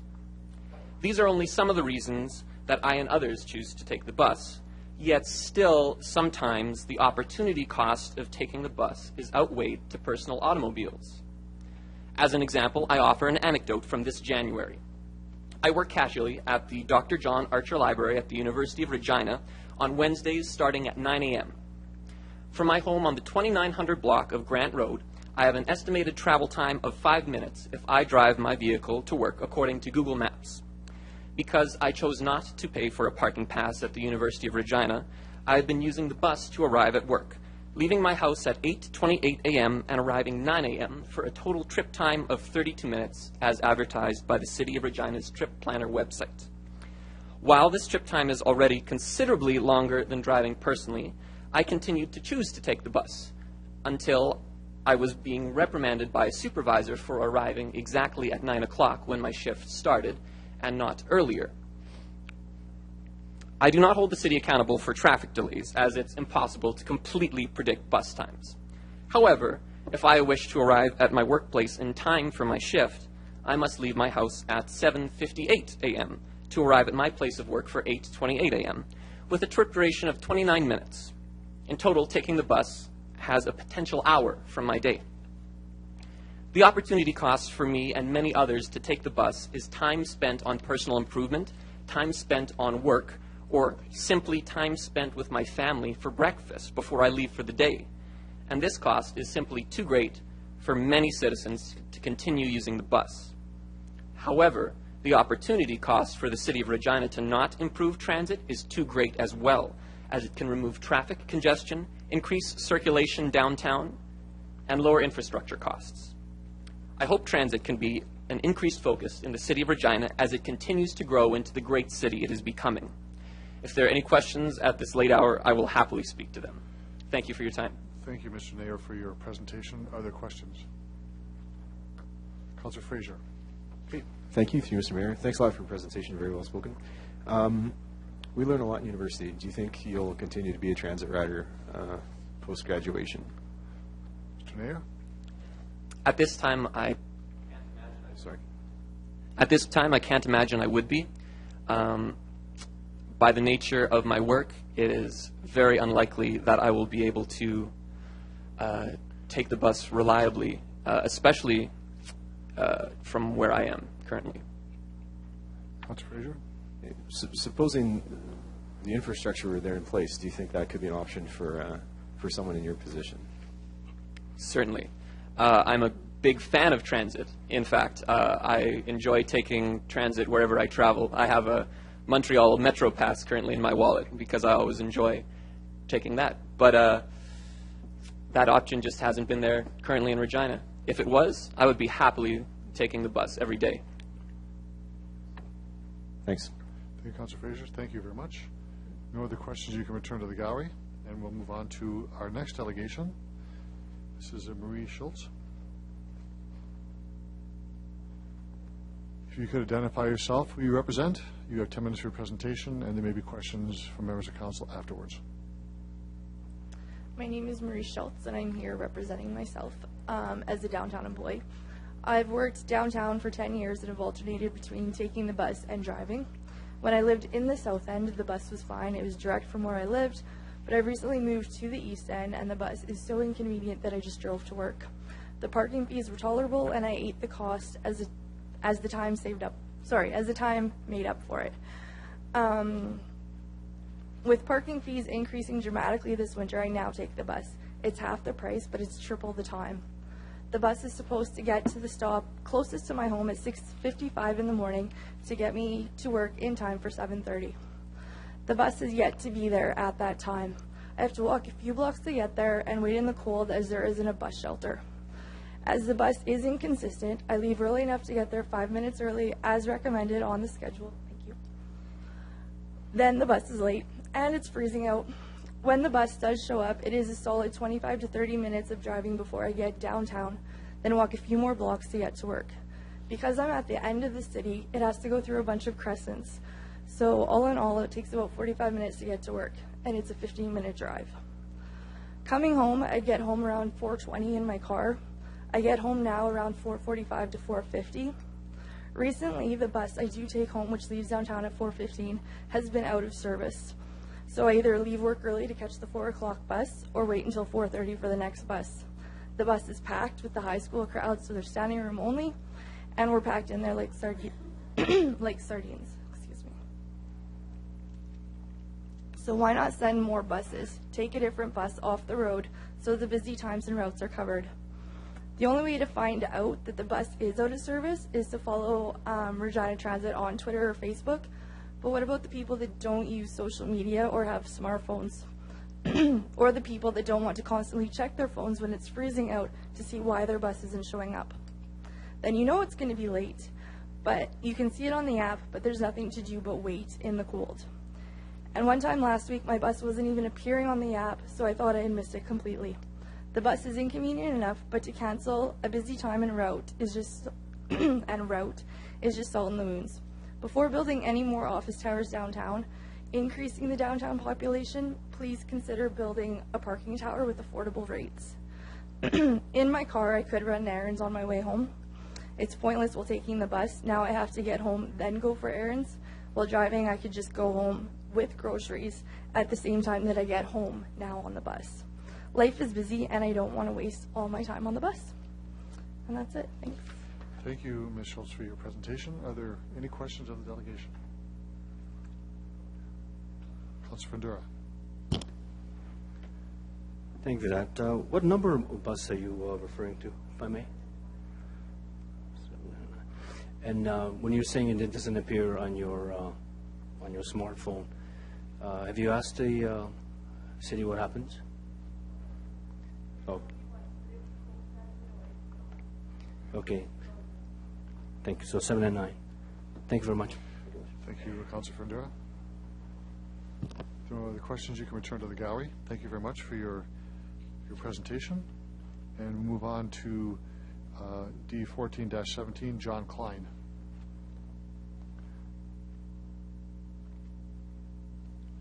Mr. Klein, if you could identify yourself, who you represent, and you as well have 10 minutes for your presentation, and there may be questions from members of council afterwards.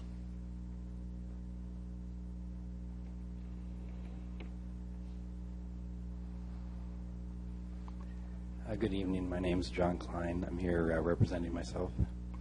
While speaking with city planners and engineers last month in Saskatoon, I learned that Saskatchewan's the world's best carbon polluter per capita. Since it's already 2014, a generation after the Kyoto Agreement attempted to cut carbon pollution, I strongly feel it's time to adjust priorities in Regina to better reflect what's happening to our economy and our environment. It was with disappointment I read the citizen budget page and no mention of climate change was made. I'd prefer the situation where this would be, because every decision made would hinge upon this critical issue. But given Regina's track record, I'd have to assume it's because our policymakers don't read the news on the front page of the Western world's top newspaper, The Guardian. Quote, "Climate change is here now and it could lead to global conflict," end quote. I dare say that more important to quality of life than perfectly smooth roads is a city untouched by world war, fueled by our relentless misuse of fossil fuels. The Guardian's journalist suggests Regina's leaders would be, quote, "very unwise," end quote, to ignore this global problem by refusing to address it in a local context.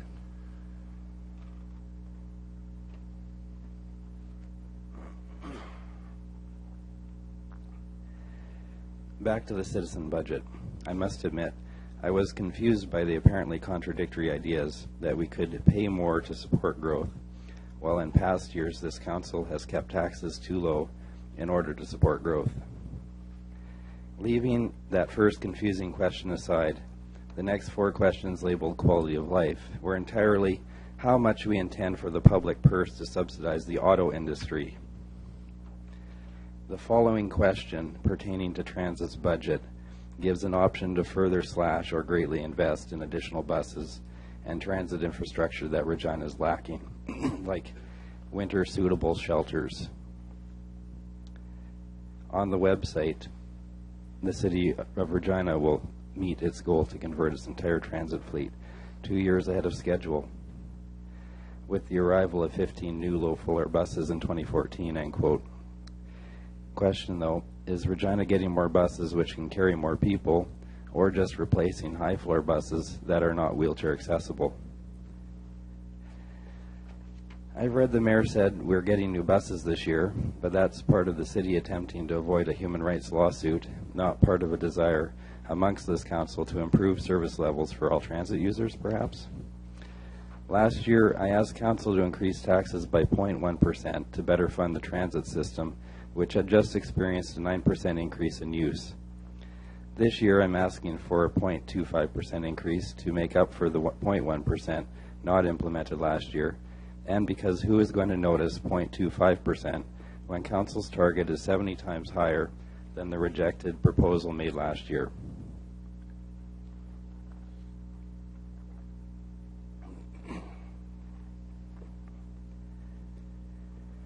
By failing to invest in more buses, people are left waiting in the cold in front of some retailers and restaurateurs who don't value the foot traffic near their shops. Let's ignore the unpleasant human element of directing people to check their smartphones in minus 30 weather to see if their next bus is coming, since that's the status quo. The time people are waiting presumably can be translated into money. If 30 people are waiting an extra 10 minutes each, that's 5 work hours wasted. 5 work hours at the approximate amount a city councilor makes is $77. After a year, that's roughly $27,000 in lost productivity for one busload of people waiting an extra 10 minutes a day. To have a bus available for those people waiting will practically pay for a person working at minimum wage to be driving their bus.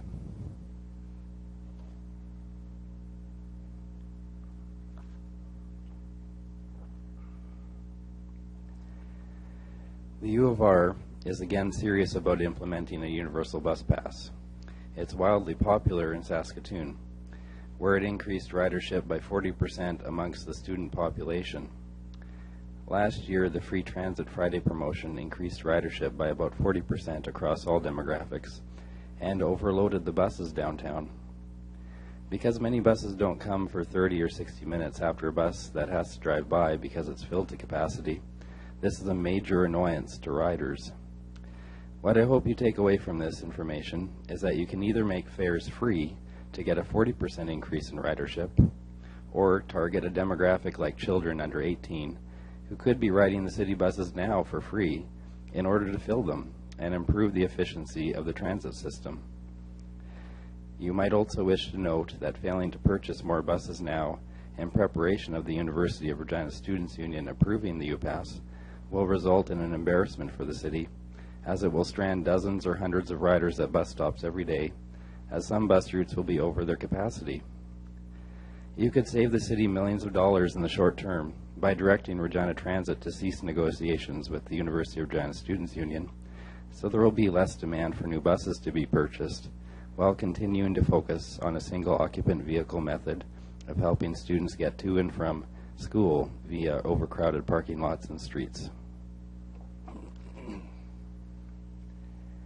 Under quality services on the citizen budget page, the sliding scale goes to 0, which I assume means privatization or the formation of community cooperatives to manage the services, which people select $0. I think a $0 waste collection system is worth exploring, where people will pay a private company or a cooperative to haul away waste, and the city can maintain its new recycling operations. Thanks. I'll take questions. Thank you, Mr. Klein, for your presentation. Are there any questions? Councilor Bryce. Thank you. Do you think the 15 new buses for 2014 are better for the environment than the older buses? Mr. Klein? There will be possibly no net gain. Thank you, Councilor Bryce. If there's no other questions, you can return to the gallery. Thank you very much for your presentation. The last delegation this evening is Mr. Jim Elliott. He is dealing with the capital budget. We'll be doing those consecutively in a moment. So, Mr. Elliott, if you could once again identify yourself, who you represent, and you have 10 minutes for your presentation as well. Again, thank you very much, Mr. Mayor and members of council, for the opportunity to speak this time on the capital budget.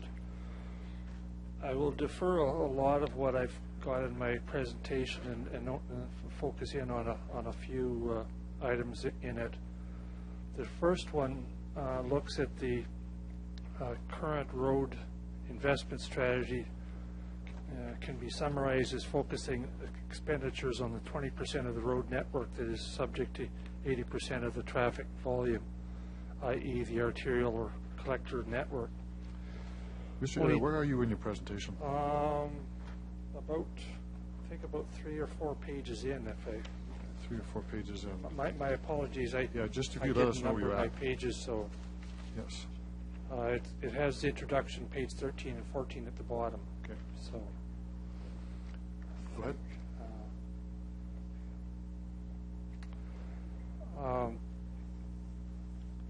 Using a preliminary calculation, the estimated overdue work that should have been completed and maintained to maintain the road conditions according to general renewal practices is $261 million. In order to prevent growth in the amount of overdue work, an investment of $30 million would be required annually, and to eliminate the current overdue work, an additional $13 million per year over the next 20 years would be required. Now, please note that growth and inflation is not factored into the calculations above, and these are the quotes from your capital budget. The budget indicates $8.525 million spent on local road improvements and only $90 million on street infrastructure renewal over the next 5 years, or about $19.7 million per year. So at best, this will only eliminate the current overdue work and a portion of the rest of the work required so as to prevent growth on the amount of overdue work. The city manager finally states that the city infrastructure maintenance program is not sustainable. When will this council acknowledge that this city is not sustainable using its current financial management structure? And as I said, something has to change. The next point I'll address is onto the next page around the current waste management programs. The current solid waste and refuse carts replacement estimates that about 1,000 carts are going to need to be replaced every year. Now, the current budget has this being funded from the solid waste reserve. Now, waste recovery and transportation should be revenue neutral, being that the homeowners who produce the waste and demand the use of a cart to store and to transport that waste should be paying 100% of the cost of the service. Let the producers of the waste pay for the service, and those that are not producing waste or are working to reduce their waste to zero should not be subsidizing those that are wasteful and not participating in the program. Again, I'll skip a couple of pages further.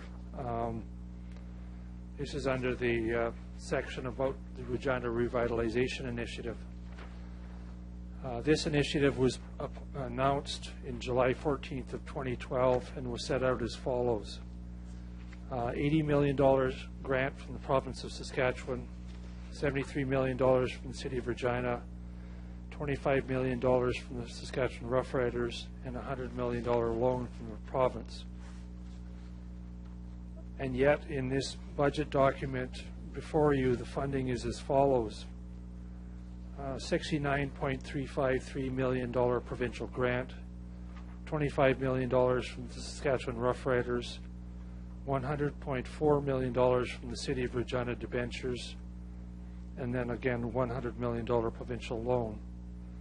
Now, having reviewed the 2013 budget, there's no mention of any funding for the new stadium as announced by the Premier Mayor Fiacco and the Saskatchewan Rough Riders in 2012. So has the province of Saskatchewan actually not committed that $80 million in a grant? Also, if you add the current budget for the stadium, it's now gone from $278 million in 2012 to $295 million, already a 6% increase in the cost of to the taxpayers of Regina and Saskatchewan in just 1 year.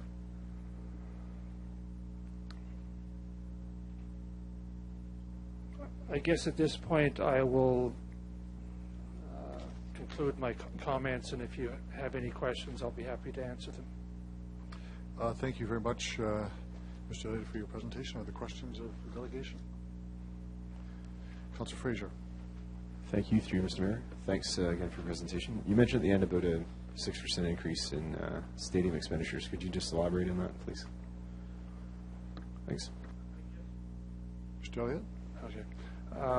What I did is added, if you add 80, 73, 25, and 100, that's 178 million, or sorry, $278 million. If you add the four numbers in the budget documents that you got before you, that's where the $295 million total came from. Okay.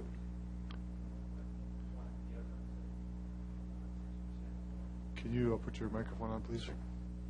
My apology. I guess in order to get up the 6% increase, I just took the 278 and 295 and took the difference. And okay, thanks. Thank you, Councillor Fraser. Any other questions of the delegation? You can return to the gallery, and we'll now move into CR 14-10, which is the 2014 General Operating Budget. Councillor Fraser. Okay, I'd like to move D14-10. You're going to move concurrence? Move concurrence. Dash 18, sorry. Sorry. Yeah, CR 14-10. Right, this is the operating budget. You move concurrence. You want to speak to it? Sure. Okay, thanks. Well, thanks, everyone. There must be some sore bums in the audience by now, but thanks for sticking it out. This is a very long but important process for the city, and complicated, but I think we've done very well so far. I can appreciate 7% increases a lot for people. Property tax doesn't discriminate, as far as your ability to pay. And yeah, certainly, most of the feedback I've received over the past month has been people saying it's simply too high. Again, I can appreciate that. I also think somehow council's been very involved in this process. And, I think there's lots of things that you get to see what's in the budget. You don't necessarily get to fully understand what we haven't included in the budget. So I feel somehow that, while 7% is somehow regrettable that it's so high, I think also it's necessary. I don't really see much fat to trim, so to speak. And certainly, just deferring maintenance, that's sort of why we're in the predicament we're in right now, is that we've had, to some extent, roughly a century of that. So, I'm open to conversation here if there are some small tweaks, but I certainly don't think if it's just a question of us deferring expenses from this year to next year, it'll have to be a very good justification for that. A couple things that I think are actually left out of this budget that I would have liked to see. One is the issue brought forward from Mr. Kramer about community group funding. It's actually a very small amount. I think we're often in a spot, being a municipal government, we sort of have to pay, play the tune of the province and the federal government. Certainly, community organizations, as much as municipalities are grassroots, sort of community organizations are sort of in the same predicament related to the city as we are to the higher levels of government. So, to me, the fix that Mr. Kramer is talking about actually isn't a huge fix. I'm not sure if that's something we should, or if we can deal with that tonight, or if it, we might request that when the review is done in the fall, that also look at the funding model for community groups. That might be the appropriate way to do it, but certainly we need to be mindful, that their ability is sort of limited by the funding they get. Another piece that isn't included in this budget, and actually council I think has had a very good conversation about this, is the paratransit piece. Last fall I had a chance to ride the bus for a few days as a bit of a community engagement piece. Certainly with transit there's lots of things to fix. I think the presentation we had tonight about UPass, there's some real potential in that as sort of a win-win-win for students, the university, and the city. But the one thing that's really sticks out to me that's missing in our transit system is around paratransit. Right now, about 8% of calls go unanswered. That adds up to thousands of calls a year. That's really a disgrace in my mind. The challenge, of course, we know what the fix is. We need 4 more buses. So the cost for that would be about $725 million. I can't speak for anyone else in council. I think that, the city administration, I think council, we understand the urgency of this. The challenge, of course, is that paratransit is a funding partnership between the province and the city. And initially that relationship was meant to be 50% between the province and the city. And right now we're already paying about 2/3 of that price. So we need to find a solution to the paratransit problem, because the problem is our city's problem. I think ultimately, though, the immediate fix has to come from the province, because the funding arrangement is already out of whack. Again, it was initially meant to be 50-50 between the province and the city. And right now we're already covering 2/3 of the tab. So I'm not sure. I don't think tonight is going to see the solution, but I think that, the longer we wait, ultimately it's people who are trying to, get around our great city and use accessible transit that are suffering. So I'm very hopeful that in this year's budget, the provincial government will recognize this and try to fix the paratransit situation, not just in Regina, but across the province. And 2 other comments. I think going forward, we can have a big conversation to sort of dicker about 0.5% mill rate increase here or there. The fact is we do really legitimately have a big infrastructure deficit, and it's been mentioned a few times tonight that that's not going to be fixed by tax increases alone. That's part of the mix, I think, but we can't expect to crawl our way out of the infrastructure problem. There's a structural problem here as far as how we finance infrastructure, and that's not going to be fixed by tax rate increases, again, decreasing 0.5% here, 0.5% there, or trying to battle out between corporate tax and private tax. 2 things that I think we need to seriously consider going forward, and I would hope by this time next year we might have them on our plate. One is about the service agreement fees. I think that service agreement fees, ultimately those are paid by new homeowners, but I think we need to find a model where new growth actually pays for itself. And the idea is that before we can fix our infrastructure deficit, we need to stop it from getting worse. And right now we're in a position where every time we have a new build, the city takes on a little more infrastructure deficit. So I think we need to have a serious conversation about that here in Regina. Other cities are doing that across Canada right now as they face the same challenges. And also talking about alternative incomes, I think, I'm hopeful that the city will, again, hopefully by this time next year, seriously be considering the possibility of the city having a more hands-on role in land development.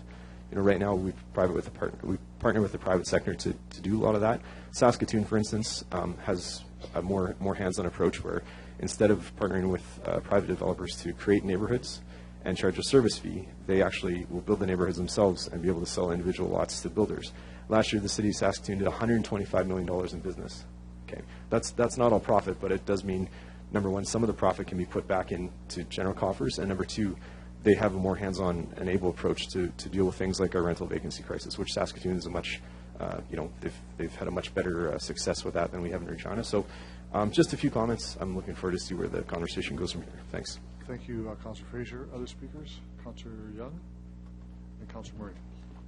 Thank you, Your Worship.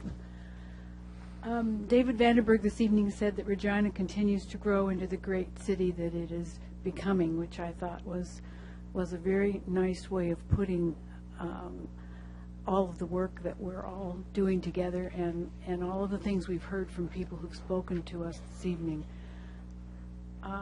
We know that the growth we're experiencing has given us jobs, and it has certainly helped the economy. But we also know that as a municipality that growth doesn't pay for itself. Mr. Hopkins and Mr. Archibald both this evening said that we need broad-based taxes from senior levels of government, and I think we would all agree with that. However, we have to work right now with what we have before us. In our budget discussions, council and administration had trade-offs that we had to consider, and some of the things people have brought forward that they wish was in this budget were part of those trade-offs. We wanted them too. We simply could not find room for all of them this year. So everything in this budget is critical. We had goals of maintaining and, if possible, improving services and dealing with growth and moving forward on our infrastructure challenges. So, Your Worship, I'm just going to speak to the 6% right now. I'm going to save my remarks on the 1% for the capital budget. We have also heard from people about the high rise in this mill rate, and that it's going to cause some problems for some people, especially those on tight budgets or fixed incomes. Because it's not just this mill rate that people are going to have, it's also the utility increases, and then some of the crowns are coming forward with increases as well. So we've taken that into consideration, and Your Worship, I have a motion to put before council at this time. The city manager has suggested that the bylaw reviews stemming from the OCP could be delayed this year, till next year, with a resulting cost saving of $400,000. So I therefore move that these savings be used to reduce the 2014 mill rate. Do I have a seconder for that, please? Councillor Ing seconds that. Discussion on the amendment. Do you want to speak more to it? I think the only thing that I would add is what I said before. I think everything in that 6% is needed, but I think if there are some things that the city manager believes that we could put off until next year without making any kind of critical problems for the city, then I think we should take advantage of that. Okay. Thank you for that. On the amendment, Councillor O'Donnell and then Councillor Murray. Your Worship, in the last while we have done a number of things called I'm going to list a few: recreational facility master plan, core neighborhood sustainability plan, the downtown plan, the transit investment plan, the official community plan, and so on and so on. And so we've done an awful lot of things where we've had public engagement. We've done an awful lot of things where we said to people, come, share your opinions, and we want to follow through on these things. I'm in a situation where I believe that this is something that we must act upon. We must act upon now, and I will not be supporting the motion. Thank you, Councillor Donald. Councillor Murray? Your Worship, I won't make that decision yet, whether or not I'll support this, but at this point, I'm not in favor of continuing to put off things into the future. Just because I feel uncomfortable today, I don't want to pay for it today. I'm going to put it off for the future. But I want to hear what the rest of my colleagues say, because I think it's innovative, and frankly, we've heard from a number of people that they are concerned about 6+1. So if we can lighten that burden slightly, ever so slightly, maybe it'll have that impact. But again, I still have reservations about taking something from today and making it pay for it in the future. That's my biggest concern. Thanks, Your Worship. Thank you, Councillor Murray. Other speakers on the amendment? Councillor Fraser. Thank you, through Mr. Mayor, and thanks, Councillor Young, for bringing this forward. Question for administration: is this something that doesn't need to be done, or is it just a deferral? I mean, is it an expense we're eventually going to have to incur if it's this year or next year? Mr. Davies. Through you, Mr. Mayor, these things do come with a measure of risk, no matter how you deal with it. I think it's fair to say that the risk here has mostly to do with expectations in the community, in particular development community, who have their expectations are coming out of the OCP that they'll be in a better position to action development in the future. So that's the risk, that if we wait, there may be developments that, as a consequence, Council will be dealing with as a one-off as opposed to a broader policy kind of approach. Part of the risk assessment also has to do with whether or not, given the workload on administration's plate, whether or not, in fact, administration will have the capacity to undertake the work in any case. So while I want to state that Councillor Young's indication that this is something that came from the city manager, it's not something that I would recommend lightly, and does come with some risk. That notwithstanding, in terms of the balance of things to deal with, it probably is on the lower scale of risk. There may be other ways of dealing with the work and the funding in 215 that we don't know about, so there is always an opportunity of creative approaches. But those are what-ifs, and so I'm just putting forward to you the risks that are associated with the decision. Okay, thanks. Other speakers on the amendment? Councillor Bryce. I just wanted to clarify, so through you, Mr. Mayor, to the city manager, are you saying that if we did say, yes, we want to go ahead with this, chances are that we wouldn't have the capacity to do it anyways? Yes. Mr. Mayor, through you, yes. I'm saying that is a possibility. Workload capacity issues for administration is at an all-time high. And so as we're setting work plans for and executing on work plans for 214, this is something that will fall towards the end of the year in any case. And depending on emerging issues and other kinds of unexpected events, it is a possibility, yes. And if we did say, yes, we want to go ahead with this, and it didn't happen, what happens to that money? Does it go into surplus? Mr. Davies? Mr. Mayor, in this instance, it would be money, of course, Council's decision, but as I understood the motion, it would be the amount would be used to reduce the mill rate in this current year. So it's cash not collected and would be a future cost, and in 215 for going forward. Okay, I think you misunderstood my question. If Council did say, yes, we want to go ahead with this project, and it did not go ahead because of capacity issues, what would happen to that money? Would it go to surplus for next year? Mr. Davies? Mr. Mayor, absolutely. I did misunderstand the question. So in the event that you've described, it would be part of potential, depending on the variance report at the end of the year, it would form part of a carry forward as surplus. Councillor Price. Other speakers on the amendment? Councillor Fraser, if you take the chair, please.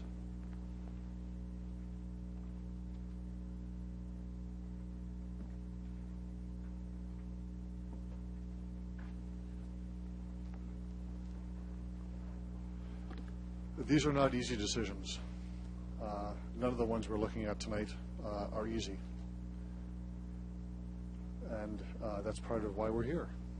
is to look on balance, is to what can be done, what should be done. In the case of the motion by Councillor Young, I take a couple things I take away from this one. The first is that the work will be done. I don't think we're saying we're not going to do the work, but that the workload is such that likely, in all likelihood, it will not be done this year. And if it started this year, it will be near the end of the year. So I think it's important we're telling to the development community and others that we're not going to not do this. It'll be part of the budget discussions in 2015. I'm going to support the motion, and I'm going to ask members of council to support this because there's a workload at capacity issue with respect to the administration now. It doesn't lessen the importance of this issue, but I think the overarching issue, from my perspective, is that we have heard from the public in varying degrees that maybe too much, too soon from the traditional increase we've had. We may know, in fact we do know, the nuts and bolts of what's happening on this budget, but the general public does not see that. And they're saying they'd like us to invest in infrastructure. They want us to do what we're doing. I think we're going down the right road, but they're saying we're going a bit too fast. And so this measure, I think, is prudent because the work likely will not be done this year in any case. Let's keep that in mind. The city manager said that it's a capacity issue. I accept that, and I would urge members of council to vote in favor of this one, and we'll look at this again next year. Again, to repeat, this work would not start till the fall of this year in any case. So we're only a few months away from doing the same thing again. But this does send a message that we're listening, we're pulling back as we can, not tearing the fabric of the budget, simply looking at some issues around the margins to make some changes. So I'd ask members of council to vote in favor. Thank you.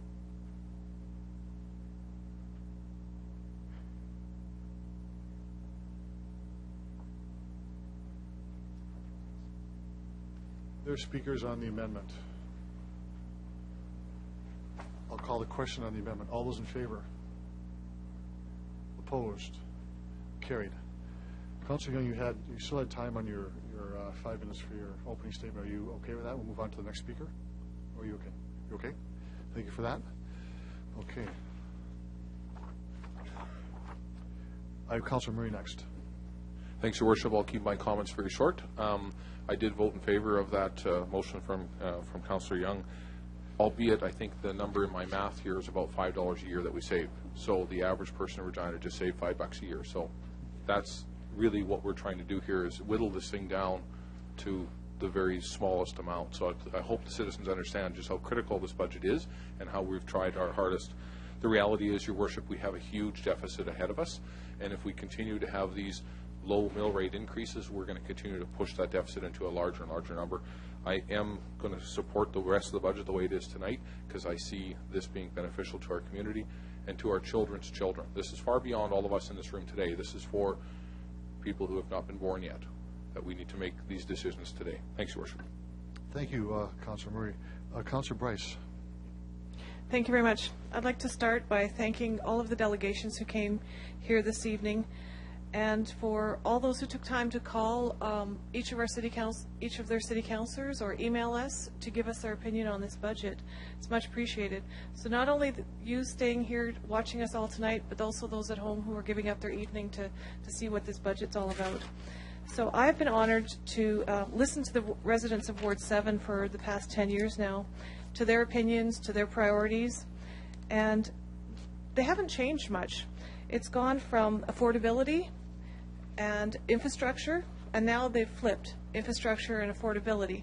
Those are the two main concerns that residents in my area have had over the years. This budget addresses the local roads that many of the residents have been concerned about. I'll pick just one street, Gale Street, in my neighborhood. Over 50 years it's been that same road without a major rehab for it. So people are waiting for years and years to have their roads rehabbed. Now we have something in place that's going to help with local roads. So I think the residents of Regina will be happy about that. I would like to see us do a few things for the affordability portion of this this budget, so hopefully I'll have council's support for this. So I would like to also move a motion. We have a projected surplus of approximately $2 million. Is that correct? I'm seeing nods. So I'd like to move a motion to take half of the surplus, or $1 million, whichever's more, and apply the money to this 2014 budget. Have a seconder for that, please. I'll second that. Seconded. Do you want to speak to? I just think this would really help with the affordability. It's $1 million, and I think that I've been listening to the residents of my area since this budget's been announced, and hearing what people are saying, that it's a little bit too expensive for them. It's a big whack of money for a lot of people. Thank you, Councillor Bryce. Comments or questions on the amendment? Mr. Davies.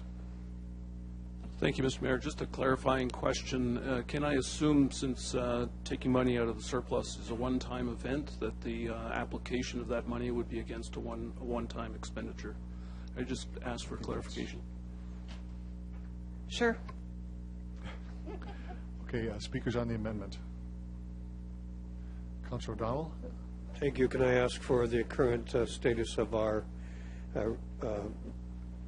fund, our General surplus fund? General surplus, right. Your Worship, I'd ask Mr. McDonald to respond to that. Mr. McDonald, please. Through your Worship, with the proposed budget that you see today, we would start the year with a $28.6 million balance in the GFR, and with other proposals, including the tax loss compensation that would go through for RM Sherwood, we would end up with a $21.3 million surplus GFR balance. Councillor O'Donnell? So just to follow up on that comment, so does that mean we have not paid the RMS Sherwood yet for that tax loss? I believe you have. So I was confused as to that. The payment on a cash basis may have taken place before end of year, but it would be related to the year 2014.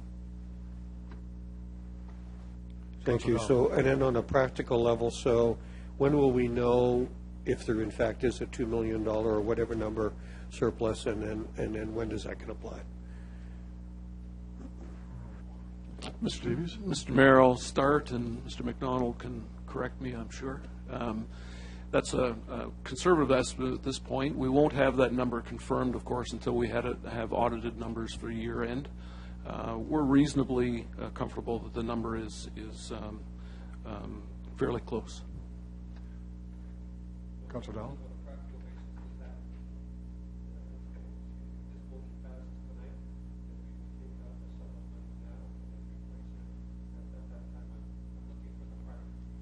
Looking for the practical approach here as to how this works, please.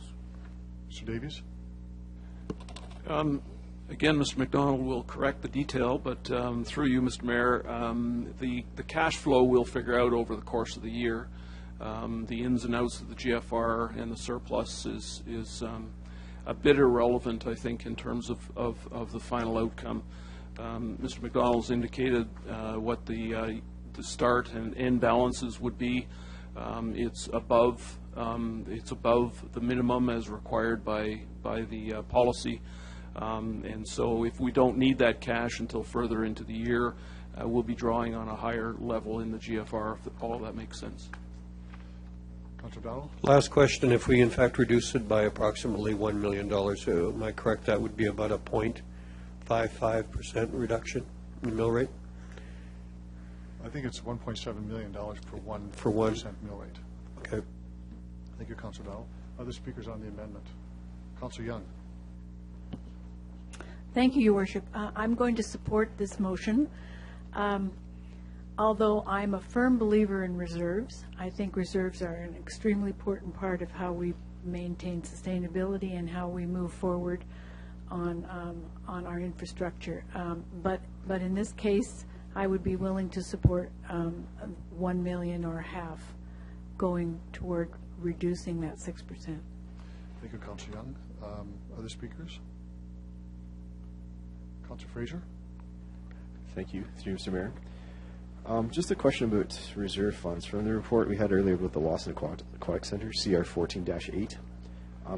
As I read in there, right now the general reserve fund is at 17.8 million after all the obligations that we have. Is that correct? Mr. McDonald? I'm sorry, please, could you repeat the question? I was just writing notes. Sorry, thanks. Just going back to the Lawson Aquatic Center report.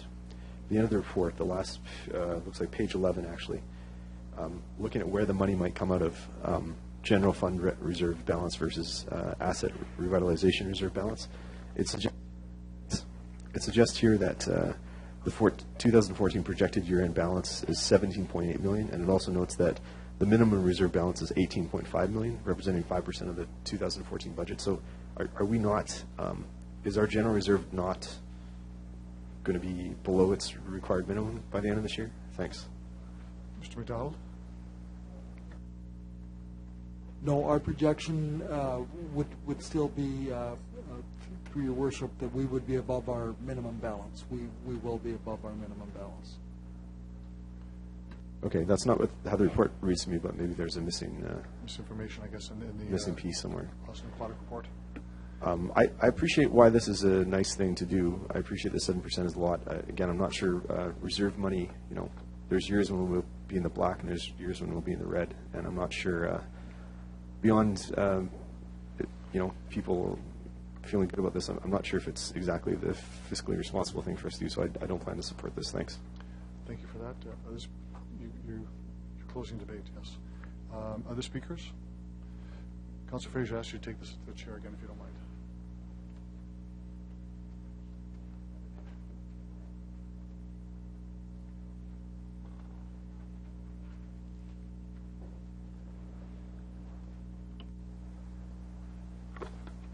Thank you. I'm going to support the motion, and I know there's been some discussion that we're taking money out of the reserve. We are not taking money out of the reserve. We are using the surplus, 1 million or 1/2 of the surplus from 2013, and applying it to reduce the mill rate in 2014. I would not favor taking money out of reserve. To do this, this would be, I think, not sustainable. But nor would I accept using the surplus. That would, I think, be unsustainable as well. I think this is prudent use of funds. And I know that there's support for this in the community. I've heard this before. A prudent use of the surplus, not the entire one. We're reinvesting $1 million or more into the general surplus reserve if this motion passes tonight. So I do think this is a statement, again, that we've listened to the public. They know we're going, but they're saying too far, too fast. I accept this. These are not easy decisions. I understand that. But I think it's important that we do this. It's not tearing at the fabric of the proposal we have on our budget this evening. Doesn't change a program, doesn't change the delivery of anything, the number of staff, the type of service we're going to be having, doesn't affect it at all. So I urge members of council to support this and reduce the burden on taxpayers. They've spoken, they've told us, a bit of a sticker shock they have to some degree, and this will help alleviate that. So I ask members of council to please support the motion, or the amendment. Thank you.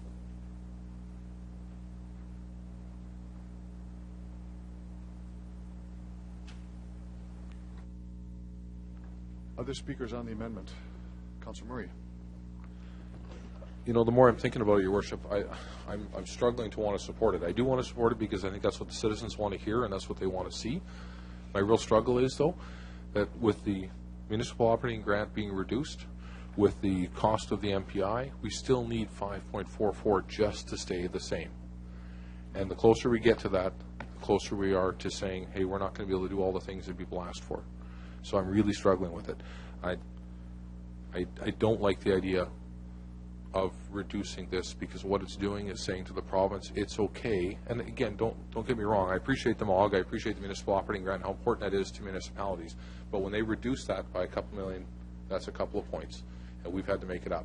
So when we go on the other side and say, we'll use our surplus to make that up, we're saying it's okay for you to download on us once again. We heard about paratransit. I'm just not super comfortable with that one. Thank you, Councilor Murray. Other speakers on the amendment? Councilor Price, to close debate on the amendment, you have 3 minutes. Thank you. I did just want to clarify that it's a surplus this comes out of, not the reserve. So there's a huge difference there. So I hopefully will get the support of council. Thank you. Mr. Davies, you have your hand up. Mr. Mayor, thank you. It's back to my clarifying question of earlier, and I'm wondering if I might request that the motion direct administration to identify an appropriate cost in the budget. It doesn't need to be something done here tonight, but direction from you for us to identify specific costs so that we can match a one-time expenditure. The motion. One-time revenue. The motion, though, Mr. Davies, actually is this would be contrary to it. And I think the motion is that we would like to use speak for the mover of the motion, to use the surplus from last year. If there's no changes on that motion, I will ask for a call. I will ask for a vote on that motion. I'll call the question. All those in favor? Opposed? That's carried. Next speaker, I believe. Not for much longer, but I guess you do, yes. Okay, I'd like to move a motion to extend the meeting past 11 o'clock. It's actually a practice, not a bylaw. So we've all agreed. I think we agreed to go to. No, it's not a bylaw. Not a bylaw. But we can vote if you'd like to. I have no problem doing it. All those in favor? Opposed, carried. Okay. Councillor Hawkins, you're next on the list. Thank you, Your Worship, councillors. I want to start here. We've listened to the city manager in particular wisely point out that there's a gap in municipal budgeting everywhere, but also in Regina. That gap is made up of the gap in revenues which the city collects and the difference in expectations of the public in the services that we provide. I agree with him. I think there is a gap. There's 2 ways you can make up a gap in a budget, and one way is to increase revenues. And the 6%, now a little lower, and I'm going to leave aside the 1%, the 6%, now a little lower, is a big step for this city in making up the revenues. There's no doubt that what the mayor says about sticker shock is true. I've heard from the people of Ward 2, they've been very articulate and indeed forceful in saying to me, this is a lot of money, this is fast, this is outside of the normal pattern. Even if we're prepared to pay a little more, this is too much for us. And then tonight I was interested in the Chamber's survey. The Chamber survey conclusion was that there was support for a mill rate increase, which I think is healthy, but that the rate of increase being proposed tonight was too high. I think that survey is probably an accurate reflection of where people's sentiments are, certainly the ones I've heard from in my ward. In light of that, Mr. Mayor, I'd like to move an amendment as well, and if I get a seconder, I'll explain the amendment. I move that the administration reduce external consulting services as indicated in professional and external services, that's page 56 on our book of operating expenditures and other areas in the budget, by $500,000 and use this amount of savings to reduce the 2014 mill rate. I'll second it. Councilor seconds that. Discussion? Continue on. Thank you very much. With that, I'll give a brief explanation of this. Your microphone should be turned on. I'll give a brief explanation of this. In the operating expenditure summary, professional and external services were budgeted in the 2013 budget at $15.3 million, in the 2014 budget at $20.6 million. In other words, there was a dollar change of $530,000, which is a 34.6 increase in professional and external services. I'm not asking council here to cut back on what we spent last year on professional and external services. I'm just saying this is a year to hold the line on that item. I think that there are some advantages to doing that. One is I think it would give us an opportunity to develop in-house expertise instead of effectively contracting out that work.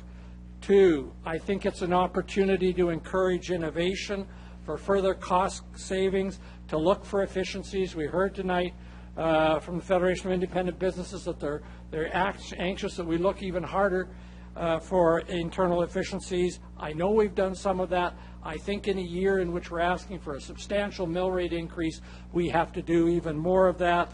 And thirdly, I'd point out that in the budget there is an increase of 35.18 full-time equivalents to the working staff of the city. That represents a $2.25 million net increase. I think that those people will help offset the professional and external services that budget that I'm being asked to hold the line. So I think, in concluding this, that budgeting is a matter of balance. I think that we're a little high on the revenue side. I think if we can show the citizens that we've worked on that side by also working on our expenditure side, it'll help this budget be accepted by the population. Thank you. Thank you, Councillor Hawkins. On the amendment, speakers on the amendment. Councillor O'Donnell, Councillor Fraser, do you have your hand up too? Okay. Thanks. So I think the obvious first question is, what's the impact? Mr. Davies? Well, Mr. Mayor, consulting support of one kind or another, and this does include engineering, consulting engineering, and so on, comes to the municipality for either capacity reasons, expertise, or objectivity. So that's the reason that we go to outside sources. The capital budget in 2014 is anticipated to rise by about 64% over expenditures last year, and often the need for capacity and expertise to be able to guide those kinds of projects in the engineering, consulting engineering field is critical. So in the scheme of $20 million, $21 million, $500,000 is not a huge sum, but it may well impact the ability for us to have projects complete and on time. That's the risk. It's a nominal amount, I grant, but that is the risk. Councillor O'Donnell? Thank you for that. So based on not much time, is there a place where we see that this would be applied to, or is this just a general amount of money that would be removed across the line in terms of services needed? Mr. Davies? Through you, absent any further detailed direction from council, we would take this on a month-to-month basis, planning project work and so on, and assess the priorities within our portfolio of projects. So we'll make some kind of determination on the basis of priorities that appear before us, and we'll schedule work and consulting support as necessary. So I'll just finish with a comment. At some point in time, there was an awful lot of deliberation on a budget, and I assume that there was an awful lot of discussion that brought this amount of money forward. So I'm not very good at just let's just knock some money off here and everything will still be fine. I don't accept that notion that let's do more for less, when in fact we've tried to do some things in terms of cutbacks and efficiencies and so on already. So while I appreciate the fact that we want to in fact look down in terms of the amount of money that we're asking from citizens, I think also this is important for us to get things done. Thank you, Councillor O'Donnell. Councillor Fraser on the amendment. Thank you, through you, Mr. Mayor.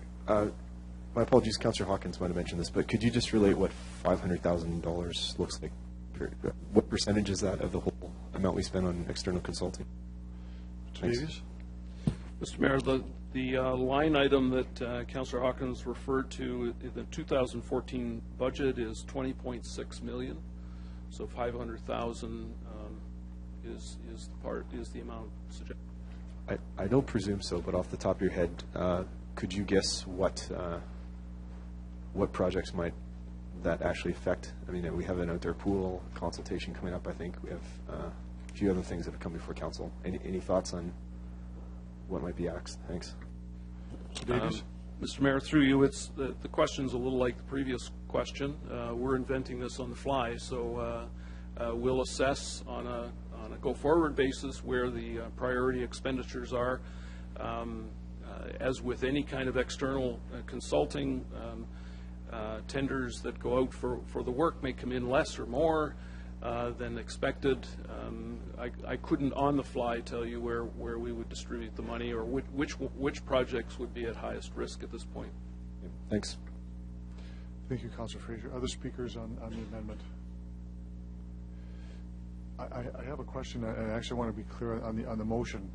The motion is directed toward a line item in the operating budget, but it says in other areas, I believe. Did it say that, or is there just that one area?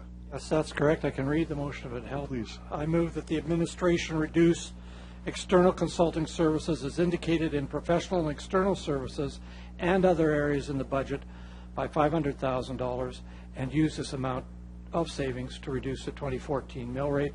It was not intended to be prescriptive.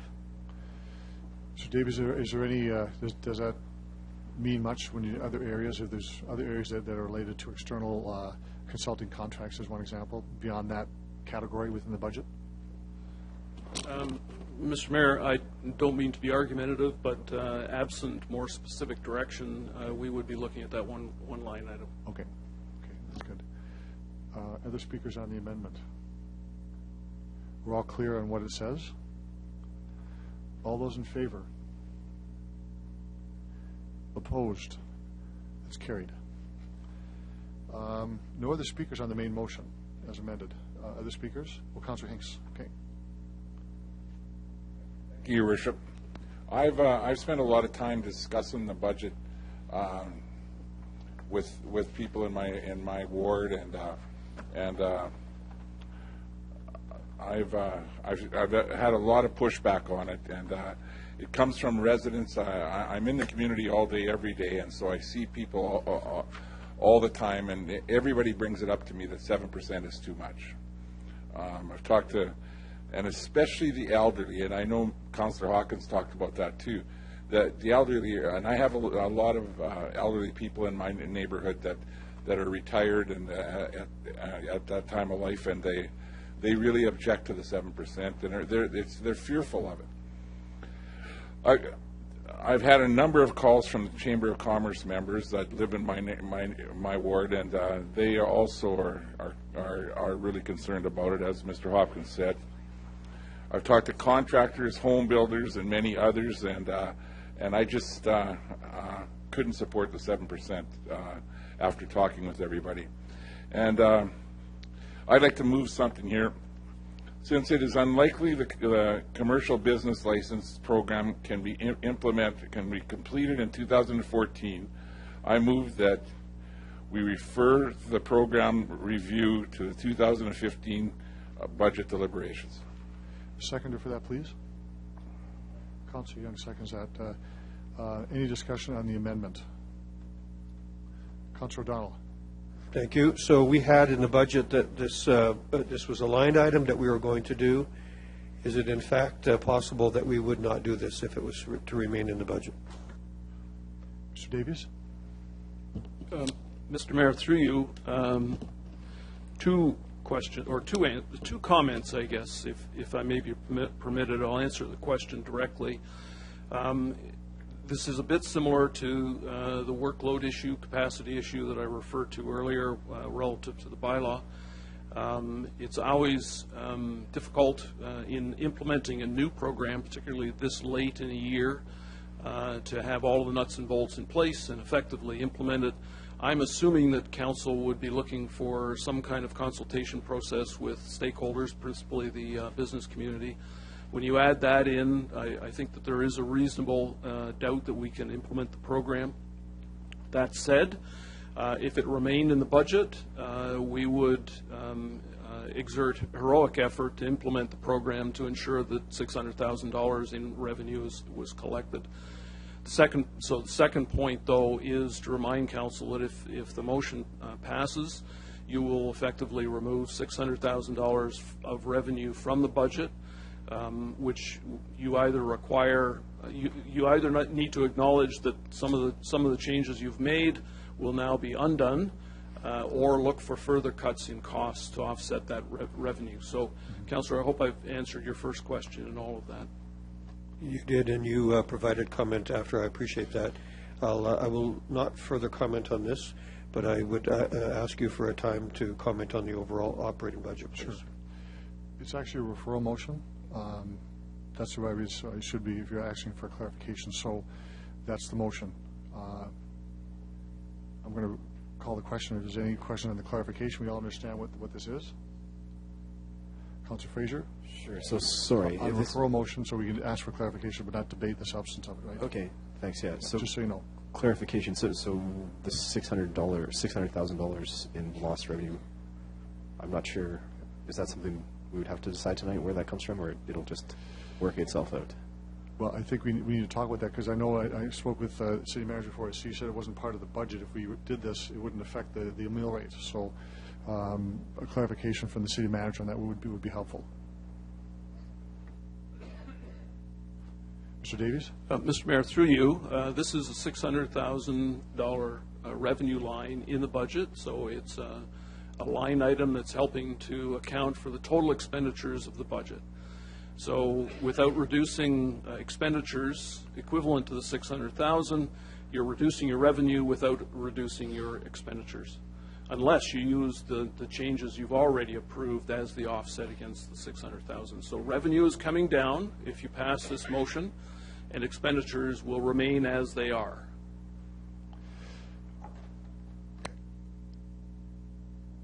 Some questions as well. Go ahead, Councillor Fraser. I still don't have clarity on that, sorry. So where does that, where does the money go?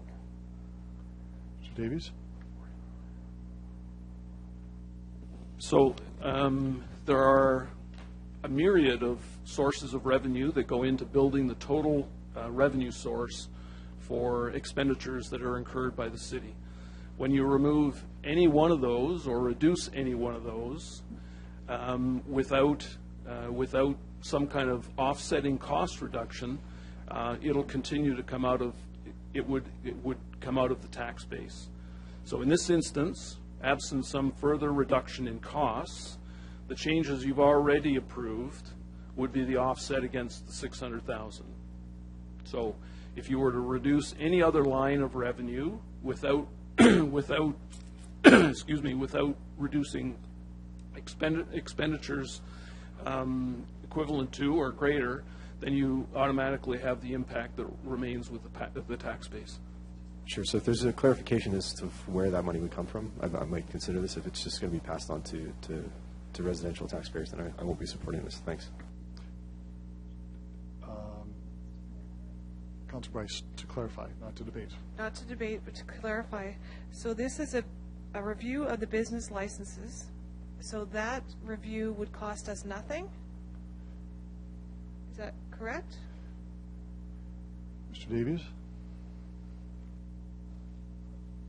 I'm not sure, Mr. Mayor, through you, I'm not entirely sure I understand the question. Are there costs associated with developing the program? Probably. Staff time, likely the biggest cost. There's no, so those are brown dollars, if you will. We're not going out to expend money to hire consultants to achieve that end. Oh, so to clarify, this is going to add $600,000 to the mill rate increase? Yes, that's what's being said. I have a question of the city manager. I think we had miscommunication when you and I talked about this a few days ago that it would not directly affect the budget. This is more on licensing, which is not part of the mill rate. We had that conversation, so my misunderstanding. What was the intent of this review to, because there was some discussion that it may not get done this year. What's the timing of the review to be done? Was it early in this fiscal year or calendar year? Later in the year? Mr. Davies? Oh, Mr. Carlson?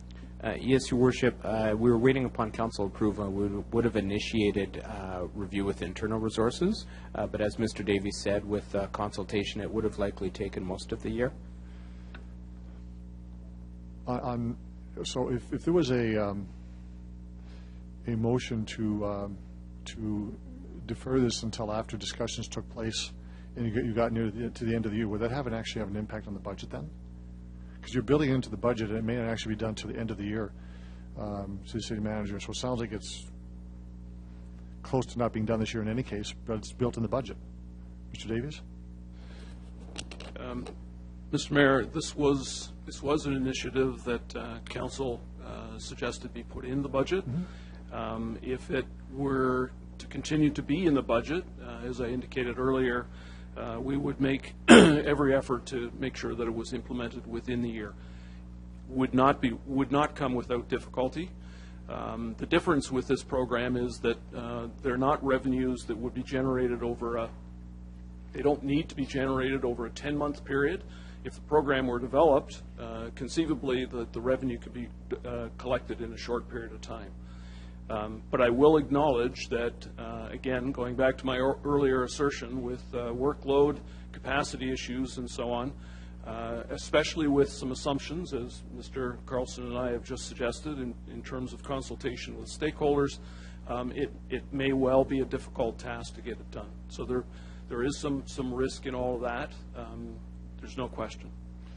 Comments by the city manager on the impact of our discussions tonight, then, given what was just said. I'm not sure I'm understanding the question, Mr. Mayor. Given that if I might just to paraphrase what you said, that given the workload, this would be may be difficult to get done to the end of the year in any case. Right.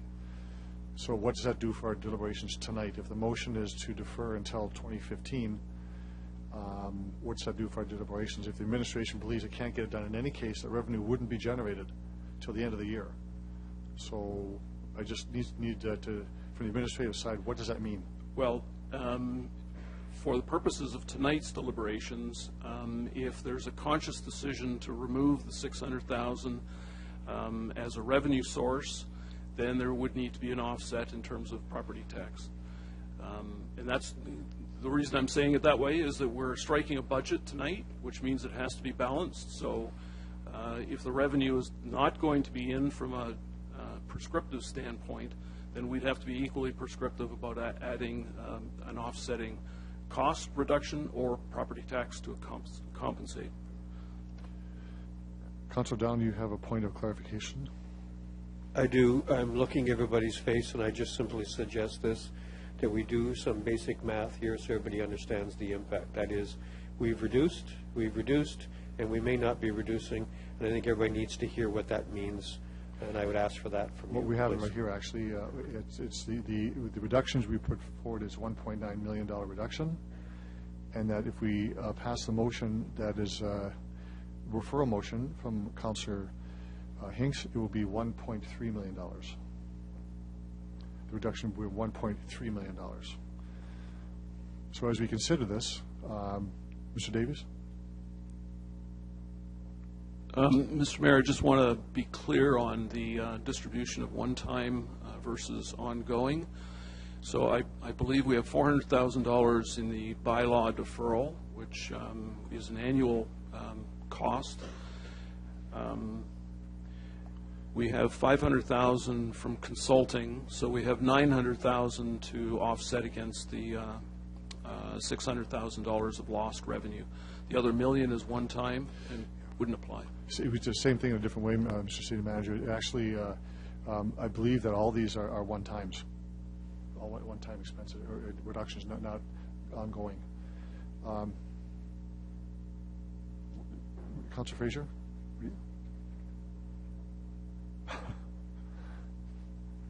Your Worship, the submission in the budget for the commercial business licenses is actually $655,000, not $600,000. So one way, we can either vote on this the way it is, or we can think about having the consultation on this business license and deal with it when we have the consultation come back to us. That's another way to look at it. Councillor Hinks, if you want to, I don't want to dwell on this too long, because we're going to debate the substance of a motion, which is a referral motion. So Mr. Davies wants to get his advice, and we'll go back to you. Mr. Davies. Sorry, Mr. Mayor, this is the difficulty of doing this stuff on the floor. I'm advised, I think quite correctly, that all of the cost savings to date are one-time. Yes. So applied against the $655,000, if Ms. McDonald's figure is correct, was intended to be an ongoing revenue. So we'll as it currently stands, if the reductions that are on the floor are taken against the $655,000, it takes care of it this year. That's a hole that will automatically appear next year with the referral.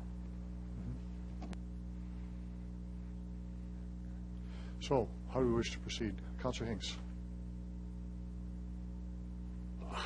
I'm a little bit confused, but what you said about referring it to after the we don't make a decision on it. Yeah, don't make a decision. We refer the issue to the administration to prepare a report based on the result of its consultation with I believe it was with the chamber or others, and then we make a final decision when the report comes back this year. Okay, that's what I said. I'll move that. I'm just. How do I get you to? So do I have to make another referral of that? You have to actually remove your current motion, and we need to vote on that one to do that. We need a motion to vote on whether to remove your referral motion. Okay. You have to have a motion to remove it. You do. So is your intention to remove that motion? I'll call the question. Sorry, Your Worship, just to be clear then, so in order to remove it, we need to deny it, so... We have to vote in with favor him of the renewal. To remove it. He wants to remove it, we have to vote majority rules. In favor of removing his referral So I need motion. to vote in favor. I want to get it right, you see, so, all right. All those in favor of removing that? Against, that's carried. Councillor Hinks, do you want it, is that your intention? Is to ask that this be tabled? And I'll ask it to be tabled till after the deliberations with the community about the whole thing. The impact. Okay. Councillor Bryce. Does that impact the budget tonight? Is this or not? Mr. Davies. Mayor, I'm taking from that the revenue source will remain for calculations purposes in the budget. Should council at a later date decide not to pursue the program, we'll need to figure out a way in year to figure out how to compensate for that. So I think that's your intent, and that would be the consequence of the decision. Okay. So now we're back to motion. This is for this is a referral motion, so we can't debate it. Only seek clarification. Do you require a seconder? On a referral motion, I do, yes. Well, to get it on the floor, I will second that, Your Worship. Second it. Okay. Councillor Donald. I need to hear the motion.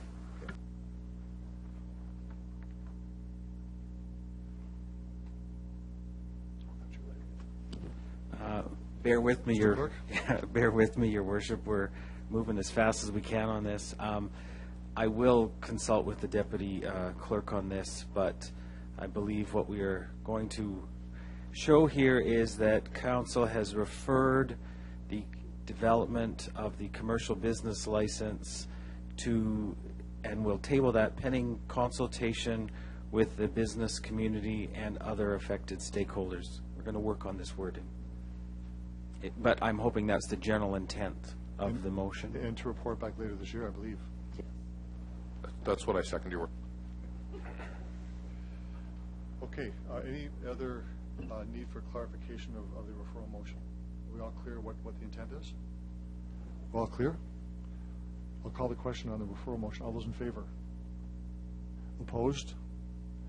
Carried.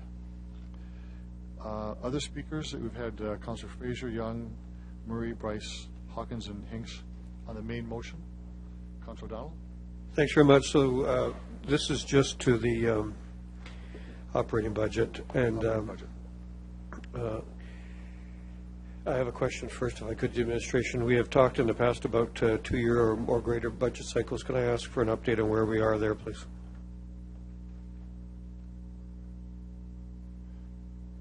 Ms. Carter? Your Worship, the working on the multi-year budget cycle requires some changes to our computer systems. We've got that as part of our business transformation program. We've fallen behind a bit on the implementation of that just due to some staffing changes coming in finance. As we work through those and as we get new individuals into the seats, we'll rework that roadmap and figure out when it is exactly we can deliver on that. Thank you for that. I'm going to make some just general comments. One is that in my 7 years on council, I don't think that I've ever had anybody phone me and say, please, could you reduce my services? I think into the thousands I've had calls, emails, and so on, and people have said, by the way, I'd like more transit. I think I heard that tonight. I think I heard people talk about snow removal. I think I've heard people talk about cutting grass in the park, and I can keep on going down the line. No one has ever said to me, please cut back. When we've heard people talk about please reduce, there is an assumption made that we'll always do more with less. We've heard, and there's a report that we've had in front of us that says, here's how we have done some efficiencies in the last while. When we put together this budget, for me, it was the idea of getting things done. So I'm going to tell you, first of all, I'm a little frustrated because when I see now I have things in the budget that I thought were there, and all of a sudden I'm now hearing, well, we might not be able to get that done. Then I question why it should have been in the budget in the first place. So I have some frustration. Second part is, if all we're going to do is spend months and months and months, ask our staff to spend an entire year to put together a budget, and then we're going to, in my words, willy-nilly, let's just cut a few things so it's better, then we're not doing our job, and we're not telling the citizens what it really costs to operate. You heard from some of the organizations, and I respect them, because they came forward and said, you know what, the property tax base doesn't work, that we need to do some other things with other orders of government, and we have to have a better sharing. But it also is not happening with this federal government, and it is maybe not happening with the provincial government because we have this thing that we don't talk about very often. It's called downloads. Urban Connector Program, the paratransit, I can go down the line. Those are things that we have to deal with. There is no place else to go. There's no floor to pass it down to. So there's a point where we have to stand up and say, look, this is what it costs. You've heard it a couple of times tonight where people say, you know what, don't close the outdoor pools. We kind of fished that idea out there. It costs millions to keep them going. Okay, so at what point do we keep cutting, and at what point do we in fact tell people what it really costs to operate?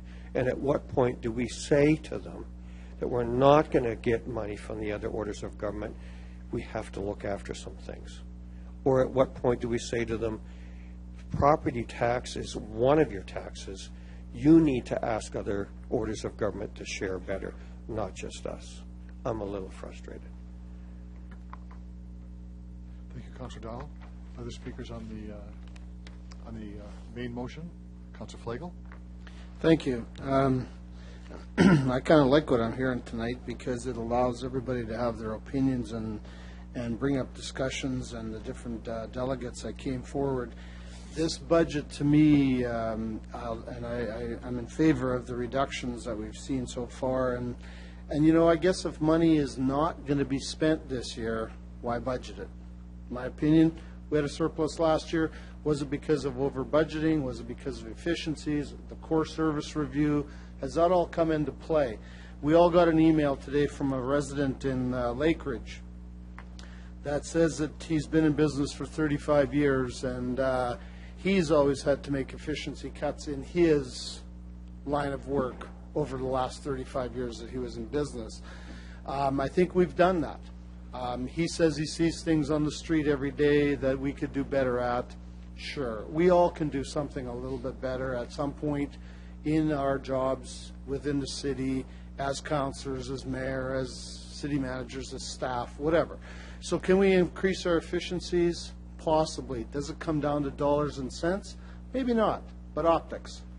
People like to see optics, and it's a question of, is there a bunch of workers standing around? Is there a bunch of people standing by the water cooler? Is there 5 councillors sitting doing something that somebody saw you doing, but you're having a regular meeting, just not in City Hall?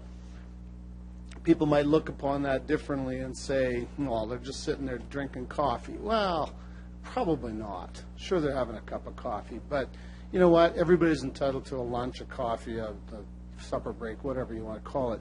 So the general public does see the negatives in a lot of things, but at the end of the day, this budget is about a bunch of little things that are getting done in the city. And yes, we've got 2 major projects coming this year, and the stadium and the wastewater treatment plant, and I have yet to see anybody buy a house for $450 million cash. So we have to go get the money. We need a mortgage. Simple as that. That's the easiest way to say that. If anybody doesn't believe it, I've been in real estate long enough that I don't think I've only seen about 2 people buy a house cash. Everybody else takes mortgages. That's what we've had to do as a city. It's the cost of doing business, the cost of, yes, some people say we're burdening with these types of things, but are we downloading? Are we offloading? Name what you want. But at the end of the day, we're building a better city, yes, for our grandchildren, and yes, for the next generations to come. The operating budget of this, I agree with Councillor Hinks says there's a group of people that they're on a fixed income. Well, you know what? If you have 2 incomes that work for the provincial government, you're on a fixed income. You can't go get $5,000 from your government employee at 30 years of age just because. So there's so many people on fixed incomes, just at different levels. So everybody's got to, take a good look at their own household and figure out how we're going to manage all these different increases. And it's just not the city that's doing the increases. So I'm in favor of this. I like what the core service did last year and the year before and the year before. Those are things that the city residents don't hear about, but are happening. So remember that when we're talking about it, because Mr. Davies put that package together and told us years ago, back in 05 or 04, that it was going to work. And I think it has worked. We just don't talk about it enough. And that's some of the things that I like seeing in this budget, is that we're actually utilizing and letting people know that we're doing the right things. So I'll be supporting it. Thanks. Thank you, Councillor Flagel. Councillor Fundura. I wonder what time it is right now in Poland. I think it is getting up. Well, it's very difficult to stand here and try to look at all these books. Been doing lots of reading, and we've been to several meetings, and it's already just about midnight. Talking to residents of Ward 5, quite a few questions answering. Can we do it less? I mean, when you listen to a delegation talking about, well, they're missing some bus services that are not provided. How do we tell them if a house is on fire, if they can get the service? They're looking for police. We all want something, but I hear a lot of them don't want to pay for it. We don't want to pay for that. We don't want to pay for this. I understand that a lot of people are on fixed income, the seniors, single parents. I mean, people can't afford a lot of things. But at the same time, quality of life, a lot of people are asking for recreational facilities, asking for community association, asking for grants and things like that. So there's a lot of stresses there. I mean, is it going to help a little bit here with the little bit of reduction? As long as it doesn't hurt how we look forward to next year. I mean, I know there's certain things that are out there, transit, paratransit, we're looking at next year. Can we do it this year? Sure, we could have asked for a lot of things. But let's split some of these things from this year to next year and make it a little bit easier. I know 7% is high, but at the same time, as Councillor O'Donnell was saying, is we are being asked to deliver. Snow removal, fire, policing, all our parks and recreational facilities. I mean, sure, a lot of residents don't sit back for 2 weeks or 3 weeks, whatever, going through the budget books and reading details and where do we get all the money? The money can only go so far. But at the same time, we have to listen to our residents. If a grandma comes and says, you know what, I'm on a fixed income, I can afford a kind of higher rise. I had a gentleman come up to me and says, 5% I can handle that. So people are saying, residents are saying, is that we are not going to be not paying anything, because I know that zeros don't help us anything. So with the reduction to the operating, can I just get a little bit of what that comes in the percentage, Your Worship? Well, it's 1.9 million. And Mr. McDonald, do you have a calculation on the actual mill rate, and then what the revisions would be? The $500,000 reduction, the substitution of the $1 million from the GFR, the municipal mill rate would be at 8.8527%, and the increase would be 4.8853% plus 1%. I can't hear you at all. Sorry. Oh. Just you need to speak closer to the. Okay, sorry. Through your worships, with the changes, the reduction of the $500,000, the $400,000 in expenses, the substitution of $1 million funded from the GFR instead of a mill rate increase, the change would be that the municipal mill rate would be 8.8527 for 2014, and that would represent an increase from 2013 of 4.8853% plus an additional 1%. Just a correction, if I might. I don't think we talked about using the money from the GRF. It would actually be the surplus from 2013. Just for clarification, to be really clear on that. Councillor Finder, you have answered your question. Thank you, Worship. So the mill rate we're looking at 4.8, 4.88, 4.9 plus 1. 4.88. Okay. I can answer that, and I can justify that to the residents. Plus 1, for years, even before, excuse me, before being on council, residents always talking about some kind of a rate that we can put away for the roads. And 1%, if we continue now, now is the time to start this. We could have started 10 years ago, 15 years ago. That's something that's not going to happen. We're starting now. So I do believe that 4.88 plus 1, I don't think we are slowing down any more that we're going to be doing this year. If we are, I don't see it. What I'm hearing is our service is going to be still delivered, our employees are going to be paid, all the machines are going to be bought, and whatever the policing and fire and transits for this year, we're going to be still operating. We're not going to be making difficult on our operation side. So I would say that I'm very comfortable with this. We came to the numbers, so I will be supporting this, Your Worship. Thank you, Councillor Finder. Councillor Burnett. Thank you, Mr. Mayor. I'll try to curtail my comments. We're getting late this evening, but it's been an interesting and definite challenging exercise that when I kind of look at the financial challenges ahead of the city, they're of a magnitude that there's no way we can come close to resolving many of the issues this evening. I think the way I look at it is that this is kind of an ongoing work in progress, that there's been a lot of suggestions tonight around, there's a lot of work ahead of us on reducing the pension deficit. There's issues around the economics of policing. We've heard from a number of delegations that the property tax mechanism isn't the right way to resolve this issue, and that there's a lot of negotiations that have to take place with the federal government and moving forward. But I think, like many, I have heard from individuals, especially those on fixed income, that they felt that this was a big jump, that it was considered beyond their means of moving forward. We've heard from a number of delegations this evening, and unfortunately many have left, so I can't thank them for taking their time to come and share their ideas. But I'm comfortable with the amendments that have been approved this evening, that I think it shows that we're trying to understand the issues that are facing many of the residents. But at the same time, we do have some very serious challenges ahead of us, and I do think, the difficulty with projecting next year is the number of uncertainties that exist in terms of what the other levels of government may do, unforeseen disasters, what may come forward. But I think based on all the discussions, not only this evening, but for about the past 4 months, I think we've come up with what I think is a budget that I can support with the amendments. And I look forward to supporting the budget. Thank you, Councillor Burnett. All had speakers here. Councillor Rees, you want to close debate? I'd like to speak first, so if you could take the chair. Pardon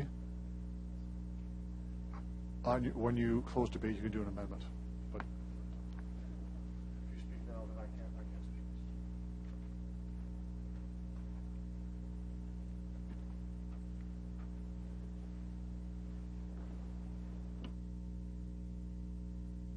Thank you, Mr. Deputy Mayor.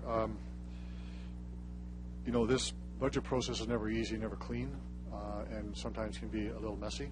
And having been doing this for a number of years, 16 years, I know what that's like. We came with a tabled budget for public consultation at 6% plus 1%. And over the past several days, weeks, we've all had feedback. We've all heard what residents were telling us, and we all brought that experience back to this table. And you know what? Not to be trite, but democracy is messy. It can be. It's a long process sometimes, and there is some frustration. I get that, but we also made some I think some solid decisions here. Because at the end of the day, the people who elected us, they make the decision. They tell us what we should do. We've talked about what we want to go on, and we can say what we'd like to do. But from my perspective, pulling back a bit is a recognition that the residents are saying we get it on infrastructure. We understand it. We know that there's a difficulty here. We know that we're losing $2.5 million of this year from the municipal operating grant from the province because of a calculation change. It's a great source of revenue, and it would never be critical of that. We also know that there are challenges to meet our. We always have these challenges. That all being said, they're saying to us it's too much. And I agree. So I voted for the amendments. I agree with those. I think we have a budget that is not perfect. The 7% budget was not perfect either. We did consult. We talked about that, yes, with the administration. No question about that. But that's part of the budget process. At the end of the day, it's a political decision. We had the advice from the administration, absolutely the best advice we could get. Very dedicated staff that's telling us this: if you want to achieve these objectives, this is what you need to do. This is what it's going to cost you to do that. But at the end of the day, it's a political decision, and that rests with us. That's why we were elected to do that. Our problems were not going to go away if we went to 7%. They'd be just the same as they are now. We have not taken away, in any substantive way, the fabric of the budget we discussed before we tabled it. We heard that there's some projects that may not get done this year. That's an interesting conversation we just had. Have we pulled back the capacity to do others? We probably have. That'll be a discussion we have in the coming months. We have not changed the fabric or the intent of this budget at all. We have a program that's brand new, 1%, enhancing services to residents to take care of local streets. Councillor Hawkins, Councillor Young, the driving force behind that. This is very important to remember that. It's not a perfect budget. When we walked in the room, it wasn't perfect. It still isn't perfect. It's the best we could do. And I support it. Thank you.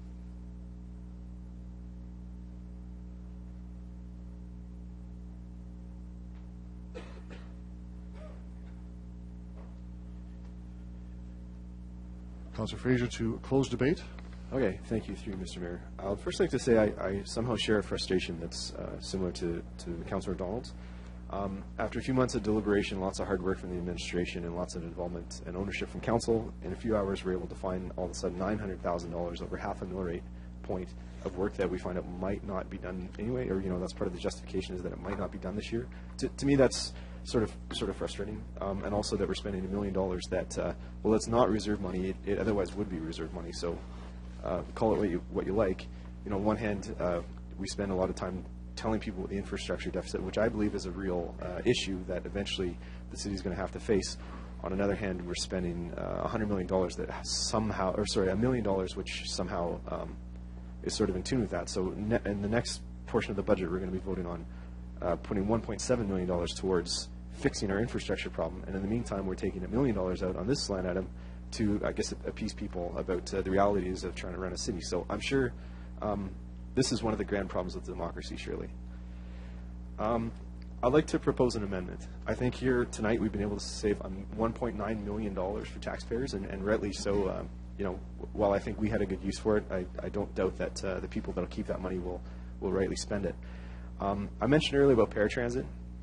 I think people understand the severity of this. We get lots of phone calls on lots of different issues that are very important issues, and a lot of them are to do with people's expectations when it comes to snow removal, when it comes to road repair. I think actually the paratransit situation in the city is not about out-of-line expectations. I think we actually have a crisis when it comes to paratransit. 8% of calls, thousands of calls a year, don't go answered, and we know the fix to this. It's buying 4 more buses at $725,000. Now, I understand the holdup is that, as Councillor Murray mentioned earlier, on another issue, if we're only filling the gap for what the province is leaving behind, then are we really money ahead? And I don't think that's the case. So what I would like to suggest is that council allocate enough money for 1 bus, $182,000, contingent on the province coughing up the money for 3 more buses to fix our problem this year. So if someone's willing to second it, I'd like to put it on the floor. I would second that, again, because the contingency of the province being involved in it. Now, I'm not going to hold my breath on that one, but I would second it to get it on the floor. Thank you, Councillor Murray. Understand the amendment is contingent upon the province buying 3 buses this year?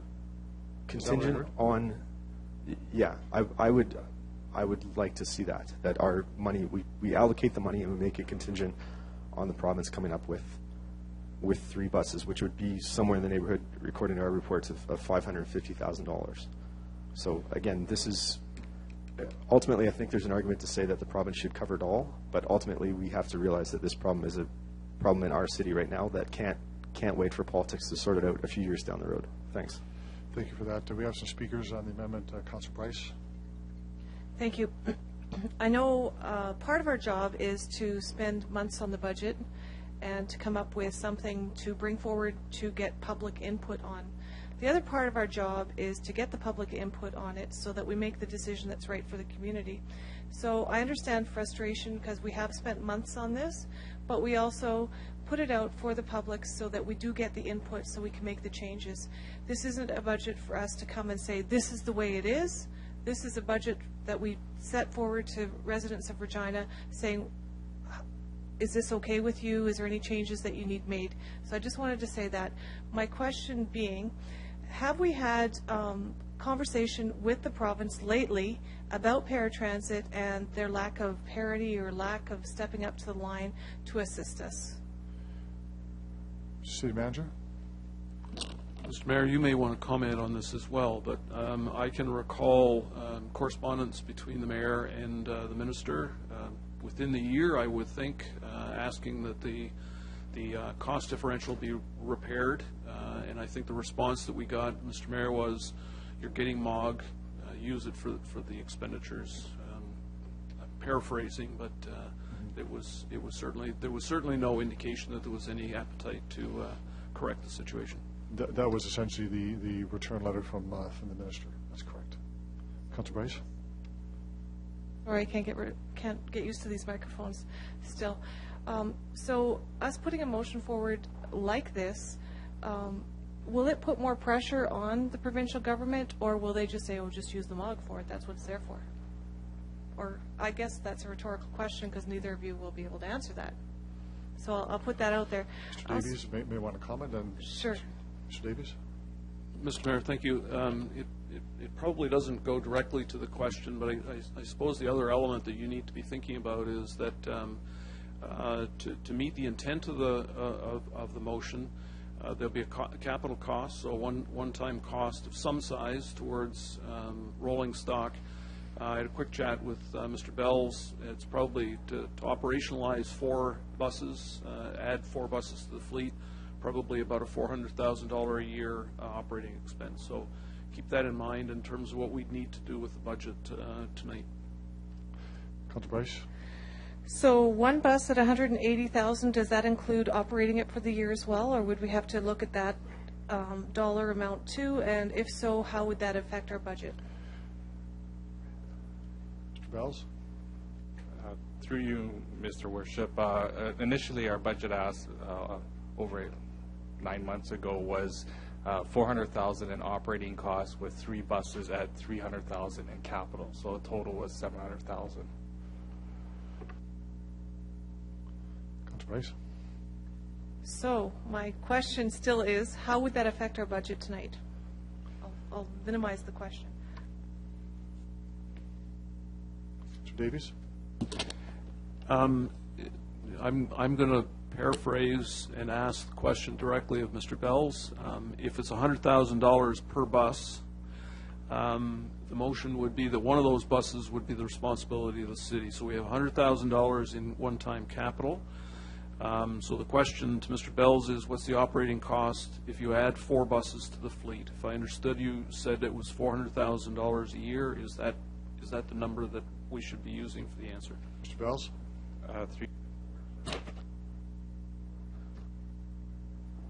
Through you, Mr. Worship, again, the request was for 3 buses is $400,000 in operating cash that we need per year. So if you're asking for a 4th bus, I guess we got to do the math of what exactly the operating would be.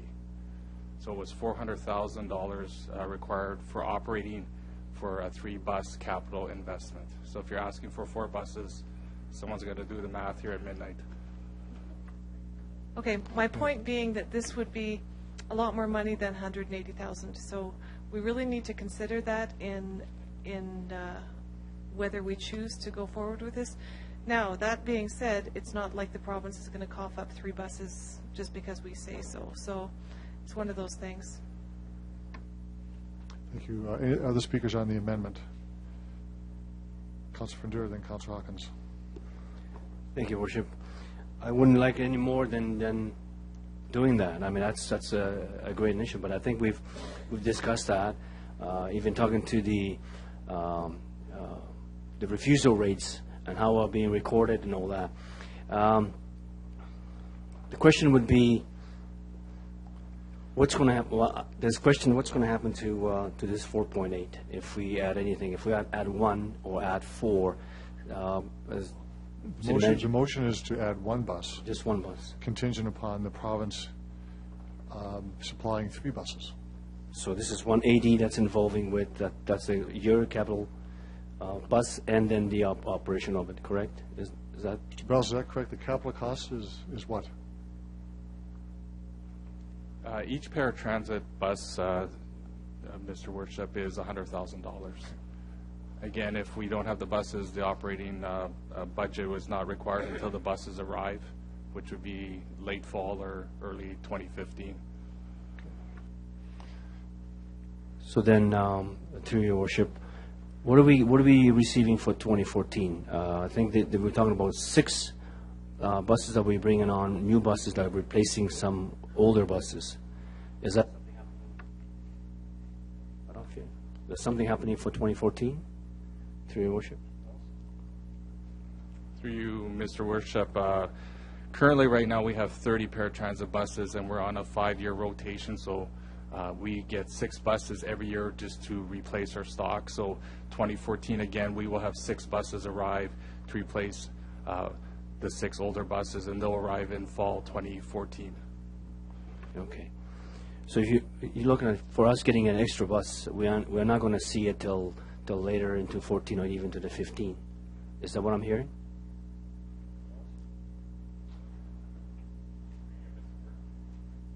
Through you, Mr. Worship, yes, we would have to add to our current tender and see if we can get additional bus onto our 2014 order. Hopefully that can happen. If not, it'd be a little bit later in that process. But again, through the motion, it sounds like we would have to have 4 buses ordered, but we'll have to see if we can get that with the vendor at the same time.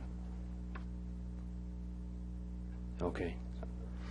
I mean, I'd like to see that because, I mean, it's our refusal rate is up. Even the new buses that we're receiving, is that going to improve some of the services that we're delivering, to your worship? These 6 buses are going to improve our service as we see it now. Is it going to change anything?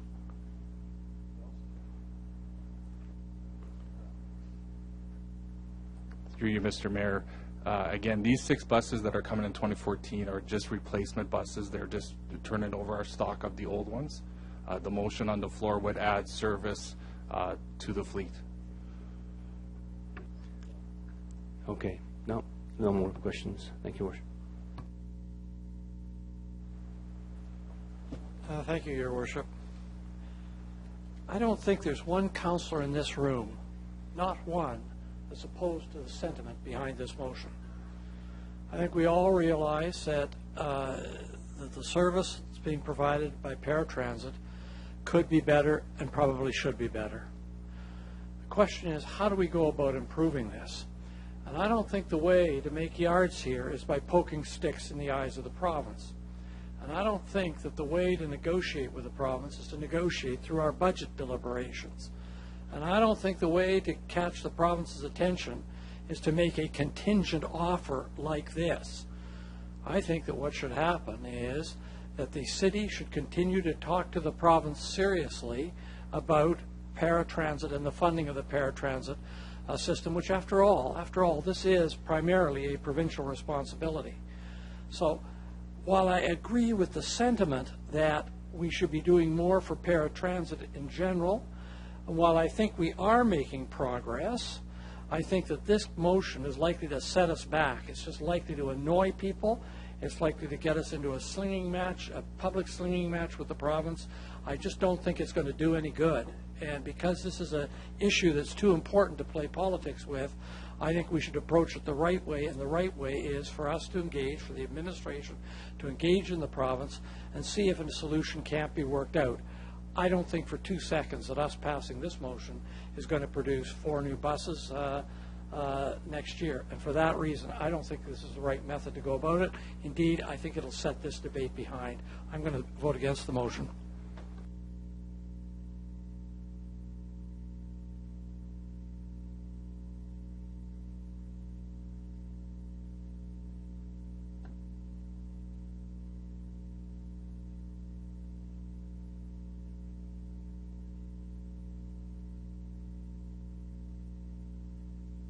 Just want to get some clarification on the timing. If this motion was to pass, we're not buying 6 buses, we're buying 1, contingent upon the province buying more for this year. So given that the tender's already gone out, I assume for the paratransit buses we're buying this year, when could we expect to see the delivery of this new bus?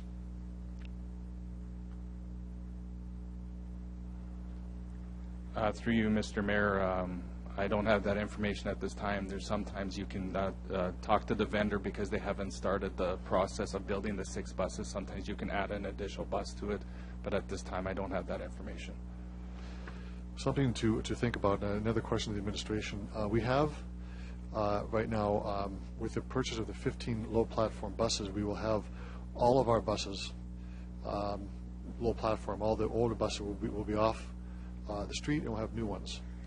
Is that correct?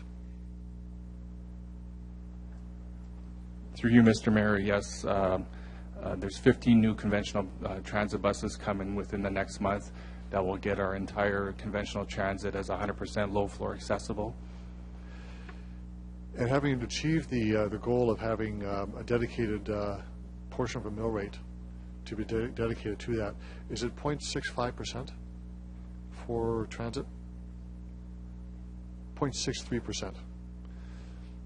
I'm just wondering if we to think about this, that if it appears that and it sounds like it may be that the delivery of the paratransit bus would be later in the year, that we look at 2015 using the 0.63 to begin to purchase some paratransit buses over and above our usual allotment, and we would talk to the province about joining us to do that.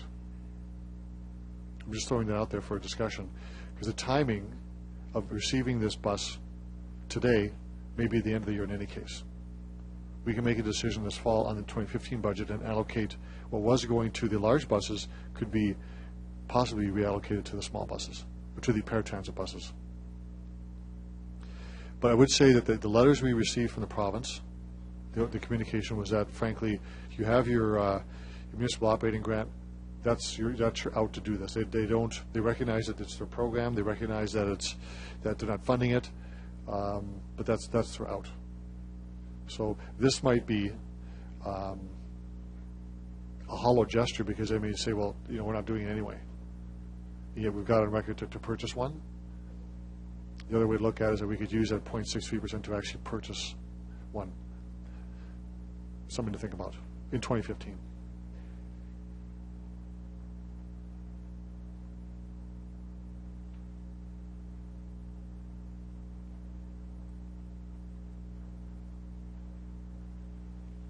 Other speakers on the amendment. Councillor Fraser is going to want to close debate, so you only speak once on an amendment. Anybody else? Councillor Fraser to end debate? Close the debate. On that. Okay, just a point of clarification. It was my impression that 4 is the number for 725,000, but if it's only 3, I can adjust that to say that we would purchase one contingent on the province doing 2. I appreciate it might be a hollow gesture. I also appreciate that sometimes these things take a long time, and I think this is today's problem. It's not, a year from now or 2 years from now. I think, the intent of it. I appreciate Councillor Hawkins too, your comments about poking the province. I don't. We shouldn't take that lightly. I do think this is an important issue, and I think it needs to be dealt with ASAP. And I think we're offering actually the opportunity to the province to kind of be a part of the solution. So, am I allowed to tweak the amendment if it's off from what the facts say from Mr. Bells? Are you changing the intent of it? No, not the intent, just the number. Numbers? If I could just have maybe clarity from Mr. Bells first, what the grand total is and how many buses that represents.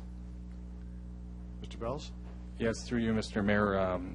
Initially, our proposal that we put into the budget process for this year was for a capital investment of 3 buses for $300,000, with the matching operating budget of $400,000 to run those 3 buses. So given that we're just talking about the operating budget right now, might I be able to tweak my amendment to represent the operating expense, this motion to represent the operating expense of one bus? You talk about the capital expense, now you want to put the operating expense with it. Well, I'm sorry, right now we're talking about the capital of the purchase. About operating, actually. Operating? Yeah.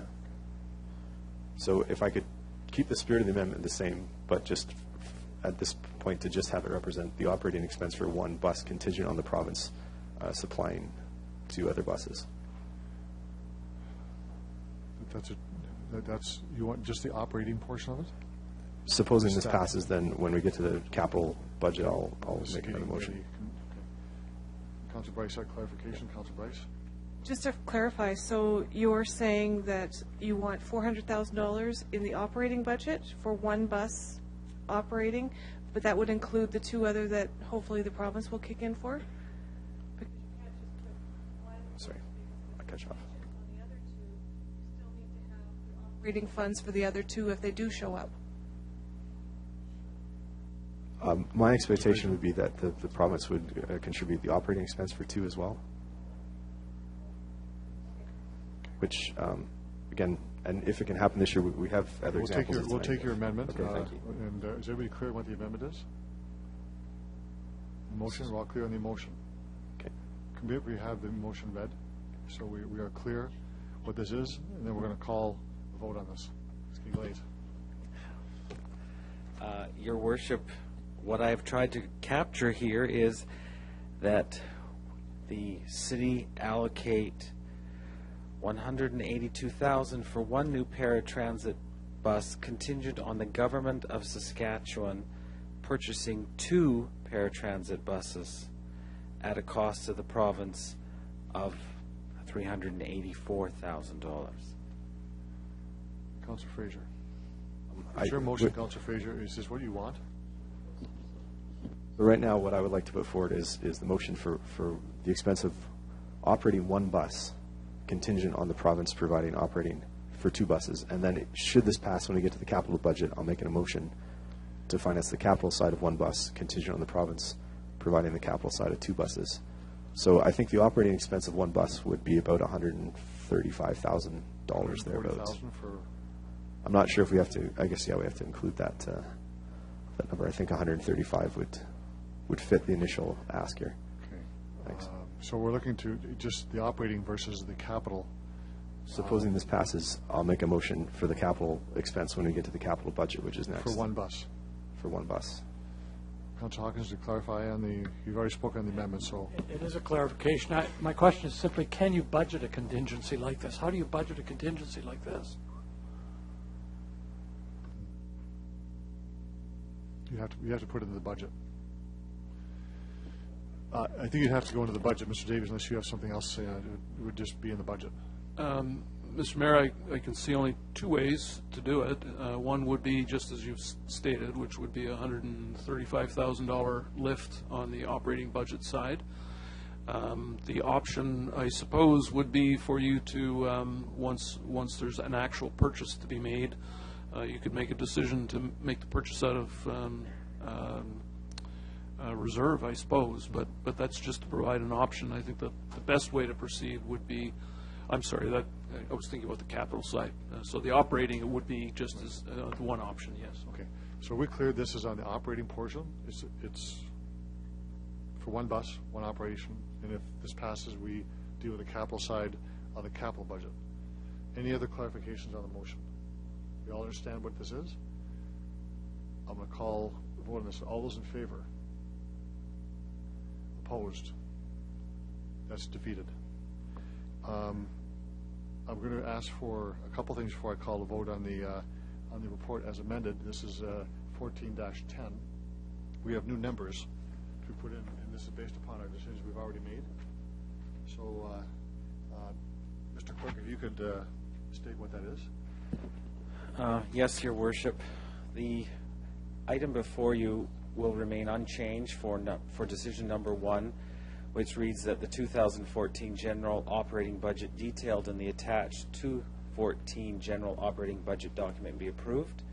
Number 2 will also remain unchanged, and it reads that the 2014 costing fund budget as detailed in the attached 2014 general operating budget document be approved.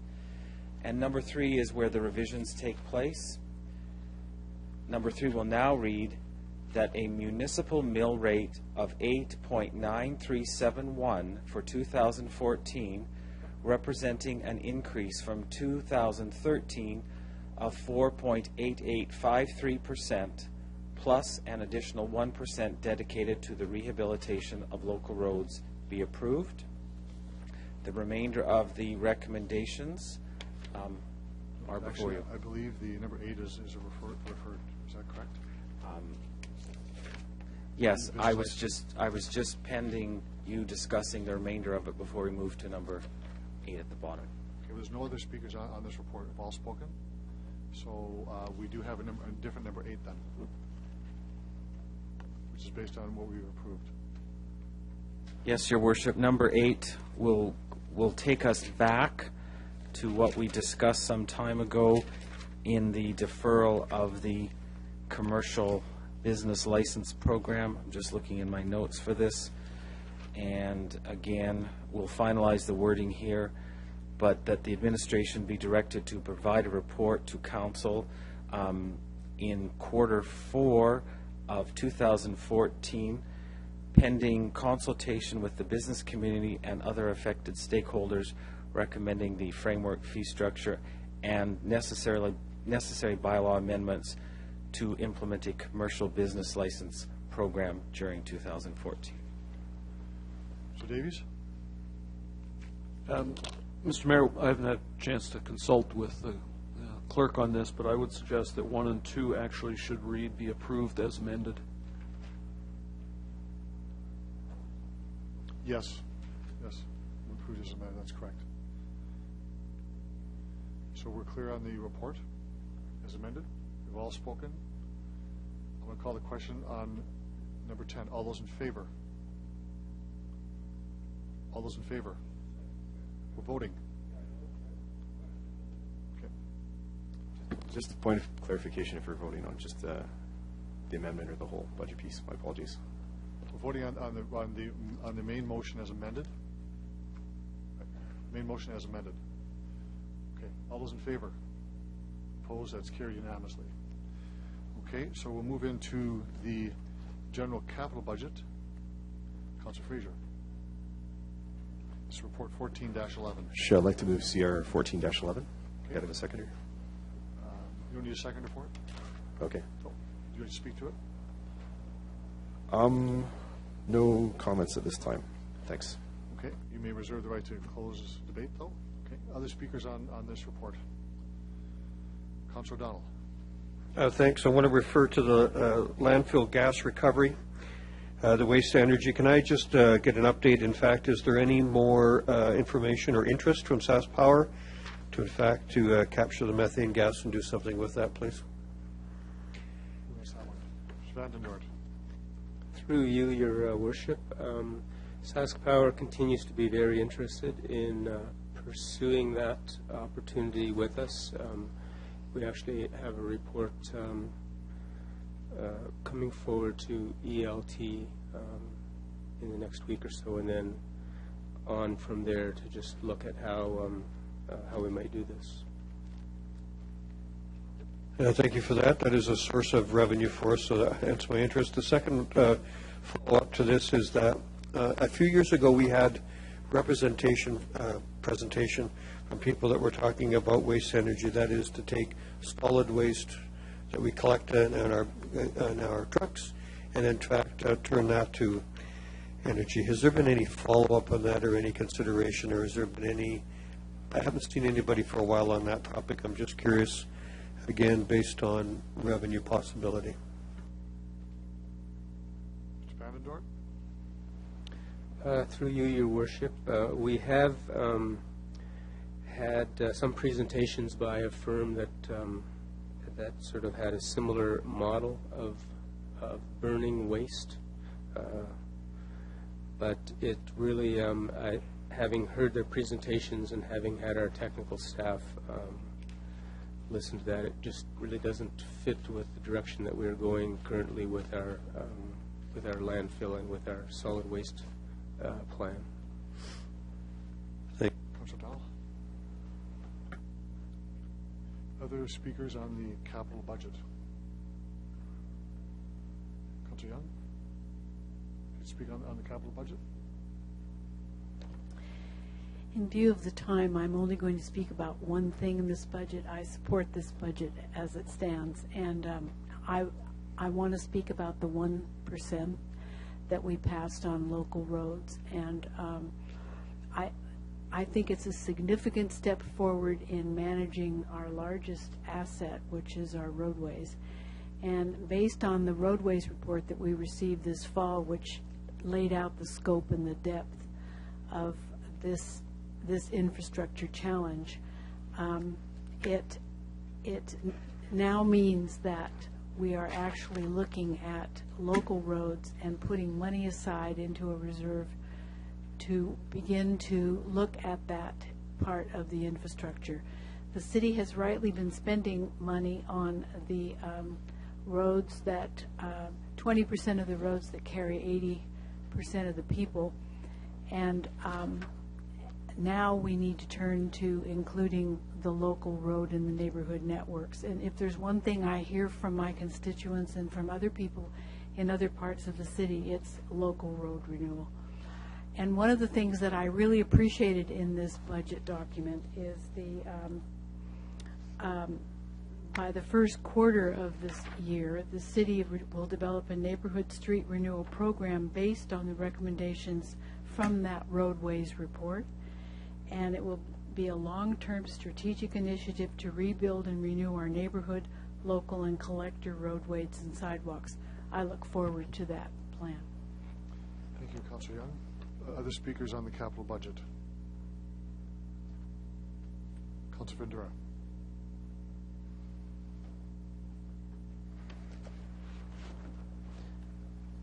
Just have one question. It's more of an undertaking than anything else with it.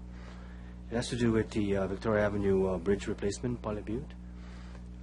What I'm asking for to your worship is, as we replacing the bridge, I'm hearing that we're going to be doing some kind of a culvert or something. So one of my question is, because we're talking about adding into our multi-purpose pathways and all that, and I noticed that there is a disconnect on that side from the northeast going to the southeast, and if we are not, because in the year before, 2 years before, there was some kind of a plan that there's going to be a path going underneath or below grade, as the professionals speak. My question is, if the administration can come back to us, your council, and or somewhere, to inform how that's going to look like. Is there a chance for the pathway to continue? Is there going to be interruptions in it? If someone can help me out, I'm looking for some kind of answers. Citizens of the Northeast are asking about disconnect. So, to your worship. This is a Pilot Butte pathway that was to go under Victoria Avenue to the north. And you believe there's a change, that it may be a culvert that goes there instead of the pathway? Right, and I'm concerned is that if the culvert goes there, would that allow the pathway to go below grade, so it will go underneath? If I could get a response somehow? Your worship. Your worship, I'm also hearing a suggested undertaking here, and I think what the administration can commit to is we are scoping the project based on the funding available. So we can come back with an information report outlining the scope and what we're able to achieve under the current funding. So we would bring that back to City Council. Any time frame for that? I'm seeing 2 and 2 months, please. Councilor Ventura? So that would come back 2 months. You'll tell us how that's going to look like. Okay, thank you for that. I have one more. And I'm missing sidewalk construction program. I know that we're going to be investing not in the 14, but on the 15 on the long. My question is, Prince of Wales has been missing the sidewalk since it's been constructed, and the citizens in the Northeast are asking about movements on foot or otherwise on a bicycle, maybe staying off the road. Is this going to be, as we starting in 2015? Would Prince of Wales sidewalk be, maybe being a little greedy here, first in line to have some kind of sidewalk, or I'm being cut off already? Or is there some kind of a pathway other than sidewalk or a pathway? Could someone give me an answer on that one too? Ms. White, do you want to try that one? Through your worship, sorry about that, Councillor. The Prince of Wales link has been identified as a key missing piece of our multimodal transportation infrastructure. That said, priorities will come out of the Transportation Master Plan, which will be at Council this summer. So we expect to see something built there. As to whether or not that's priority number 1 versus, say, the north side of Quant Street, that'll be a discussion that we look forward to having with City Council. Thank you very much for that, Your Worship. Thank you. Other speakers on the capital project? Councilor Murray. Your Worship, I'm only going to support this if our administration and staff can have the morning off tomorrow, because these people have been here for 16 hours, and that's not fair to them. And I'm going to ask that, Mr. Davies, is that all right? People don't come in till noon? You're in a rock and a hard spot now, because I'll tell you what, that's a huge dedication and commitment to this budget, to making this happen. And I just want to say thank you very much to everyone that's sitting in this room, because they're here, because it's their job. Yeah, 7 hours from now they got to be at work. I don't think that's fair, but I will approve this budget. Sir, I agree with that sentiment for sure. Other comments on the capital budget? I'm going to call the question. All those in favor? Opposed? Carried. We're going to move into 3 bylaws, but I believe, Councillor Fraser, that 2 bylaws should be referred to our next meeting of City Council. That would be on Thursday. There's some wording difficulty, so if you could just table, a motion to table 17 and 18. Okay, I'd like to make that motion. Okay. Moving to table to the next meeting of council. A seconder, please. All those in favor? Opposed? Carried. So just one bylaw. Okay. I move, seconded by Councillor Donald, that bylaw 2014-15 be read for a first time. All those in favor? Opposed? Carried. I move, seconded by Councillor Hinks, that bylaw 2014-15 be read for a second time. Any comments or questions on that? All those in favor? Opposed? Carried. I move, seconded by Councillor Hawkins, that Councillor hereby consents to bylaw 2014-15 going to a third reading at this meeting. All those in favor? Opposed? That's carried unanimously. I move, seconded by Councillor Fundura, that bylaw 2014-15 be read for a third time. All those in favor? Opposed? Carried. Information item, operational efficiencies at the City of Regina. I'll move it. A seconder? Okay. Any comments on this report? It's quite late. It's a very good report, though. Okay. All those in favor? Opposed? Carried. City Manager's report. I'll move it, Your Worship. Seconder, please. Seconder. Any comments or questions on the report? All those in favor? You can, Councillor Fraser. Okay, thanks. I'm just curious if people, if anyone in this council needs this. You know, I appreciate that council is becoming more of a full-time job, and I'm curious if people actually use this. There's always a hard. I think that it's optional. People don't have it. Members of council in Northern Ireland have this benefit, so it's optional. If you'd like to have it, you can use it. Okay. If not, you don't have to. Okay. It's kind of a personal question, just so you know. Sure. Otherwise, just leave it till next election cycle to vote for this. But yeah, my apologies for intruding on anyone. But that's all. Thanks. Okay. Call any other speakers on the report. All those in favor? Opposed? Carried. I'll gladly move adjournment. Seconder. All those in favor? Opposed? Carried. Thank you very much.